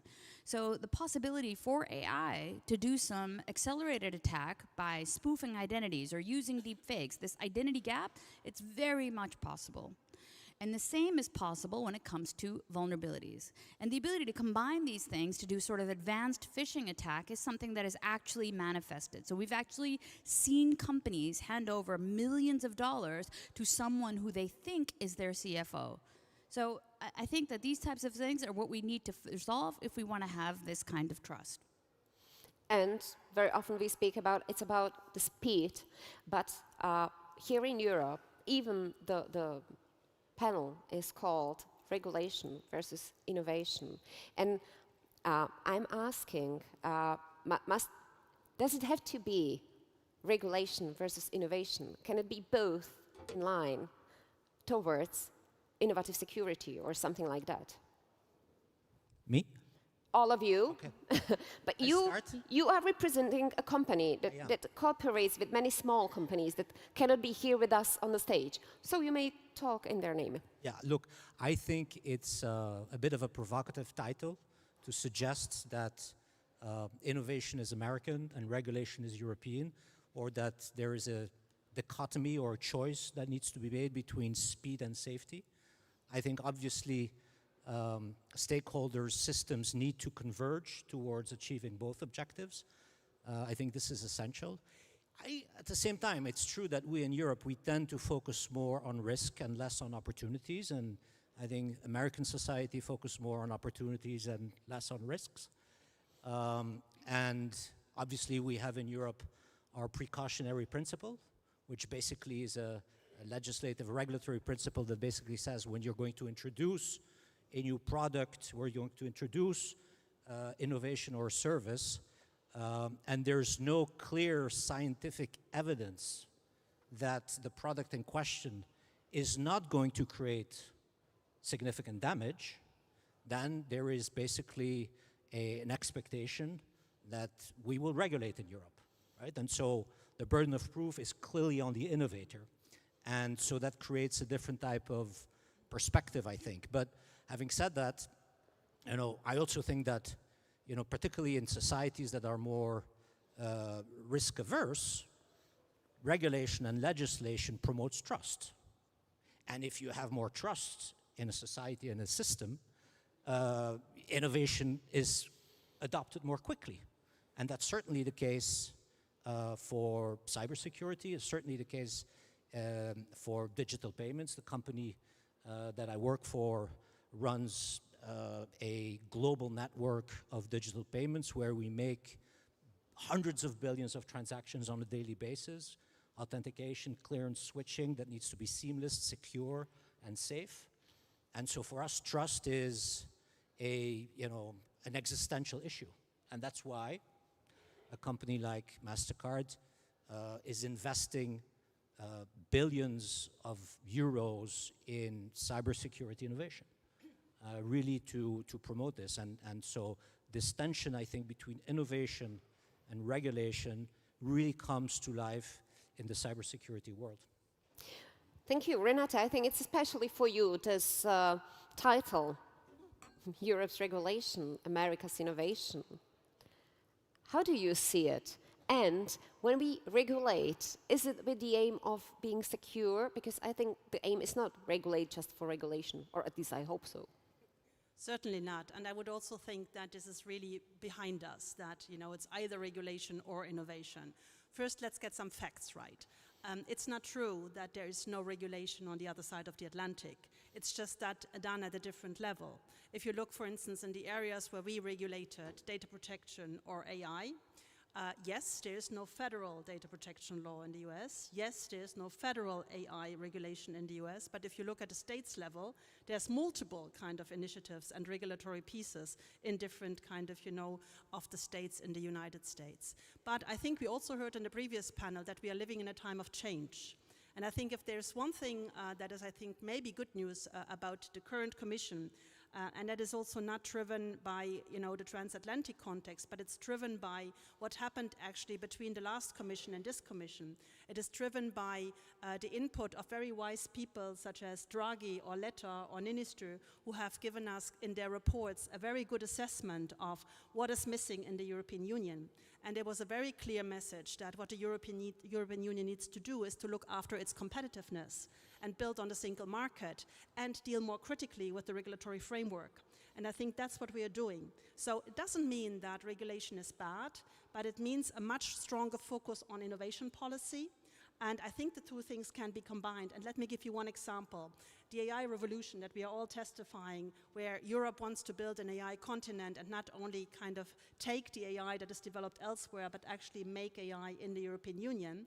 Yes, we have an AI Act, so we have decided to give us guardrails, and for still the biggest single market, so better to have one law in a single market instead of having 27 different pieces, which otherwise would have emerged. But at the same time, this Commission has done a strong AI innovation push. And at the moment is discussing, gigafactories to be kind of, established with a huge kind of interest from private investors, member states, all sorts of sectoral initiatives to come together and to invest in computing power in the European Union so that we can actually train our models in the European Union. This shows that if the tone changes, in Brussels, and it has changed, that opens a door for kind of innovation power, because innovation is not a stranger to the European Union. It was mainly a little bit that we were a little too naive in the past, that we were sitting back a little bit too much, but the wake-up call came from ourselves. It came from these reports, and it has been echoed in the political guidelines of this Commission. So I think we're actually trying to combine, and AI revolution in the European Union will show that you can do it with a strong innovation push, but at the same time having the trust in mind that comes from the AI Act. The things are not kind of in contradiction with each other. They have to be read together. But it requires also smart regulation. not over-regulate, but actually take a critical look at your regulatory environment and also cut it where it's no longer necessary, deal with it when it's no longer coherent, and really reduce administrative burdens as much as possible. Michal, I'll be happy to hear your view on that. Thank you. And first, I need to acknowledge the hard work that you are doing. So many panels, one after the other. Very intellectual, great work, Michaela. I hope I will not ask you about, I can ask even about education, so it's okay. No, I just kind of wanted to reflect on this title. I actually think that it's great, provocative title that I fully disagree with. First, because kind of choosing between security and whatever else kind of doesn't make any sense. Security comes first. It's like if we be kind of choosing whether we support our country by affordable housing or by investing in defense. There is no sense of kind of building affordable housing if we don't defend our country, right? So it's very similar. I think that kind of security comes first. The question, though, is whether a regulation leads to security, and maybe this is the question we should be debating, and then is relevant to talk about innovation versus regulation. And I actually think that the assumption, the urban myth that is spread around in Europe, that we, instead of innovation, we regulate, and this is why we are falling behind technologically, is not true, actually. I'm an AI scientist, AI researcher, AI investor, and I know that Europe has been falling behind in AI innovation way before the AI Act have been agreed. So there is no causality. It's coincidence in a way, right? The reason why we are late or we are not as innovative as in the United States is kind of many facts, kind of risk averse maybe. Less experience with tech transfer from the best in the world scientific research in Europe, but mainly it's unavailability of funding that Europeans invest on NASDAQ, and therefore Europeans are kind of funding American tech transfer and American innovation. So instead of kind of debating whether we regulate or not, we should really think whether we can create such an innovation environment as they have in the United States. And this innovation environment that they have in the US is based on federative arrangement of the states that create a massive capital market, that create more unified leadership, and the European focus of kind of less centralization and kind of national identities that are preventing us from creating a joint capital markets and collaborate in a much more unified way, kind of makes us less competitive with the United States, and not only in defense but also in innovation. So this is the key reason why we are falling behind. It's not a regulation, trust me. And if I had to choose between regulating AI or running free in AI, I would always opt for regulating AI. We are regulating how we build cars, okay? It's not that anybody can build their own car and then sell it on the market. It is regulated. We are regulating food in Europe. We regulate the way how we build buildings and deliver water, as a result of which we have a drinking tap water in our households. They don't have this in the US. So if you ask me whether there is a reason why we regulate, this is the way how we live in Europe, and I wouldn't trade. I think that we should focus on things that are dear to us. Technological development is dear to us. It really affects the way how we are going to live in the future, and we shall be visionary, understand the future, and talk one to the other, and to learn how can we protect European citizens against a negative influence of future technology expansion.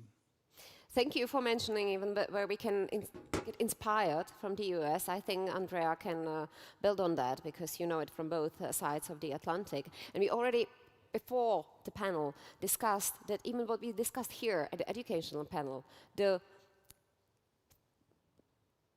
we are so afraid here of making any mistake, which is not the case of the Americans, is also something that stops us from developing fast. But your view? It's already been covered, and I want to, reinforce that the innovation in Europe is not about regulation. I think that, it might be even the opposite. I mean, regulation is driving a lot of, new development in intelligence, in digital security, in AI security. I think we have a problem in transforming research into successful companies. That's pretty evident. I mean, European companies, they struggle to scale up. Is a cultural thing, is sometimes in the national law that, if you invest in a company and then you fail as a leader, that's negative, when in the United States, it's quite the opposite. That translates also into an attitude of the national and European VCs. But before I continue on that, I want to do a step back on security first. I think it's non-negotiable. I mean, most of us came here, by flying. We don't want to negotiate security with, there's more regulation, it's gonna cost more. I mean, a screw, the same screw that you buy for your house that might cost 5 cents, exactly the same screw for an A320, an Airbus A320, is gonna cost between 50 to 100 euros. That's a cost of security. Now, we want to pay that cost for security because we see the impact of an unsafe plane. I mean, people is gonna die. The problem that we have with the digital space, we don't have our senses to help us understanding the impact. And AI is making things a lot worse because yes, we might have problems with an autonomous vehicle taking the wrong decision, and you might have the driver or the passengers dying for that, but there's an impact on the cognitive level, and it's too new. The research is still very young of that. That doesn't help. That's the reason why we close airports for a drone, and for a pilot or an airport security expert, a small drone is not an issue. No one will die. We never closed an airport because of malicious code. Why? Yeah, everything can happen, but we try to be optimistic, and because it's a broad range, and we cannot project the impact of a cyber attack on, for example, casualties, we try to diminish the impact. But when we speak about security, isn't part of that having a technology that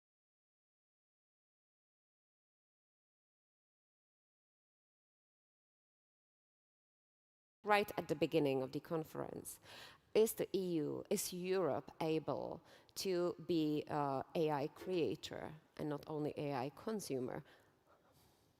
I actually think this is our biggest problem.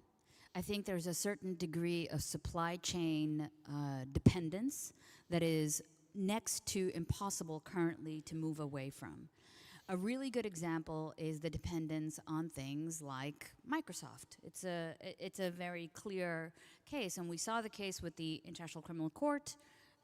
What happened when we're now trying to have projects like Gaia X. We've been talking about it for ages to have sovereign cloud. We are not there yet. And there could be a multitude of reasons why this innovation isn't where it should be, but things like data sovereignty or trying to speak of some form of AI sovereignty, and then I think that supply chain risk is actually the foundational part of our cybersecurity capacity. A really good example is also our ability to kind of innovate with a certain amount of risk in Europe. Recently, like just in the last week, we saw something called Claude bot, and that is CLAWD bot. It was created somewhere, it was in the United States, it was massively accepted all over the place, everyone was using it, but it's completely insecure. People were hooking up their email, they were taking all kinds of confidential data, and now we see that it's exposed all over the internet. So I think that there are things that we are doing in Europe that'll prevent that scale of safety threat, things like the Cyber Resilience Act, and I do think that this will cause, and again, I think like to that point of innovation because of regulation, one of the greatest pieces of regulation that caused global innovation, surprisingly, was GDPR. I think the next piece of regulation that's actually going to do the same is the Cyber Resilience Act, which demands hardware and software vendors to have a degree of responsibility and accountability, which was not given by the initial NIS directive. So I think that there are some really good things that we can do, but having some capacity to innovate, fail, and also to reward startup founders and allow them to continue building new things, Europe has a really big, hard road, I think, to travel in that regard. Michal, I guess that's a topic for you as well as for Andrea. Yes, I'm optimistic. As those who know me, they know that I'm an optimist. And I actually So we can still build our own European systems when it comes to AI. So we need to do two things. One is to do catch-up. We're going to need to do a kind of as great catch-up as we can do, and then we need to jump the wave, okay? So two things we need to do in Europe. If you kind of continue playing the catch-up game, we would kind of continue be dependent on consuming American AI and paying fees for an American AI, okay? And we may be innovating as fast as we can, but we still will be dependent technologically on the US, okay? The truth is, there is some level of independence that, if you kind of continue building our Mistrals and our kind of AI technology and maybe some sovereign clouds, there is some level of autonomy that we can build upon if shit hit the fan.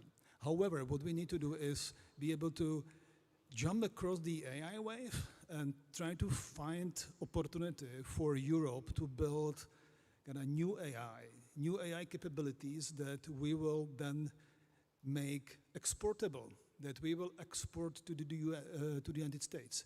AI products, AI technologies, AI capabilities that in the future will be available first in Europe and second in the United States. So then in the end, we would be exporting left to right, right to left, and this is what I think is the best approach to kind of European technological security. And people are often asking me, okay, so what is it? So should we kind of do AI in healthcare, AI in cyber?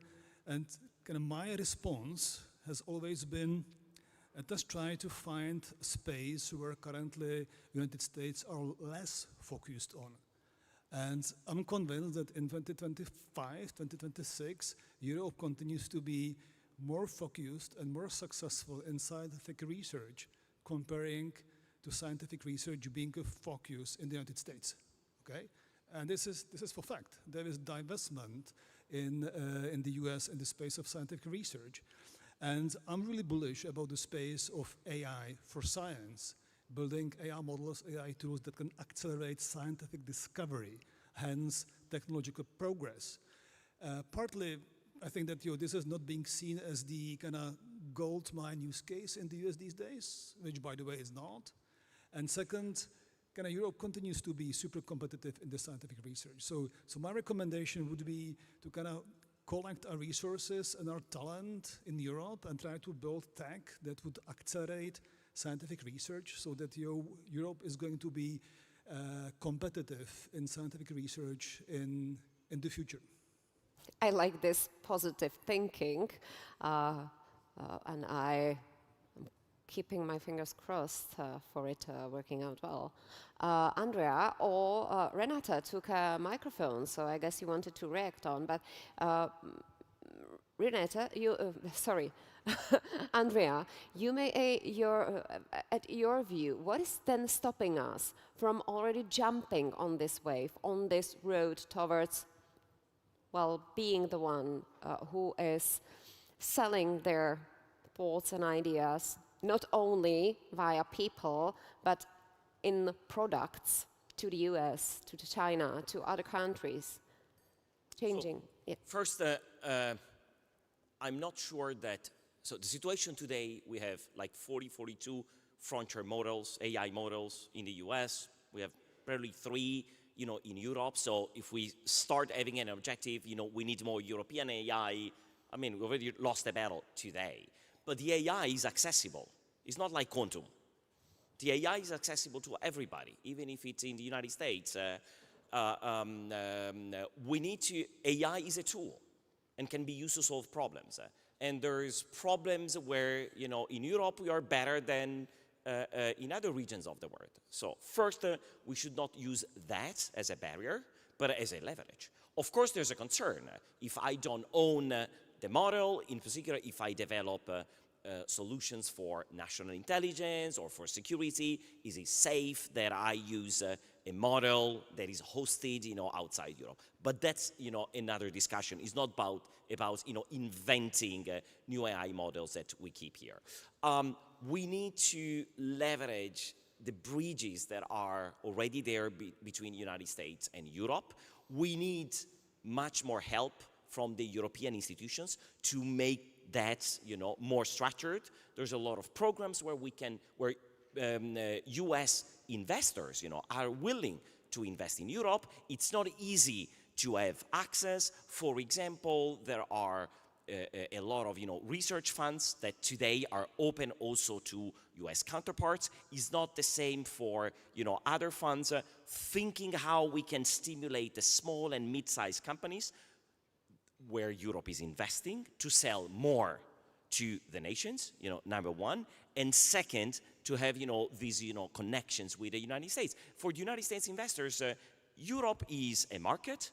There's a lot of IP. We sell a lot of IP in the early stages to big US companies. We should try to avoid that and keep them in Europe and scale up here. I think here we get back to regulation, because what I very often hear from SMEs, that's the over-regulation, that we treat them the same as the tech giants, as the energy giants. The same is valid for the small and medium-sized companies. And probably before I give you the word, Renate, I would ask here Enrique, because I think from your perspective, how is the growing fragmentation, regulatory fragmentation, influencing the startups and SMEs in growing, in scaling, in building new things? Look, can I just pick up on yeah, what you said definitely. before answering your question? I think this debate is super interesting, and I was very encouraged by what Renata said about, you know, the European Commission understanding that, you know, the balance is shifting towards creating more opportunities as opposed to the focus on protecting against risks.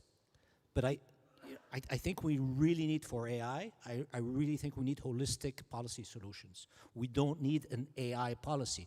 We need, you know, the completion of the Capital Markets Union. We need the completion of the Banking Union to unleash savings that are trillions of savings that are now sitting in bank accounts that could be used to finance, you know, large projects and the big challenges that Europe is facing, whether it's in AI, in technology, in defense. So that's, you know, completing financial services integration in Europe is critical, I think. Secondly, if we want to do something around AI, we need to fix our energy issues. I mean, you know, let's face it, you know, we're energy dependent, and energy, electricity in Europe is relatively much more expensive than other parts of the world. And so we're not going to be able to develop AI if we don't, you know, fix energy. So we really need, you know, to have combined holistic approaches to fix that. Anyway, that's what I wanted to say about AI.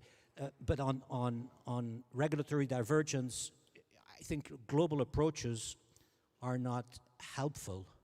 They're just absolutely critical.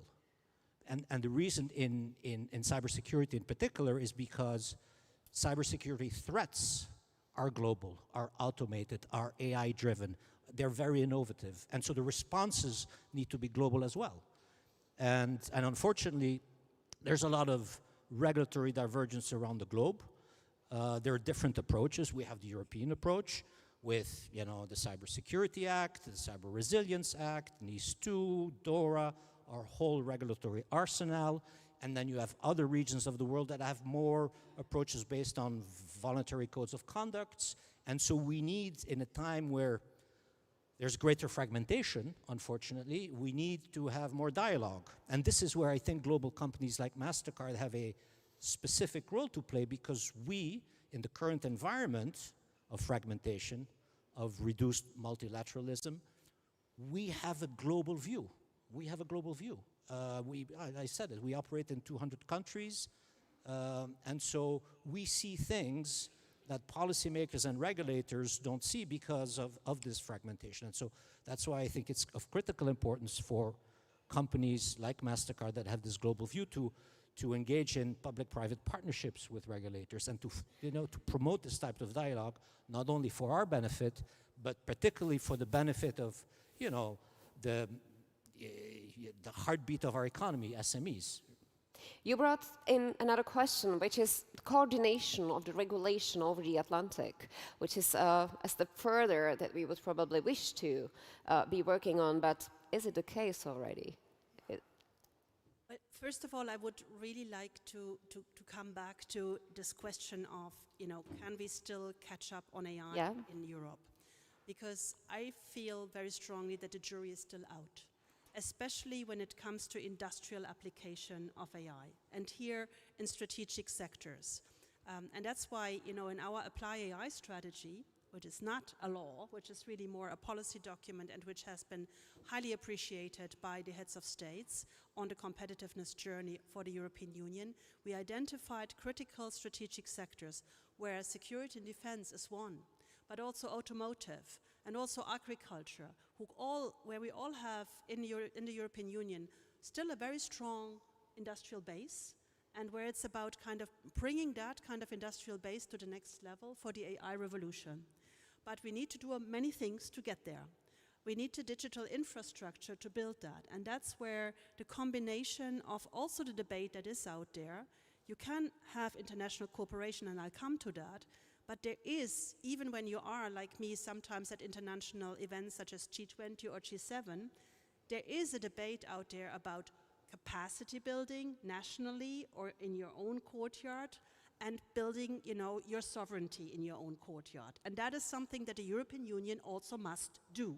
That doesn't mean closing the shop, but it means getting real to build our own digital infrastructure. And that, I think, we have actually a great moment, because we have a big kind of asset, which is our supercomputing power, that we have invested in quite well in the last decade, and that we can now really make to the use of startups in Europe to actually kind of start building and then bringing to the ecosystem of the industrial applications. There's a real chance. But we need more. We need to use to fuel that another asset that we have, and that's our data. We have rich assets of data in the European Union, but we haven't managed yet enough to access this data, to share this data. And that's why, the digital simplification that we do at the Digital Omnibus, the Data Union strategy come in. Then, of course, we need to address the things that were kind of, mentioned by colleagues on the panel. We need to unleash the funding. We need to unleash the private capital that at the moment is invested on the other side of the Atlantic. We need to make an incentive that it's worth investing in the European Union.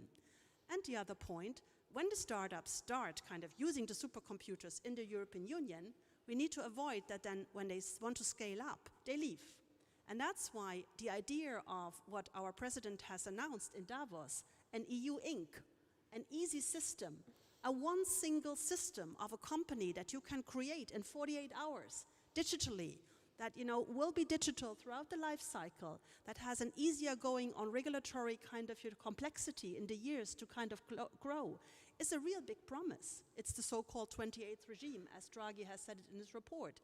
If we manage to do all things, unleashing the capital, giving enterprises a hope, and bringing the kind of the scientific context into industrial application, then, for me, the jury is still out there. Who will have the killer applications in some industrial sectors in the future? It might very well be that we might have a moment for Europe. It might. And there came a question, because as we are speaking about simplification of the rules so that we can actually get there, the question came, how much the EU has deregulated over the course of 2025, the first year when deregulation was given policy priority. Is it? Well, I would underline that simplification is not necessarily deregulation. Let me take the cyber element. Nobody in the European Union argues about the need that we need to have solid regulatory frameworks to report on cyber incidents. That's how we learn, that's how we grow, that's how we prevent, that's how we are getting better to respond together. But what we had created is, with NIS, with the data protection, in the financial framework, DORA, we had plenty of parallel laws that have all been done in silo, and to have their own systems for cyber incident reporting. So in the implementation dialogues that we did with the business, big and small, Europeans, they all said, but this is a nightmare.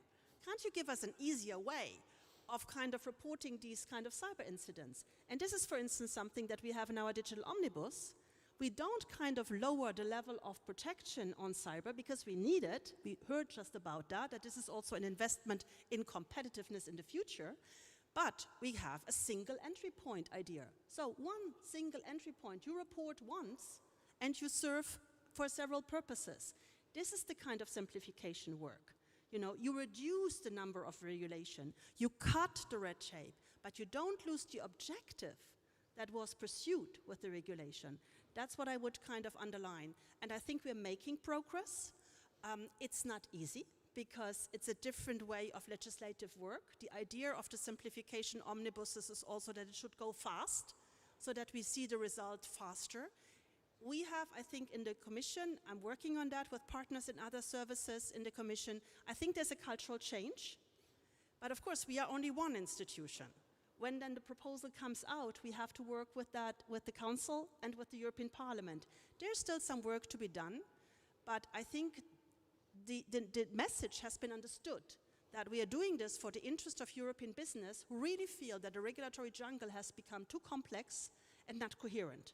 And this is the main work of simplification. So it's not necessarily to totally deregulate, but to ensure it's smart regulation, it's relevant regulation. There's too much old stuff that we need to get rid of, and it's coherent in itself. Thank you. I'm just looking if anyone wants to react. Okay, Jaya and Andrea as well. So I recognize this, and I thank you for that single loket where you can report everything. There's still, of course, the national regulator, which needs to be reconciled as well. So I think there's a question of, is there a sense of supranationalism when it comes to this reporting, and can we actually simplify? So, for example, the current legislative requirements around cyber require that the nation states also adopt it, and usually they adopt it with some changes. That's not handy.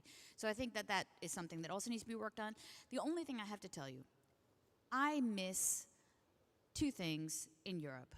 First and foremost, the sense of urgency. I work as an operational cyber person.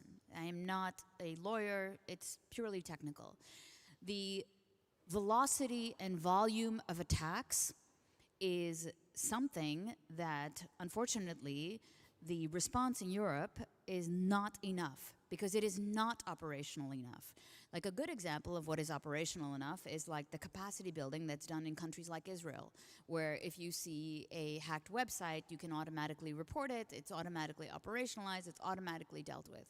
And when you think of the types of attacks that are occurring now and the scale of them to cripple critical national infrastructure, those are the things where I think a sense of urgency really needs to improve dramatically in order to be able to counter potential Russian attacks on energy infrastructure, water infrastructure. I don't think we understand still the importance of critical water infrastructure, since like hospitals cannot conduct their emergency medical care without 15 minutes of clean water. I did not know that, but apparently water is even more important than energy because they have backup energy regulators. So I really think like the sense of urgency needs to be much, much, much, much greater for an operational effort. No more think tanks, no more regulations. How do we get hands working on things that would actually affect us in a moment where, for example, now we do not have, where we used to have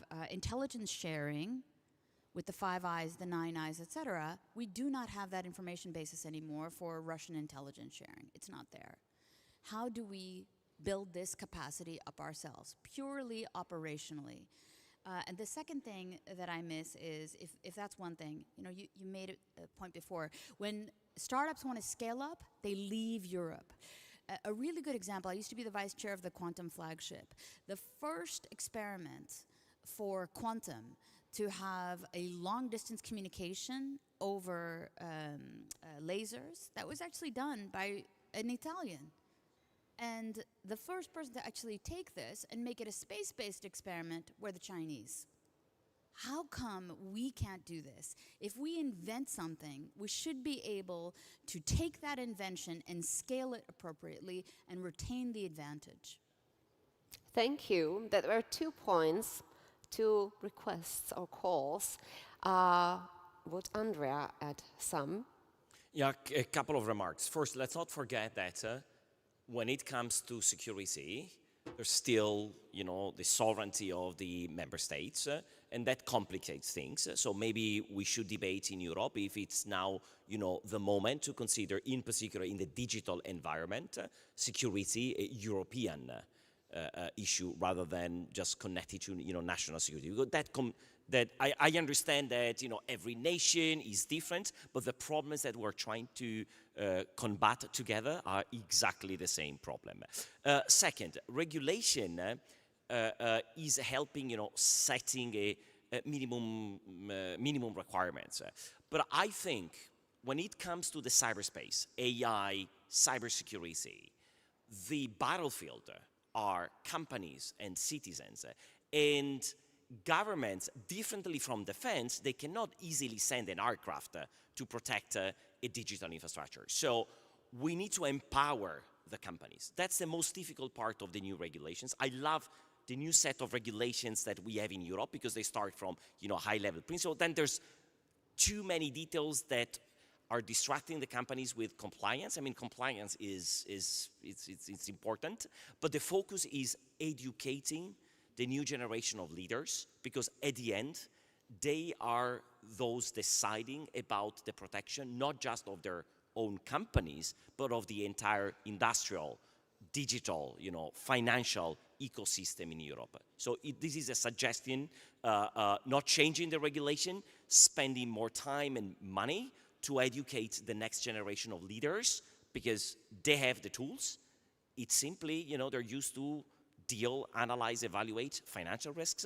When it comes to hybrid risks and digital risks, they are in difficulty. We have a cultural gap there.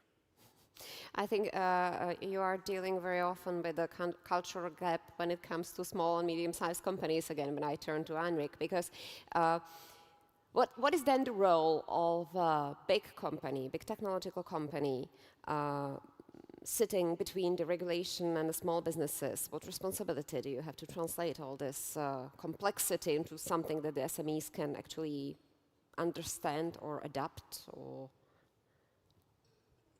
I do think that large multinationals have a big role to play to change the mindset of a lot of stakeholders in the market, particularly small and medium-sized enterprises. For many of our small and medium-sized enterprises with whom we partner, security, cybersecurity is a cost. It's a compliance issue. And they don't tend to think about as a growth enabler. And when you think about it, when there's a cybersecurity breakdown, there's loss of revenue, stopping production. They don't think about it as the opportunity and push to build something new and better, but as a burden, actually. Exactly. And so it's, in a way, it's not only important for them, but there's no economic actor that operates in a vacuum. And so, all of them operate in an industry, in a sector, in an ecosystem, and the strength of the ecosystem, the strength of the sector in which they operate is only as strong as the weakest link of that sector or of the value chain. So, it's not only a responsibility, but it's in the interest also of the large multinationals to spend efforts, to invest, and to partner with small and medium-sized enterprises to make sure they adopt and implement cybersecurity solutions. There is a point, or even a question, that I would like to use as an open question for the end. It's from Jan Romportel, who is very much into AI. So I'll quote it. Russian and Chinese cognitive warfare narratives are continuously injected to EU citizens via US-owned social media. Does EU fully reflect the seriousness of this? Or I would ask, this shows how global this topic is. What can we do not to be at the last end with a really weak voice? What can we do in Europe? Either technologically, education-wise, regulation-wise, support to other companies. What can we do to improve the situation and not to discuss regulation versus innovation, but we are secure enough? Thank you for the question. I'm convinced that kind of deregulation and total kind of liberty in technology is not the solution. It's not helping, right? So I actually think that there needs to be partnership between the governments, the regulators, the think tanks, the industry, the university, and trying to understand the problem at hand, and then kind of try to collaborate in putting the right policy and the right investment in technology and the right investment in research in protecting the way how we live. I'm convinced that the role of universities and scientific research in this debate is really important, precisely because the technology is evolving quickly, right? In the past, the policy and regulations was designed in response to something, in response to the incidents, in response to the danger, in response to the development of technology, right? Now we are in the phase where we need to be able to design policies and regulation in prediction, and trying to be able to understand what is going to happen, what the future is going to be like. And I actually think that there is a role of public universities who should be independent and who should contribute to the debate to explain the future. And nice example that I can provide is when the EU was negotiating the AI Act, in the last month of the negotiation of the regulation, it was kind of three-tiered, kind of risk-based. There was ChatGPT coming out. Okay, the ChatGPT piece came in the final month of the AI Act negotiation, and I'm really sad that university research hasn't been properly involved in the debate because they saw it coming. Right? It's not that they were surprised. They saw it like a year ahead, maybe 2 years ahead. And if there would be proper partnership with kind of all these stakeholders, including scientists, we will be able to craft actually better policy, I'm convinced. And this is really connected to the respect to the scientific argument being part of the public debate. I think it's very important, and we should all kind of protect this. Different countries have different respect to scientific argument. Now we see some departure for a respect to scientific argument in the United States. We see some departure in other countries, including different parts of Europe. But I think it's important for us to protect the role of scientific argument and integrate it better in public debate. Thank you. Anyone to add anything?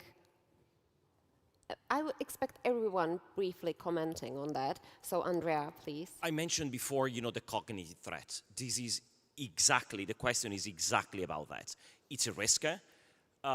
We cannot rely on the scientific community. Chemical trails are not supported by any science, are artificially composed to convince people that governments are hiding secrets about manipulating the weather. Why?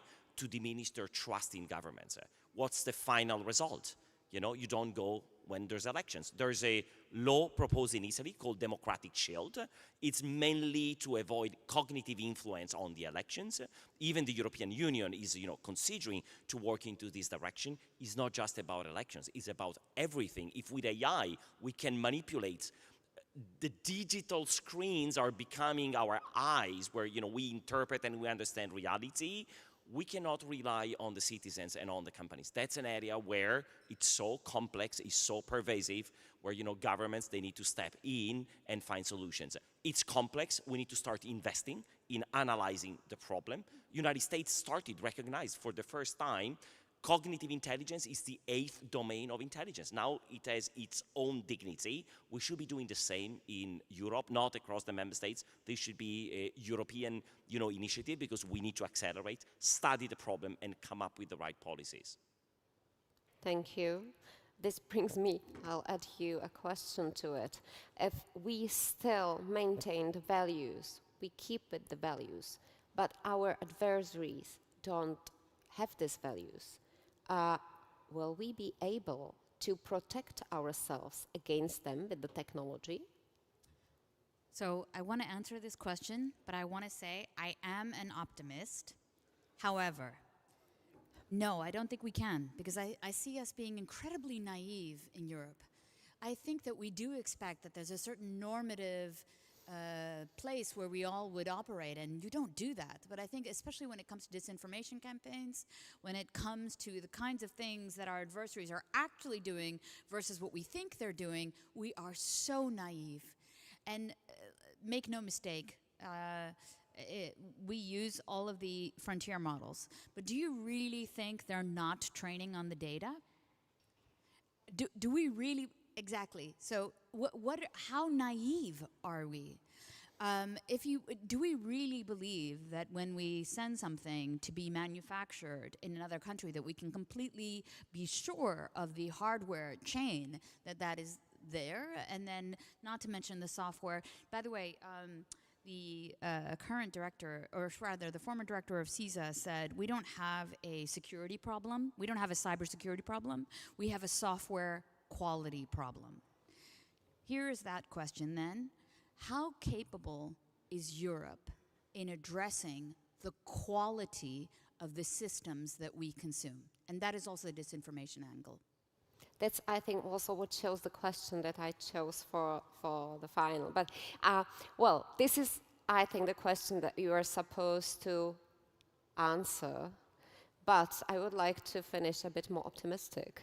And it's up to Enrique and Renate.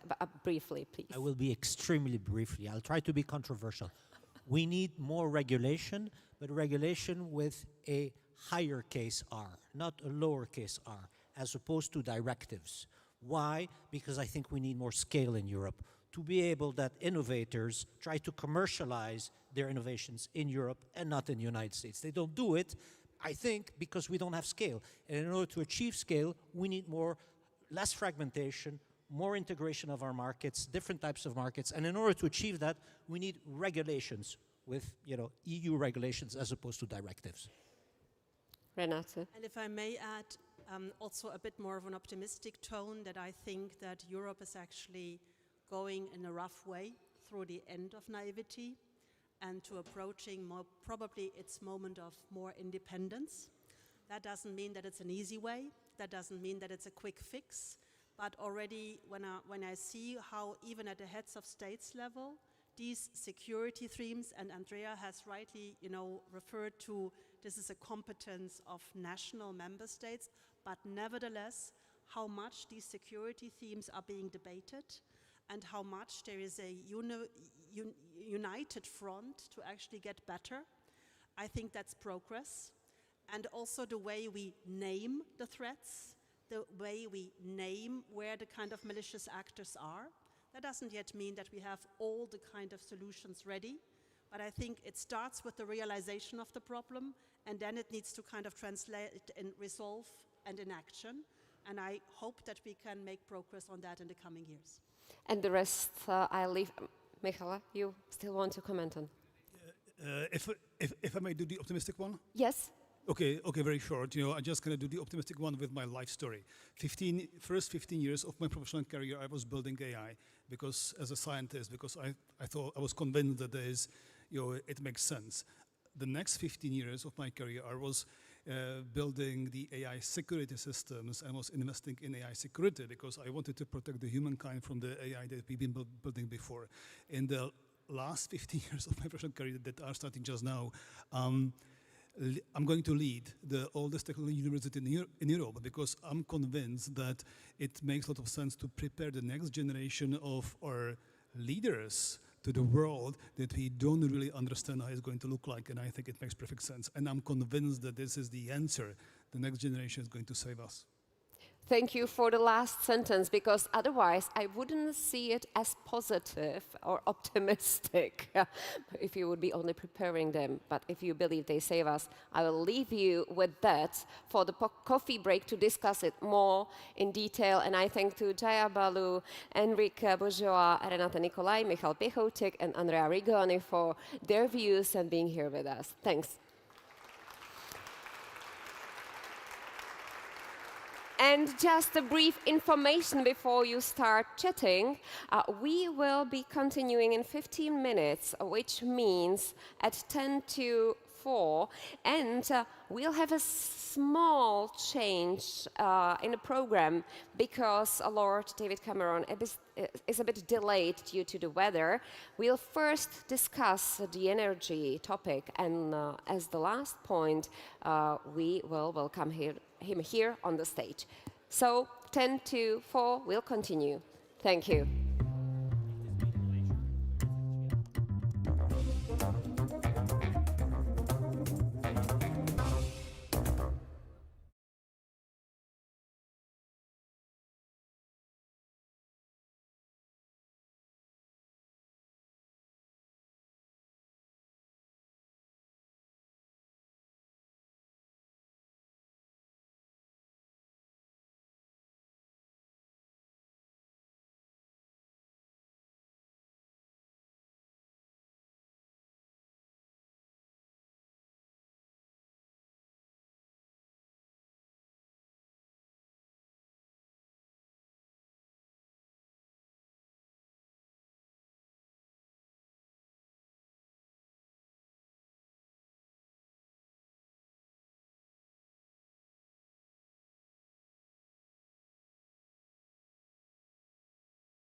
Ladies and gentlemen, the conference will resume shortly.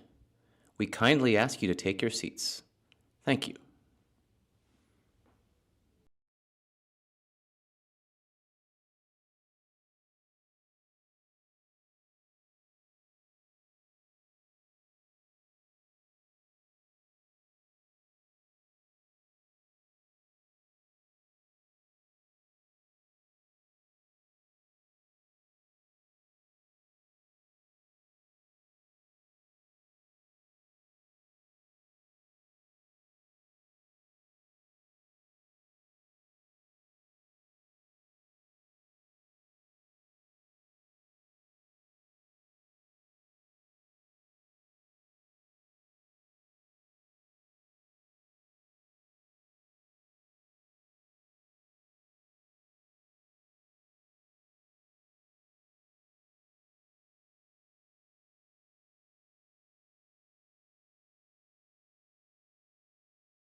Ladies and gentlemen, the conference will resume shortly. We kindly ask you to take your seats. Thank you.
Once again, welcome to Aspen Annual Conference 2026, and ahead of us there is the last discussion panel and last fireside chat. So for that, I would like to ask you to take your seats so that we may continue with the discussion. And I must say, throughout the last session, I really appreciated how quiet you were, because it was so comfortable to ask and listen to the people without not being disturbed.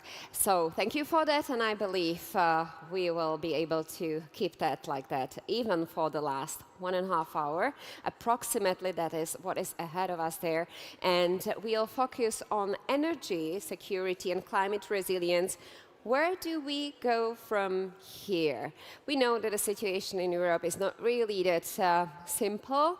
We are very much dependent on the sources, on fuels. We even decided for ourselves not to use the sources we have. We had obvious reasons for that, but now we see that it's not really that safe to be dependent, be it from the east or from the west. So what can we do when it comes to energy security and climate resilience at once. How to balance energy security, economic pragmatism, and climate ambition. Last August, while signing the US-EU trade framework, the EU committed to purchasing energy products and technologies from the US. Isn't it just changing the dependency for the other? Let's start again with an opening video, and this gives you the time to take your seats, and please afterwards be quiet. Thank you.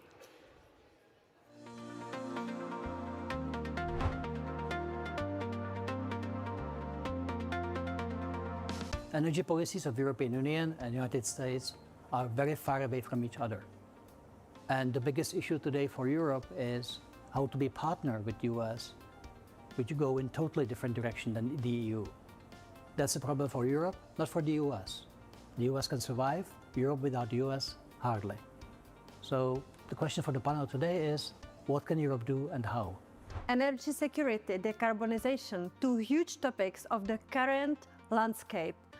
I would like to hear more at the conference about the LNG diversification of supply chain. I would also be very interested in listening more about the coal exit and about identifying the ways how we can boost the process of grid modernization or heat transition. Europe today stands at the crossroads between climate ambition and geopolitical reality.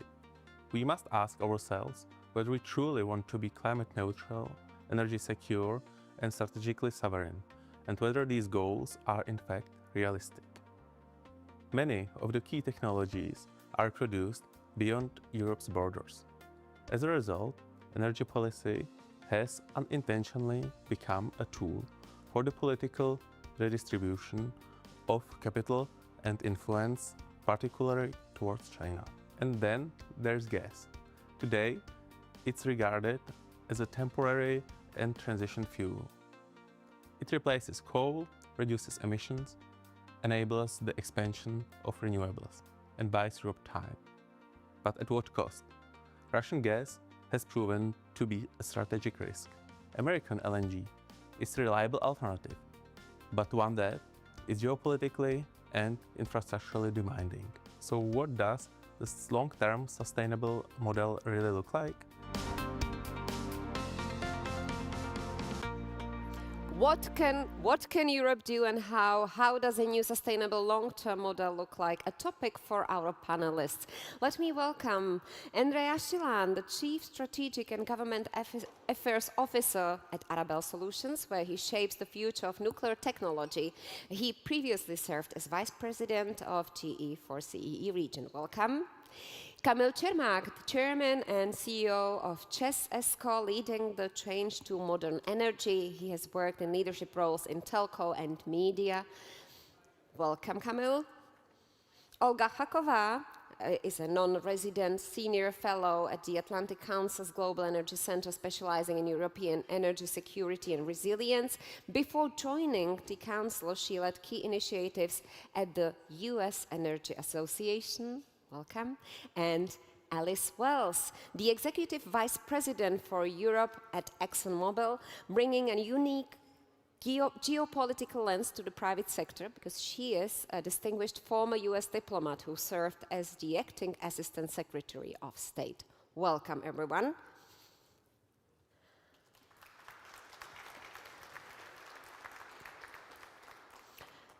So, I again start with one question, and I would like you to comment on that, all of you. What is the biggest tension in transatlantic energy cooperation today? Is it security, cost, climate, or something else, and why? Who starts? Ladies first. Alice. I would say that the industry that you rely on to keep the lights on and the wheels turning and homes warm is really being hit hard. It's been hit hard by windfall profit taxes, by structurally higher energy prices, by carbon prices, and by a level of regulatory complexity that adds to the cost of doing business. And I think a great example I could give is a report that came out yesterday about refineries and chemical plants. Refineries and chemical plants are basically the building blocks of a modern economy. You can't manufacture without chemicals, and chemicals aren't made without the refineries that provide those feedstocks. And this is defense manufacturing, pharmaceutical manufacturing, automobile manufacturing, and there's a crisis in Europe. Virtually every week, a refinery or chemical plant closes because there simply is no investment case in Europe now for these industries. And a report that came out yesterday was basically a 5-alarm fire. It said that there has been an 80% reduction in investment in chemical plants as a result of these structural burdens. And so, you know, to bring it back to ExxonMobil, I would say ExxonMobil is really an illustration of the Draghi report. You know, because of the regulation, because of the technology prescriptive nature of the EU's approach to energy, we've reduced our investment by 70%. We used to do about $2.5 billion a year. Now, last year it was down to 0.7. We've closed 12 facilities in the chemical and refining sector. We've left 8 upstream facilities. And all of this means that Europe is more import dependent and has lost great jobs, as well as an element of energy security. And so much of this is self-inflicted. It's regulations like the Sustainability Due Diligence Directive, which basically imposes European regulations throughout an entire global supply chain, opening companies up to gratuitous lawsuits. It's regulations that, again, are well-intentioned. Regulations, for instance, to promote carbon capture storage, that basically orders companies to spend hundreds of millions of dollars in a time frame where it's impossible to achieve the objective, thus opening you up to hundreds of millions of dollars of fines. And so it just chips away at the predictability and certainty that you can have in a market and ends up harming rather than advancing Europe's energy transition goals. Thank you. Olga. Thank you so much for bringing us together in this absolutely gorgeous venue. And it's really fantastic to be reflecting on this topic towards the end of the day, because I was listening from the very top, from the very morning, from opening remarks to now, and just kind of noticing how the issues that were brought up today are so intertwined with the energy security, with the climate issues, with competitiveness. I don't know how many times the Draghi report was mentioned. I don't know how many times deregulation or reducing the burden was mentioned.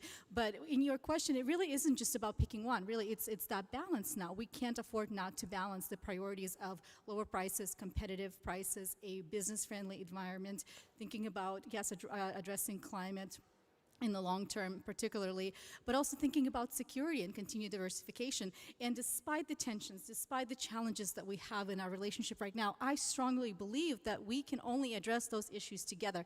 And we're so much more effective in addressing those issues together through a variety of partnerships, even in the midst of a really challenging times where there's, I heard in private and public conversations, a lot of frustration. And I hear it, and I hear it, and I accept it, and I want to bring it back to Washington. At the same time, I still think the energy space is one of those exciting areas where we can't afford. When we think about the transformation that's happening in the energy space, the cybersecurity threats that were mentioned at the previous panel, the transformation in terms of how the electrification, but also just the changes of the AI and the data centers will bring to the system. How many more prosumers and the interaction with the customers that we have today. But it also provides an exciting opportunity again for the partnerships. And I see that as a positive. But the question is, I think we all now agree that the bureaucratic burden must be reduced. That was a clear message from the top to bottom. Every single panel said it. I think the question now is, how do you do it right? And I think there's still different ideas and debates of, what is deregulation, what is reducing the bureaucratic burden, or is it completely kind of rethinking the whole system in terms of, to your point, Ambassador, how do you achieve the goal? The goals are great. The goals are set there for a reason, and they all make sense. We actually share those goals. But in terms of, do you need to fill out and you need to spend hundreds and thousands of dollars on, the paperwork versus actually getting those results done? That is the question, and I hope we get to dive into what that looks like on the ground. Not only for the paperwork, but also running around all the official places to get the right stamps and be allowed to build something. But that's another point. Where do you see the biggest tensions? Oh, gee, how many hours we have for the panel, Michelle? 1.5 minutes you have right now. Okay. Again, thanks a lot for the invitation, and as for me especially, not just the representative of the big energy group, but also for the former chairman of supervisory board of Aspen, it's really a place of my heart, and I would like to congratulate Tomáš and his team for such a great conference here. Briefly saying, of course, to find the balance, the consensus between the climate goals and between the energy secure and the really good orchestration of the system is definitely a challenge in American terms. I would not be, on the other hand, so skeptical, because I think that still we can follow the basic decarbonization targets, because it's simply, it could be real, using the technologies we have, using the finance we have, not some sci-fi, of course, and at the least to have the much more pragmatic mindset than we used to have in Europe. That's true. Sometimes we were more ideological than really pragmatic businessmen. On the other hand, in the case of Czech Republic and the group I have to honor represent here, I think that we have the medicine. We will invest zillions into the nuclear power plants here in the country, because I really personally believe that nukes are the fantastic no-emission baseload source for this country, and I believe, by the way, that also for Europe in this. B, we definitely need much more in this country, invest into the renewable sources. It's really a shame of this country that percentage of renewables in the whole portfolio is 18%, 1/8. Hungary, 25, Poland, 30. Definitely nobody here is suspecting Viktor Orbán that he would like to follow the Brussels instructions. And that is really visible to see. An average of EU is 50% of renewables. You have 18. With all respect to investments, we are investing like hell into solars and wind park.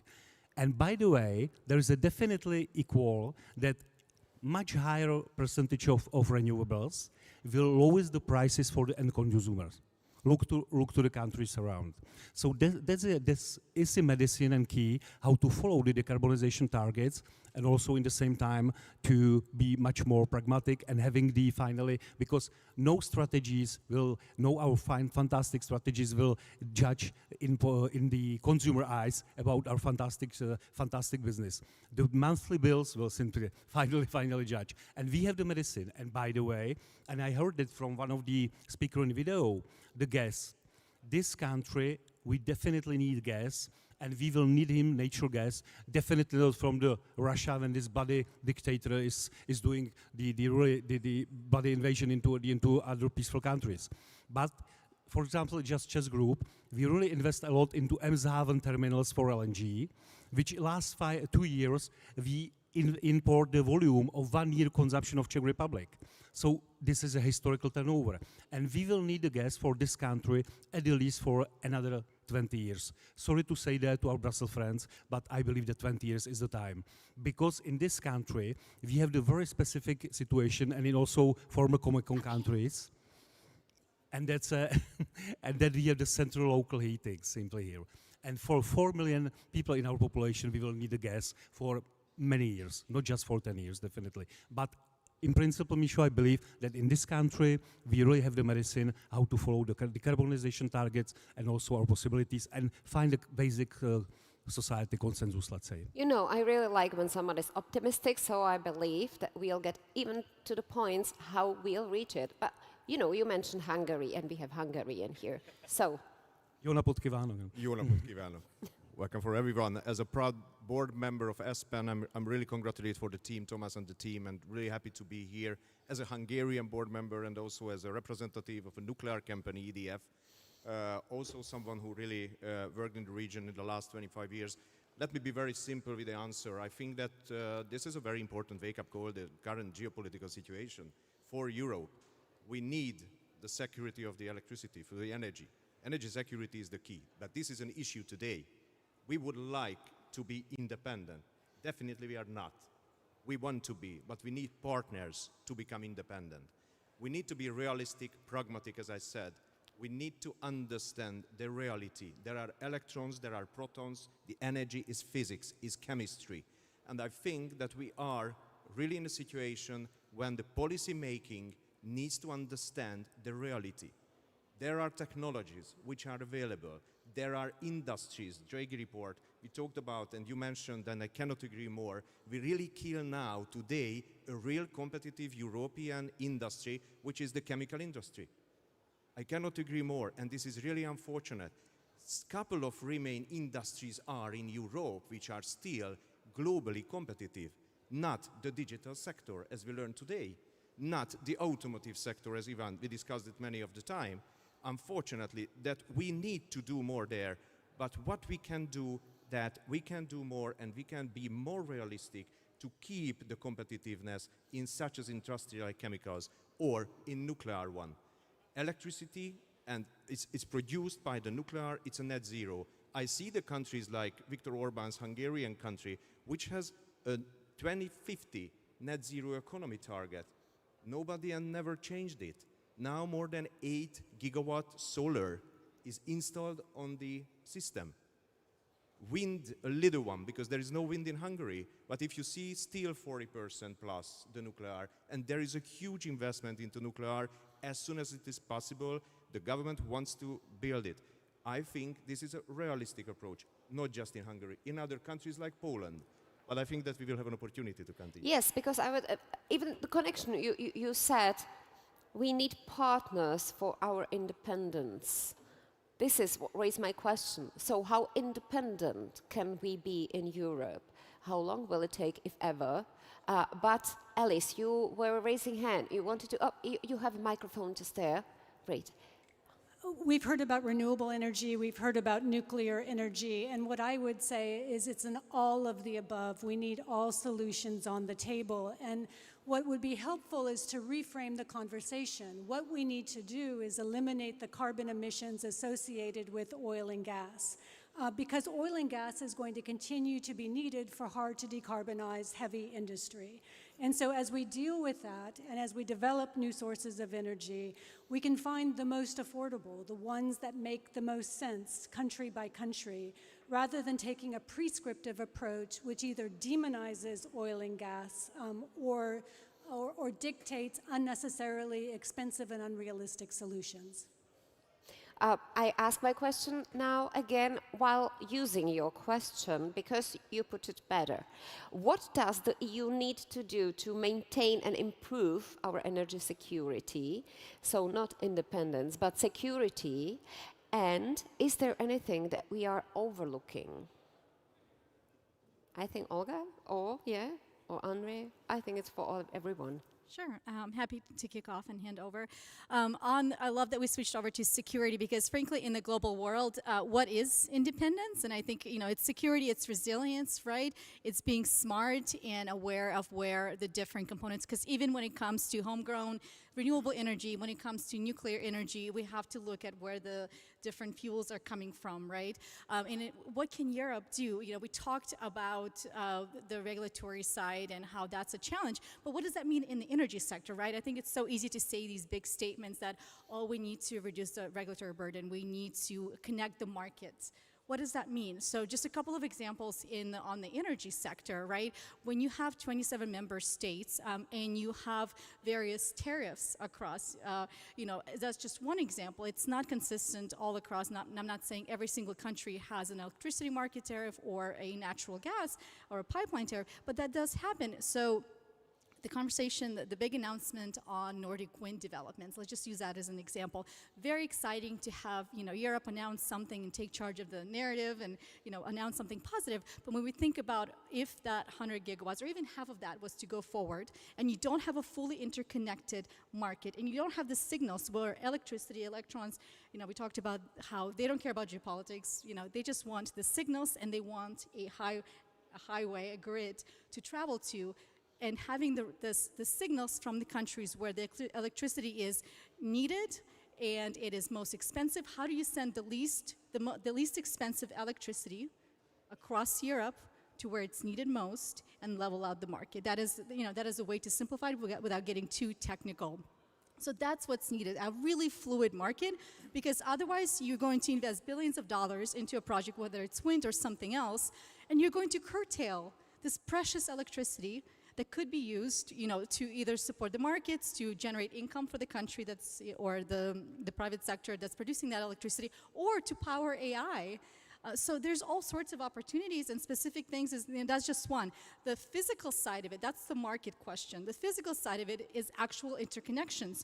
Do you have the capacity for these electrons to travel across Europe safely while you're defending yourself against cybersecurity attacks, while you have these massive, hopefully massive data centers popping up across Europe, hopefully generating economic growth and opportunities and solving problems, and then in their own way, actually enhancing the other side of AIs that can actually enhance how our electricity sectors operate. So lots of exciting areas here and partnerships. In the end of the day, areas like nuclear, very exciting. We're not going to reach net zero without it, that's for sure. We're not going to be secure. It's not going to be the only solution as mentioned. It's going to be a huge part of the solution.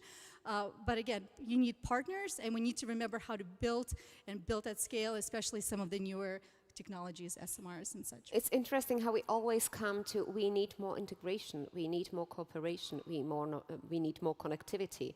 But yeah, there was a call for nuclear, so. Absolutely, and I think that this is really, if you see nuclear is a real international business.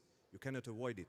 What's happened here in Czech Republic, there is a Korean one, work together definitely with an American, with a French one, with all of the necessary economies, and who has a nuclear ecosystem. I think this is very important to understand that nuclear is a 20 years. Nuclear can be a solution in Europe. Like, use as an example of France. In France, that more than 70% of the electricity production is based in nuclear. Reliable one, which is very important to keep the security. And the second one is that this is the cheapest resource. CapEx-wise, it's huge amount of money. But on the large scale, based on the last decade's data, based on the current preparation of the project, the bankers are ready to finance it. It's not an issue. SMR, forget it a little bit, okay? SMRs are coming in 15, 20 years. Why? Because today, 1 megawatt hours of these solutions are 2 or 3 times higher than a large scale. Economically, I think it's very important to understand that you need the scale of the project to reach. But I think that the same is in hydrogen and also these technologies, which are not proven technologies, which are a first-of-a-kind technologies. For sure we are involved in Ontario, with Hitachi to build the first Western type of. For sure that we are, who supply in TerraPower, the Bill Gates funded couple of 100 megawatts SMR. But you need the size of the business to reduce the CapEx. And I reach the point here, why we need the cooperation? Because without the cooperation, you cannot survive. Now we need the US cooperation, but we need an Eastern cooperation as well. We need the cooperation with all of the ecosystems, not just in nuclear, in all of the other sectors like oil and gas, for example, which can today and tomorrow, a very important role when there is no wind, there is no solar energy, there is not enough capacity on the nuclear, but you need an electricity production. Why? To keep the competitiveness of Europe, because everything is connected with everything. Just one very important keyword, and I give the microphone. One of the most important bottlenecks, two of the most important bottlenecks are manufacturing capabilities and capacities. Second one, skills and people. But I think that we will touch this later on. Yeah. If I may, Misha, just very briefly to comment that I fully agree with the nukes. By the way, we in Czech Republic and in Czech, we believe also in SMRs. That's why we are deeply connected with Rolls-Royce, because we believe that two solid brands simply are having something together, and that's why we would like to build the SMRs here as well. We will definitely have to negotiate with the European Commission the gas, because this is not just a transformation medium, this is medium we will need definitely for a longer time. We definitely, from mindset point of view, need much more be pragmatic. I don't want to, definitely, even personally, I don't want to follow the Donald Trump's pragmatism, which is even more cynicism, and it's to be cynical. On the other hand, to be more pragmatic in solutions. For example, we need, as an energy sector, go to hand with our industrial friends and provide them the decarbonization solutions, which is simply affordable, which is based on current technologies and current financial possibilities. And we are doing so. And by the way, Michel, you are fully agree, and I fully agree with you. We need to be much more connected. We need European solution for energy. We definitely need invest zillions into enlarge the cross-border networks. We need to invest into common solutions, because then we can even, at the end of the day, have lower bills for our consumers, and we have to have much more secure and stable and orchestrated system. So we need to be strong as a Europe in this. There's no doubt about that. As we mentioned, gas, I think, Alice, that's a topic for you, because for now, for investors, it's quite difficult to invest in this field when there is like a 2035 limitation for accepting it as a clean source and so on within Europe. But how it is with gas? No, I would go back to your original point on LNG. I think what Europe has done to diversify its sources of supply away from Russia is wise. And U.S. LNG, while a substantial amount of LNG is now coming from the U.S., of the total gas that's used by Europe, U.S. sources are probably only 25%. So again, Europe has diversified its sources of supply. What I worry about are misguided regulations. And so an example, Europe wants to ensure that the hydrocarbons that come in have low methane. ExxonMobil is committed to low methane. We're a world leader in driving down methane to near zero by 2030. But the regulation that is passed is not currently enforceable. There isn't the monitoring and verification infrastructure in place. And so if this regulation is implemented, what will happen is that Europe becomes this boutique market that can only buy very boutique gas, point-to-point sales, which means you'll be paying higher prices, which is exactly what the European customer doesn't want.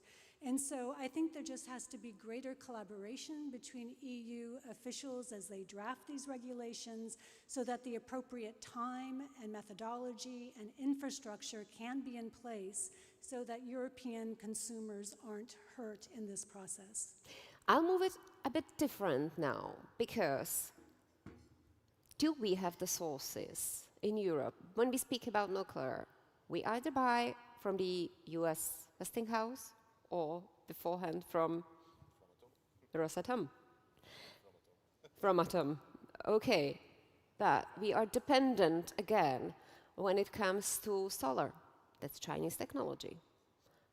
We are dependent when it comes to gas. US, Qatar, other countries. What sources do we have here in Europe, and how can we build on them? How can we work with them? Because, well, is renewable enough? And even though if it is renewable, still it's not European technologies. For sure that the further development of the renewables like wind, like solar, it's a very important role has. It's not about the technology, it's about, that we need it. We need to utilize the source. The source here is less than this is a Chinese panel. It's a minor thing. The most important thing is that there is a sun, which is cheap, which is free, and we need to utilize it. But there is a time. During that one, we need to use and utilize all of the other resources of the electricity. What is, for example, regarding with nuclear? A to Z, we have everything on the technology and on the knowledge, but need a massive cooperation between the ecosystems, like the Russian ecosystem, like the American ecosystem, like the Chinese, and also, the Korean ecosystem. There is, for example, during the last couple of years, you see that nuclear was over the sanctions. Why? Because it's a real international cooperation needed, not just in Europe. My last trip was in the US, because US needs turbine islands, Westinghouse needs some very important element of the nuclear power plant, which is with the rotation, make the electricity. And from reliability point of view, from the not the first of a kind type of technology point of view, they select TerraPower, GE Hitachi, Westinghouse select a European technology, but it's a huge cooperation. From fueling point of view, uranium.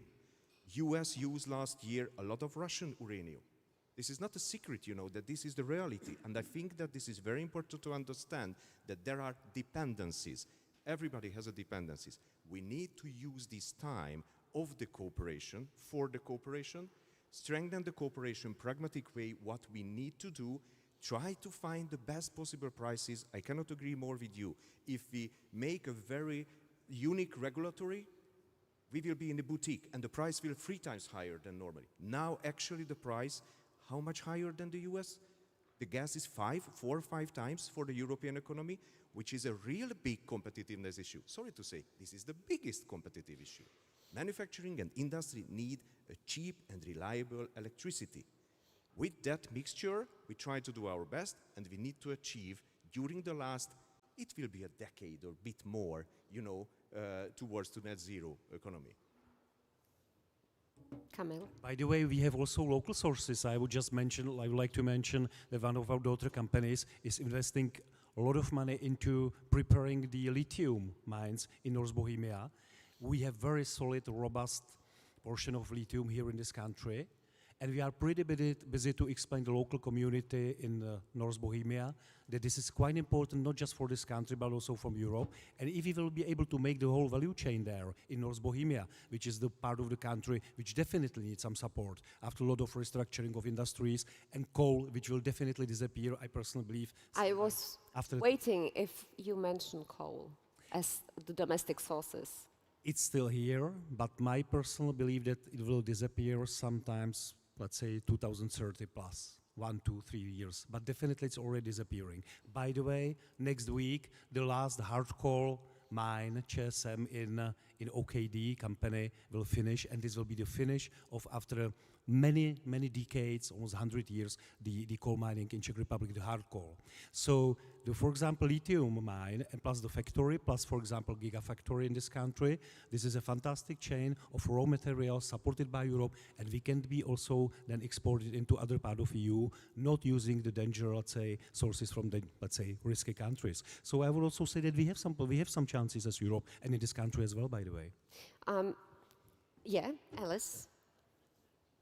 I was just going to say that the energy discussion is hard because it's just complicated. And so when we talk about renewables, from the point of view that everything needs to be on the table, I think it's wrong to just sell renewables as inexpensive, because the lesson of Europe is that to use renewables, you need to have resilience in the grid, you need to have batteries, you need to have backup, you need to improve your grid infrastructure. And so what you're seeing in Europe is that 8 of the globe's highest electricity prices are European. And so really in evaluating the energy mix, when is it appropriate for gas to provide the resilience or nuclear to provide the resilience? Affordability, security, and sustainability all have to be a part of the same conversation. I was aiming to a question that you sent, and that one is quite a tricky one. So, is Europe ready for a scenario of a possible war to protect its energy sources, flows, and not follow the Ukrainian case that we are seeing? Well, I know probably where you are aiming to, which is the Greenland as a source of loads of raw materials so far hidden under the ice. But is someone able to reply to this question? Let me just start on opportunities, if that's okay. I think one of the strongest ways to do that is, let me just flip the script completely here and just say, we experienced over the last years a lot of times, U.S. coming in and at the presidential level, messaging some very specific things, and sometimes those things have changed, and over the last few months, some of those announcements and some of those statements have created a lot of tensions. I think this is the time for Europe to flip the script and come to U.S. and say, look, we might have disagreements, we might see things differently here, but let's say Czechia, Slovakia, I'm just throwing out countries out there, Hungary, come to United States and say, let's do this project where we do a shared, critical minerals project, that, could be in Europe, could be in a third country. We're seeing now Europe being a lot more decisive and a lot more forward on signing agreements in India, Latin America, which is fantastic. This is the only way forward. So when I think about protecting, I actually think of it in terms of partnerships, because the more partners you have, the stronger your security in all sorts of ways is, so let's take an example. I'm so glad you brought, lithium development, because I think when we talk about critical minerals, it's just this thing out there that we know is a problem, needs to be addressed, needs to be developed, from mines to processing. And I think, let's take, again, Czech Republic, for example, in the closed or to be closed coal mines. That is a tremendous, massive resource. The environmental impact has already been, done. So what you can do next is go into these mines and see which with critical minerals you can pull out, recycle, produce in a competitive way. Some of those things might not make sense financially, some may. So these are the kind of projects we should be looking at. And even around Greenland, which is, such a can of worms right now, just saying the word, I feel like, I could hear the tensions from the audience. Why, there's nothing stopping us, United States and Europe, and even following very tense conversations, seeing what's feasible and what's not, what's realistic and what's a pie in the sky. Let me throw one last big idea out there because, why not? This is the last panel. I think it's also for us thinking about what's the next crisis and what's the next thing that we can get a hold of. Well, it's going to be water. And water and energy nexus is really, really strong, from critical minerals production to nuclear energy to hydro to everything else. So let me throw something else out there in terms of how do we flip the script on innovation and where we can be working together. There's tons of water melting from glaciers to not just in Greenland. Today, every minute, just going into the ocean, the cleanest water out there. How can we, let me just throw this out there, how can we work together, US, Europe, and other allies, on finding technologies that can capture some of that clean water? And it might not be economical in the beginning, it won't be economical in the beginning, but let me just throw this out there. These are the kinds of things that we should, water crisis is already at our door. It's not as evident in everyday news, but it's going to be, unfortunately. So these types of conversations, and this is just one idea, needs to be happening right now before it becomes a big, massive thing that we see in the headlines every day, like we did with the energy crisis. But obviously, in the field of energy, it's really about cooperation, working together, because, as we mentioned, there is nothing like independence. There, you send a point or a question, aren't better to build interdependence than independence. What we have in EU, what can make other parts of world dependent on us? Well, that could be some technologies probably, but there are definitely, but if you see that the cooperation, we are talking about cooperation and we need to cooperate more, that happens. It happens every day, today. Just look at it. I think nuclear is a good example. See the Polish narrative. Bechtel and Westinghouse build the next one with the French one. Bulgaria, Westinghouse build the next one. Sweden, they will select maybe Rolls-Royce, maybe GE Hitachi, maybe Westinghouse for the large or the small scale. There is a real competition with a real cooperation. And this cooperation is happening. I think, personally, how I look at it from this industry like nuclear, from this industry you see pretty well that Europe has a lot of competitive advantage. US needs this competitive advantage. We give a market for the US, but we get a market in the US. This cooperation is happening today, tomorrow, and the next, hopefully, 20 years.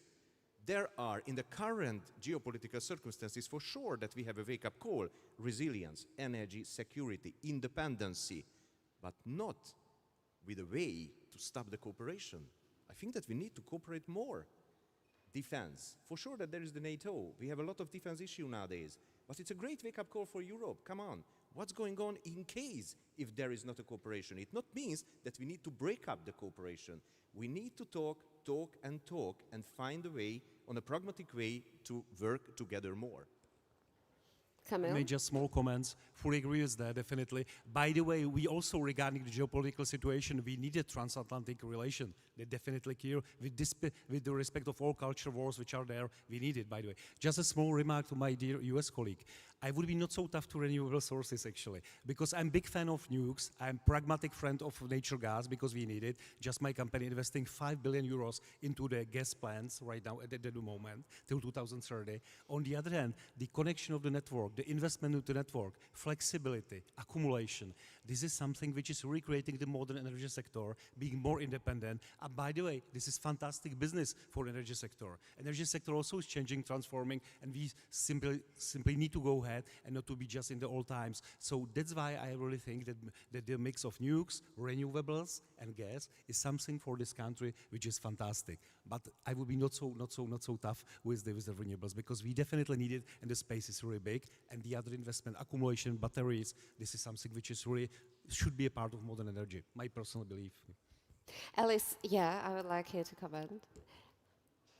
No, I mean, I think as policymakers move forward, you have to, what can the market bear, what can your public bear? And so affordability is going to be a discussion as we make investments moving forward. But you had asked the question a couple of times about domestic resources, and I would point, I forget whether it was Jan who said this earlier this morning, if Europe chooses not to develop its hydrocarbon resources, but to import them instead, that's a choice. It's a more expensive choice, and it's a higher carbon choice, but it's a choice. There are resources offshore. There are fracking resources. There are cultural reasons why Europeans may not want to pursue those choices, but we should be very clear-eyed that instead you're importing at a higher price, a higher carbon footprint, and without the jobs that you could generate for your local communities. I always say to that Europe finds with a high density of population, because then it's difficult to get to those sources sometimes. I know you are talking about the North Sea. No. Offshore Cyprus, offshore Greece. I mean, there are many places where there are opportunities to develop oil and gas resources. The posture has not been to encourage that investment. Which brings me to a question, because here in Europe we now really have the discussion about, can we have our energy system secure for a good price and with a good attitude towards the environment? How to connect those three together? Yes, we should. Yes, we can. We should pay some price for that, that's clear.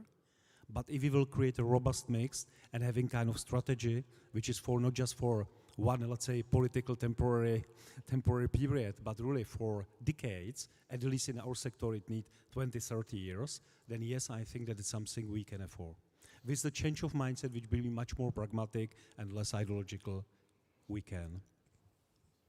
One comment on mining, that if Europe wouldn't like to go into the mining and wouldn't like to dirty the hand, in that case, it's a much bigger challenge, It's a cultural question, and we need to respect. And I love that these are not mining areas, surrounding our neighborhoods. But I think that is very important. There is a choice, agreed. Second one, tomorrow, no. But in a long term, mid-term, yes. Do we have the resources? If we talk about the financial resources, today, minimum 2-3 times this came up, we have enough financial resources in the funds. A lot of funds we have. We need to utilize these funds on the right way, proven these technologies and going into this direction. And we will reach it, definitely. Thank you. Olga? I think there is a synergy between securing critical energy infrastructure and the benefits that it has just broadly environmentally.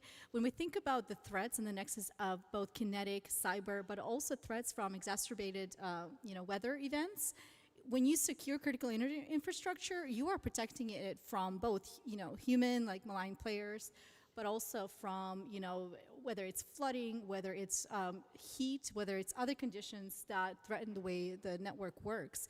And Ukraine right now provides a lot of, coming from a very horrible, really terrible winter, a historically terrible winter, provides a lot of lessons in terms of how to protect critical energy infrastructure and how to recover quickly from when those attacks do take place.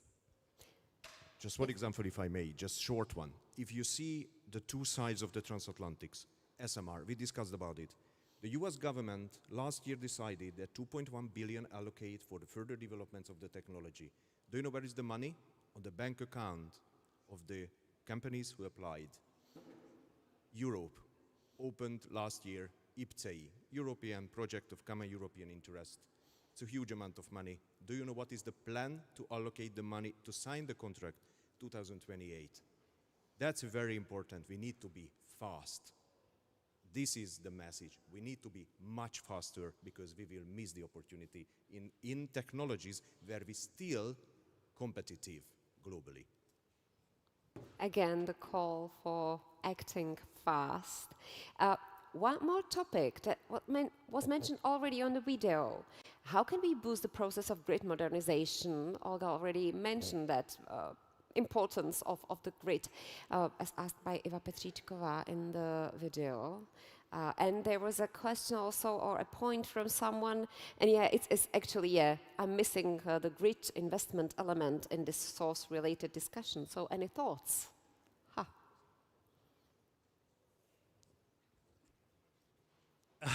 Thank you, Kesenem. Actually, I think that is a common task for ourselves, let's say, energy companies, for governments and for regulators. Especially, for example, in this country, we are just negotiating the future regulation period, and it should reflect definitely investment into the network.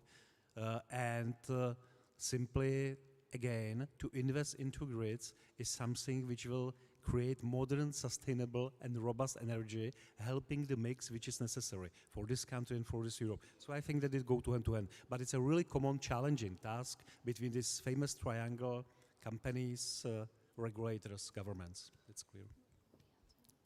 I think one component that does not get enough attention are the different pieces of the grid, and not just electricity, but also the natural gas networks we need to have a strategic reserve of those parts and components. And I think Ukraine's energy system been destroyed and pulling every available part, and the partners have been amazing and generous in terms of, but it's not enough this winter.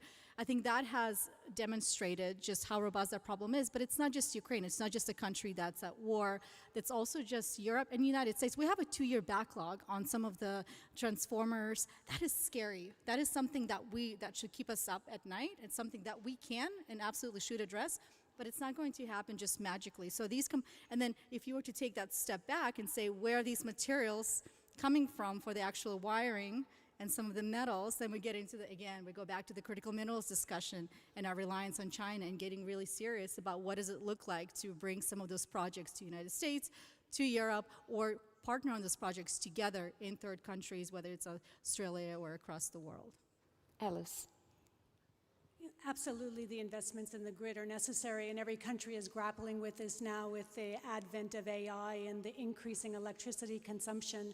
The only point I would make is that in addition to nuclear, gas is obviously stabilizes the grid, and with the use of carbon capture and storage, also addresses the sustainability issues that are raised. And here, there are opportunities to use different incentives to encourage behavior. In the US, there are tax incentives for doing carbon capture. A company like ours, which has stored the most carbon in the ground in the world, we already have 9 million tons of carbon storage contracts, commercial contracts signed, and we aim to have 30 million tons by 2030. So again, if you create a market, business will respond and business will scale and commercialize. Thank you. As I just looked at the clock, they are ticking.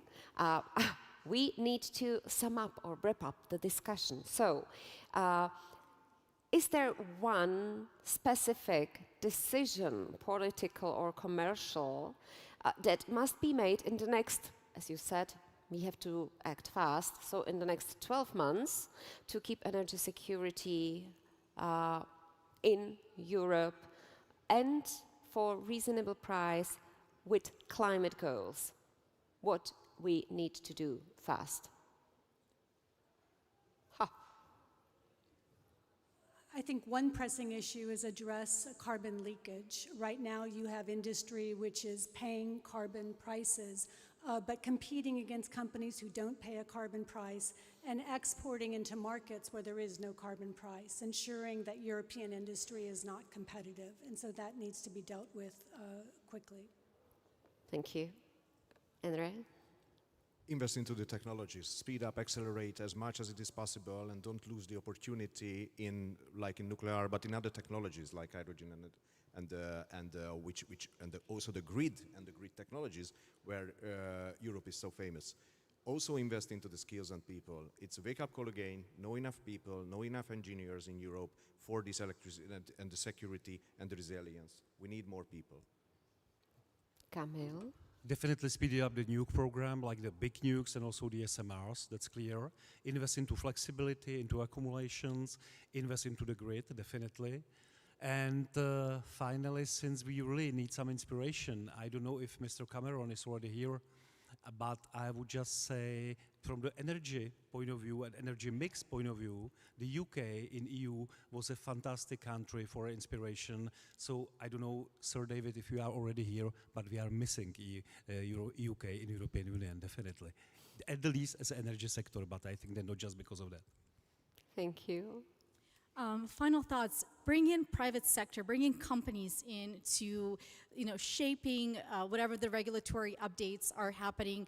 Build trust. There is this lack of trust between kind of the regulatory bodies and the private sector, and bringing in companies, reaching scale in all of these solutions, you need private sector.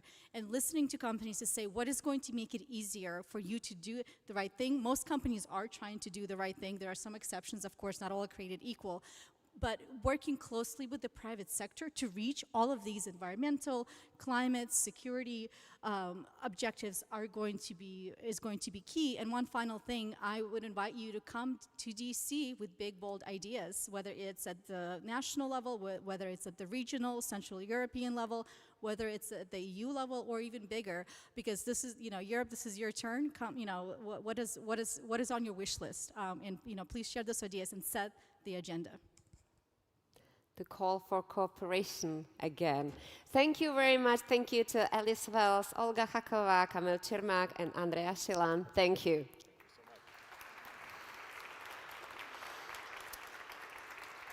And now we'll get ready for the really awaited part of our conference. And for that, we need to prepare the stage.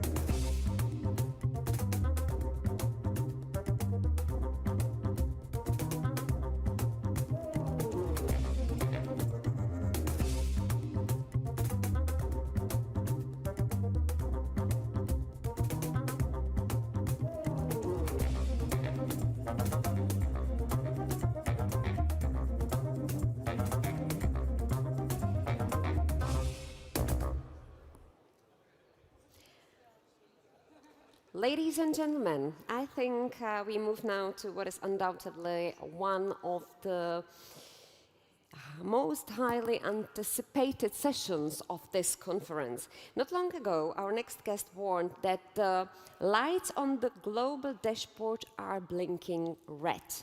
A stark reminder that the stability we once took for granted is shifting beneath our feet.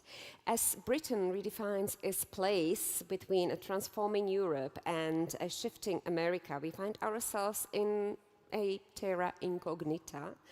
To explore these uncharted waters, I'm delighted to introduce our moderator, Tomáš Klvaňa, Executive Director of Aspen Institute Central Europe, who will be joined by the man who has steered the United Kingdom throughout some of its most pivotal moments, former Prime Minister and Foreign Secretary Lord David Cameron. Gentlemen, welcome. The stage is yours.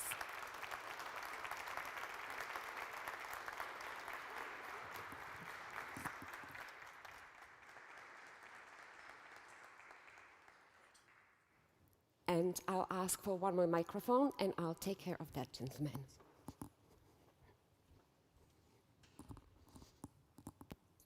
So, welcome to Prague. Great to be back. It's lovely to be with you. We're really happy that you made it in this weather. Well, the aeroplane took 2 goes to land. Actually, there was an aircraft on the runway, so I'm quite glad I did make it. But anyway, I'm with you now. Not too many lords in Czech Senate. So my first question is, how should I address you? Is it? We're very informal. It's not like in America where, you know, if you're Mr. President, you go on being president forever. In Britain, 1 minute you're very important, you're Prime Minister, you're having tea with the Queen, and the next minute you're just David. So we'll go with that. Okay, thank you very much.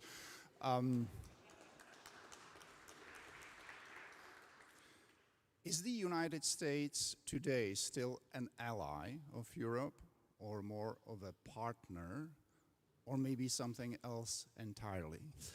Look, I am rampantly pro-American, pro-NATO, pro-Western alliance, and so I hope I'm not being too optimistic, but I would say still, yes, very much an ally. Like, of course, I watched every bit of President Trump's speech in Davos, and I was worried by some of the things that I heard and some of the things he said about NATO.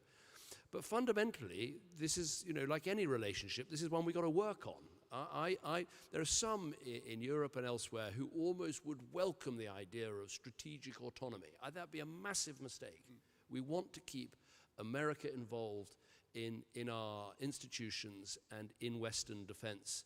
And of course, we should prepare for having less American involvement. So let's increase our spending on defense. Let's welcome the fact that Germany is rearming so vigorously. Let's strengthen the European parts of NATO. Let's work on how we make things like the JEF even stronger. All of those things I completely agree with, but don't give up on America. Let's recognize that we need to work hard to demonstrate the benefits of this relationship.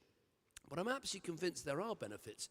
I mean, it's a much more dangerous world we're living in, with a more aggressive Xi Jinping, a much more aggressive Putin. And in that world, you need allies, and even America needs allies. And actually, when it comes to the competition with China, it really does need allies, and its best allies, its most capable allies, are the countries with which it shares values as well as interests, and that would include all of those European countries in NATO, including the Czech Republic, including Britain. So don't give up. So if you spoke at Davos, your speech would have been different from an unnamed prime minister who is garnering lots of attention these days. You know, I'm a huge fan of Mark Carney. I actually went to great lengths to hire him away from his very good job that he had to be governor of the Bank of England. He did a magnificent job for me. And I agree with a lot of what he said. Of course, those countries like Britain, like the Czech Republic, that still believe in free trade, that want to see investment flows between our countries, that want to see exchanges of people and all the rest of it, we should keep working together. And his idea of middle powers doing things together, I completely agree with. But I don't think that should be on the basis that we've sort of given up on the American relationship. We should be at the same time trying to make the relationship work and be strong. But don't delight in the idea that's over. I also agree with him that, you know, the idea of a world of institutions and rules and laws and all the things we thought that we were going to get after the great changes that happened here and elsewhere at the end of the 80s and 90s. I accept that that world is in the past. It wasn't Trump that wrecked it. It was actually beginning to come apart anyway. I think of things like the failure to act over how valuable this relationship is to them. Still, it seems that this relationship has become more interest-based, more hard-nosed than values-based. Was that perhaps inevitable? I think there are lots of things that, I think you have to take a step back and ask, you know, what's driven these changes? And we see the rise of populism in all our countries, and that is driven by things that have happened, whether it's stalling living standards, whether it's the unequal distribution of globalization and some people and places left behind. I would say that the widespread problem of out-of-control illegal migration has been a huge driver of populism, certainly in America, but also right across Europe and including in the UK. These things have disrupted our politics. And if we want less disruption and less populism, we've got to deal with the causes. And if we don't deal with the causes, we should expect more populism. Now, I mean, if you imagine a post-Trump America, I don't think that will snap straight back to NATO-loving, Europe-hugging, let's forget this ever happened. Because, of course, one of the things that's disrupted American politics is the sense that they paid a very high price for the overseas conflicts. They paid a huge price for what happened in Iraq and in Afghanistan. And politics in America has been affected by these things and by the stalling living standards and by the fact that too many places were left behind in globalization. And so you're not going to get America snapping back to something else. So I think if you're asking, is it inevitable that you are going to have a different relationship between America and Europe because there was going to be more of a sense of America first in America? Yes, I think that was inevitable, is still inevitable, and until some of the things that are driving that are dealt with, we should get used to that. That means us doing more here in Europe ourselves, but it means, as I said, don't give up. Isn't that dangerous? Because Europe has not been used to this independence or autonomy or whatever you want to call it for decades. Can we handle that? We're going to have to handle it. And look, there are some good signs. I think what Friedrich Merz has been doing in Germany with this big rearmament program, I think that is hugely positive. The fact that, you know, when I was Prime Minister and we had the NATO summit in Cardiff, I banged the table and said we've all got to get to 2%, and I like to think that had an effect, but it didn't have quite as much an effect as Donald Trump saying, you know, if you don't get to 2%, you're not going to get our protection. And you know, you see now, you know, almost every country moving towards 2% or beyond 2%, and some going further. So I think there are good things that are happening. I think the danger is that while I want us to keep working on the American relationship, we can't sit back and just hope it's going to be different in a few years' time. We've got to make those investments ourselves in our own defense and our own capabilities. And we should use the Ukraine war is just a permanent reminder that we've all done a huge amount, and actually huge credit to the Czech Republic for the ammunition initiative, which I worked on with you when I was Foreign Secretary. That's made a massive difference, and it's helping make Ukraine much more self-sufficient in its armaments. But you know, this should be an endless reminder that our continent is at risk. And the idea that, you know, if there's a bad peace in Ukraine, that Putin will just stop there and doesn't have other ambitions, I think is totally naive. And I think this is probably the best country in the world to make that point. I don't know how many people know this, but my great uncle was a man called Duff Cooper, and he was part of Chamberlain's cabinet, and he resigned over the Munich surrender and dismemberment of Czechoslovakia. And I've got at home the letter from President Beneš thanking my great uncle for the stance that he took. Sadly, that stance didn't help Czechoslovakia, and Hitler did what he did. But that should, you know, there's no better place to make the point that if you appease a dictator, if you appease someone that's trying to take territory by force, if you take those steps, you don't get less of it, you get more of it. So I think it should be a reminder to us that whatever we can do with America, we've still got to do far more ourselves if we want to keep ourselves safe.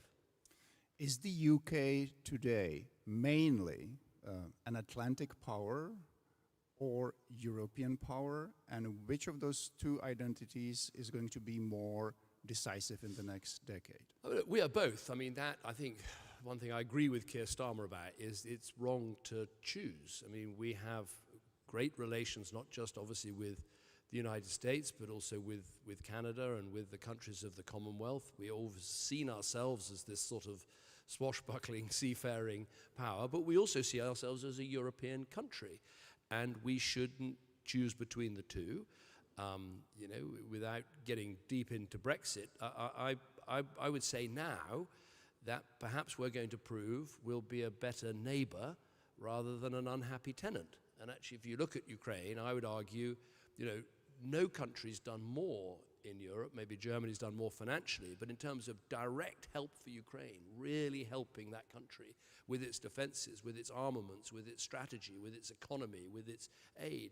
You've done an immense amount here. You've got more Ukrainian refugees per capita than any other European country. But I mean, Britain has done a lot in partnership with our NATO friends, with our EU friends. And so I think that you shouldn't doubt Britain's commitment to being a European power and working with our European allies.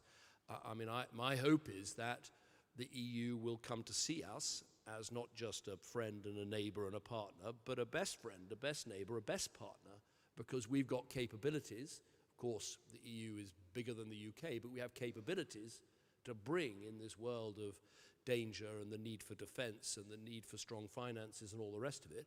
We've got a lot to offer. The Aspen Institute here is about leadership. We have a lot of young leaders in this room, and so let me ask a question about that. You governed through several crises. What did they teach you about leadership? What lessons did you draw from those really difficult times? I mean, the first thing about political leadership is it's never in a sort of straight line. It's not like dealing with one crisis after another. Everything happens at once. And it seems to me that the most difficult but important thing to do in politics is trying to separate the daily fights. You've got a battle with the media over here, you've got a defecting politician over there, you've got a sex scandal happening here, you've got a problem with a particular issue over there. You deal with all these things, but you've got to deal with them and then take a step back and think, well, what am I actually trying to achieve? Because otherwise the short term just takes over your life. And the greatest difficulty is finding time to think and to plan about the big strategic issues you're trying to deal with. When I was in Downing Street, I used to take people into the cabinet room and I used to say, look, here's the table where Winston Churchill made the greatest decision in British history. In May 1940, they decided to fight on against Hitler, thus saving Western civilization. What an amazing decision. But I said, you've got to remember, they actually sat and talked about it for 5 days in May. Imagine trying to do that today. After about 5 minutes, the press secretary would be knocking on the door saying, I've got CNN and the BBC outside, and they want to know the answer. Are you fighting on or are you surrendering, After 10 minutes, someone would be live tweeting from inside the meeting. This isn't going very well, #let's surrender. And the point is that they made the right decision, but they spent time thinking about it. So finding time to think, finding time to strategize, particularly when you're faced with these crises, seems to me incredibly important and even more difficult in the modern age of media and speed of everything else. It is easy to be depressed when one looks the news these days, especially about geopolitics. What keeps you optimistic about the future?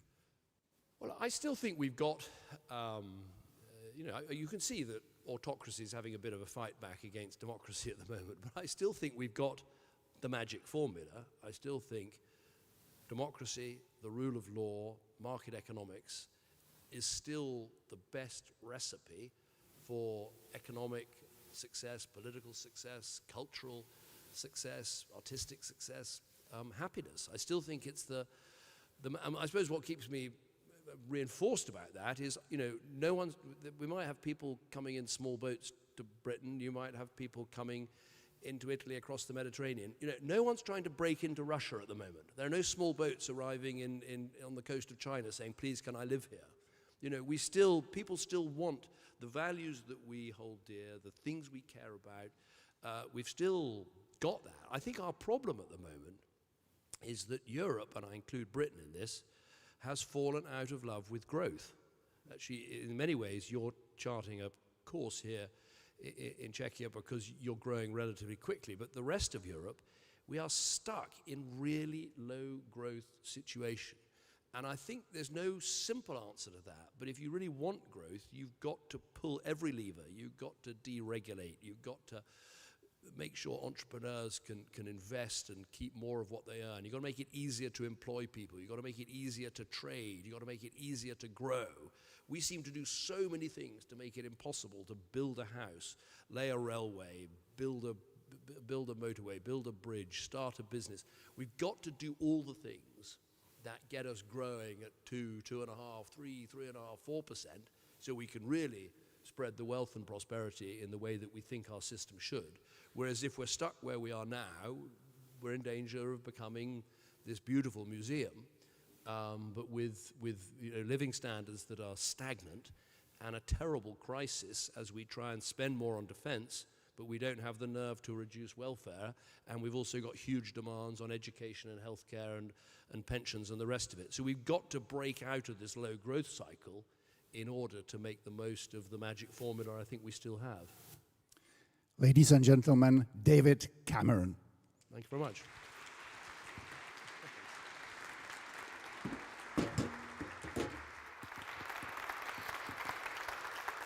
David Cameron and Tomáš Kováňa.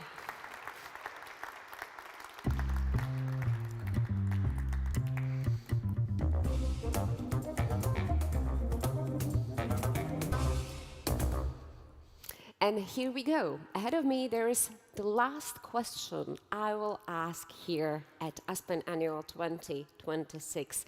And first, let me invite to the stage Ivan Hodáč, founder of Aspen Institute CE, who would be the one to answer that question. And that question being, Ivan, what was it here about today? And what were the main buzzwords that ruled the conference? Thank you very much. And thank you for a fantastic moderation. I will come back to it. Let me try in a few minutes summarize quickly through some buzzwords the discussion of today, which I thought was extremely rich, interesting, pragmatic, and I really enjoyed it, and I hope you did also. So first of all, and I'm not taking it in the order in which it would come, we have spoken a lot about Europe. And one of the things that came clearly out is that from many of the panelists was that Europe is not dead. Europe exists, and contrary to many that think that Europe is over, and we have heard also from David Cameron, very positive message about Europe. We have spoken about the need to finish the single market. It's absolute must, and we know that it's not easy. 27 markets doesn't work. We have spoken about competitiveness, about improving competitiveness, security, and economics. Only if we will have Europe strong, Europe can be competitive and can be partner to the United States. We have spoken about overregulation. We speak about overregulation in Europe for years and years, and still it exists, still it goes on. It was Prodi who put it for the first time some 20 years ago, overregulation, simplification, and let's hope that it's going to happen. We have also spoken about the need in the link to competitiveness for energy security and independence, renewables, and everything else which belongs to the energy field. The other buzzword, and it went also through lots of the discussion, was trade. I think we have agreed, or the panelists have agreed, that the WTO is that, or has to be changed, or it will be rethought, rethink, but it's clear that the world trade order is disrupted. We have seen that tariff, due to or thanks to Trump, has been used and is still used as a weapon, and it's very unpleasant for the world trade order.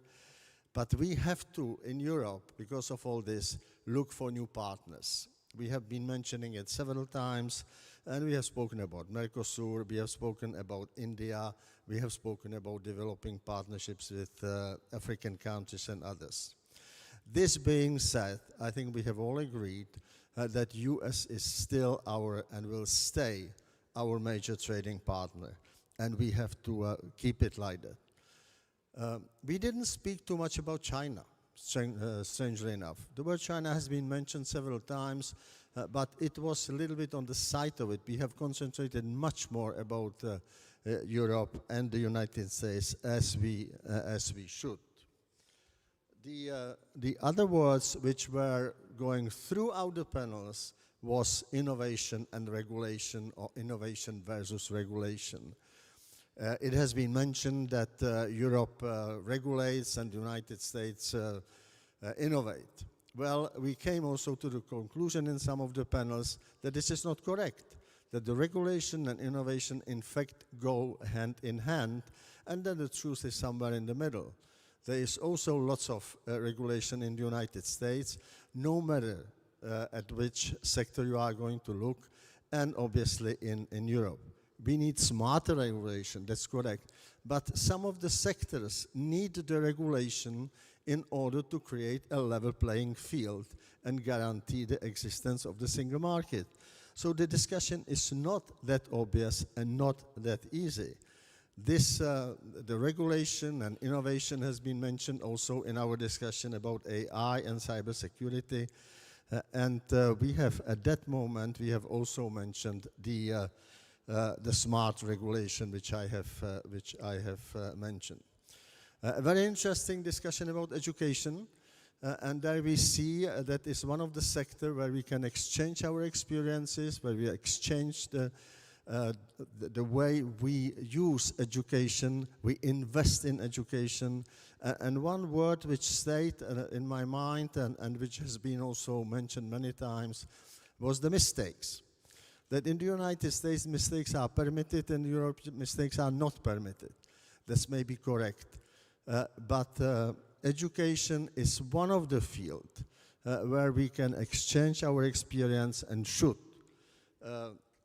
cooperate there. When I look at the discussion, we have been also using the words pragmatic and realistic. The discussion was pragmatic and the discussion was realistic. And it was also linked to the EU-US relation. Many times it has been said that the EU-US relation today should be pragmatic and realistic. What was also said was that we should leave the sentiment aside. We have spoken about Venezuela. It has been used as an example of a new way the United States, I don't want to talk about Trump, is acting, and also a not very long discussion, but an interesting discussion about NATO, about the fact that NATO, if it wouldn't exist, we have to invent it. But that NATO has to be rethought, has to be probably restructured.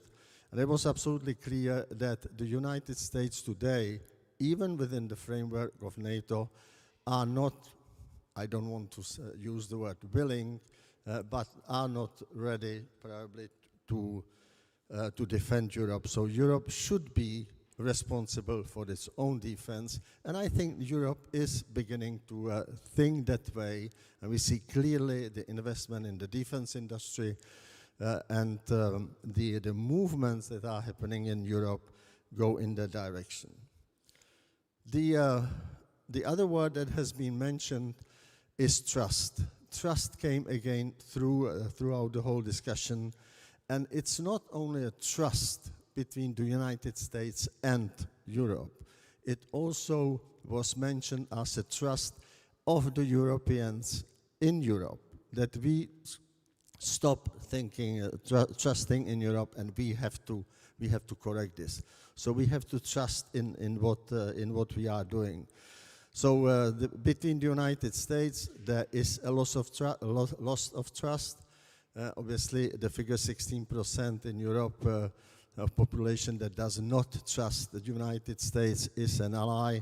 It's a figure that has to change if we should stay together, stay partners. But the trust is one of the key issues that has been mentioned today during very pragmatic and open discussion, as I have said. So, on the whole, for me, the discussion was positive and constructive. Strangely enough, the word Trump has not been mentioned, I believe, one single time.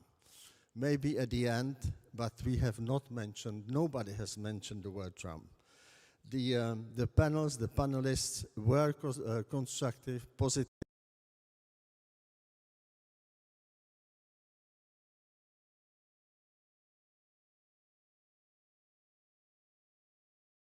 But it's also clear, and it became clear from the discussion, and I think that David Cameron has now clearly said it as well, we need each other. The United States and Europe have to stay together in one way or another. The problem is that the rest of the world doesn't like us. We have shared values, and if we don't have today the shared values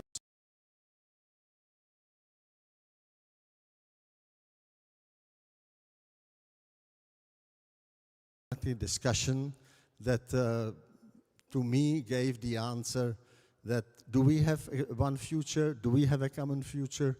Yes, we do. Maybe we go through some frictions at this moment. The frictions are probably stronger than we have thought, but the future of the EU-US relation is there, and it should. So that would be a summary of what the way I saw the discussion. I have tried to pick up some of the buzzwords, some of the conclusions of the panels. Obviously, one could stay here for an hour and discuss it, but I think we don't have time for it. So let me now finish the conference, and I would like to thank the whole Aspen team that prepared the conference. So please give them big hands.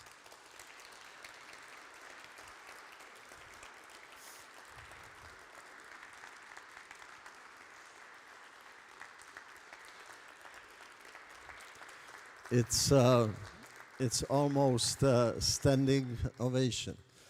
No, you have done a great job. I remember the last days and the preparation.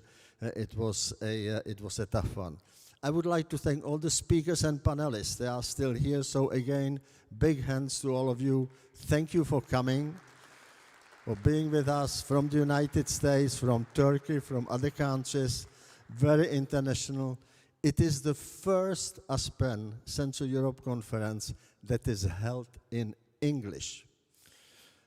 We have been holding all the other conferences in Czech or in mixture. This one is the first one that is held in English, and I think that shows clearly that Aspen Central Europe is covering the Central European countries and doesn't cover only the Czech Republic. I would like to thank our partners, our sponsors, but last but not least, I would like to say thank you, Misha. I mean, your moderation is outstanding. To stand here the whole day, I admire you. So thank you very much. You made it again, and I hope that you will be with us next year as well. So big hand to Misha. Bravo.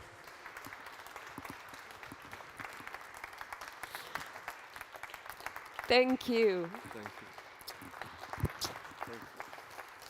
Thank you very much. Great job. Thank you very much for being so great audience. And thanks to all of you. Thank you for coming. Thank you for staying until almost the end of the conference. And I will see most of you tonight at the dinner. Please don't come later than 7 o'clock. Thank you very much. Bye-bye. Thanks.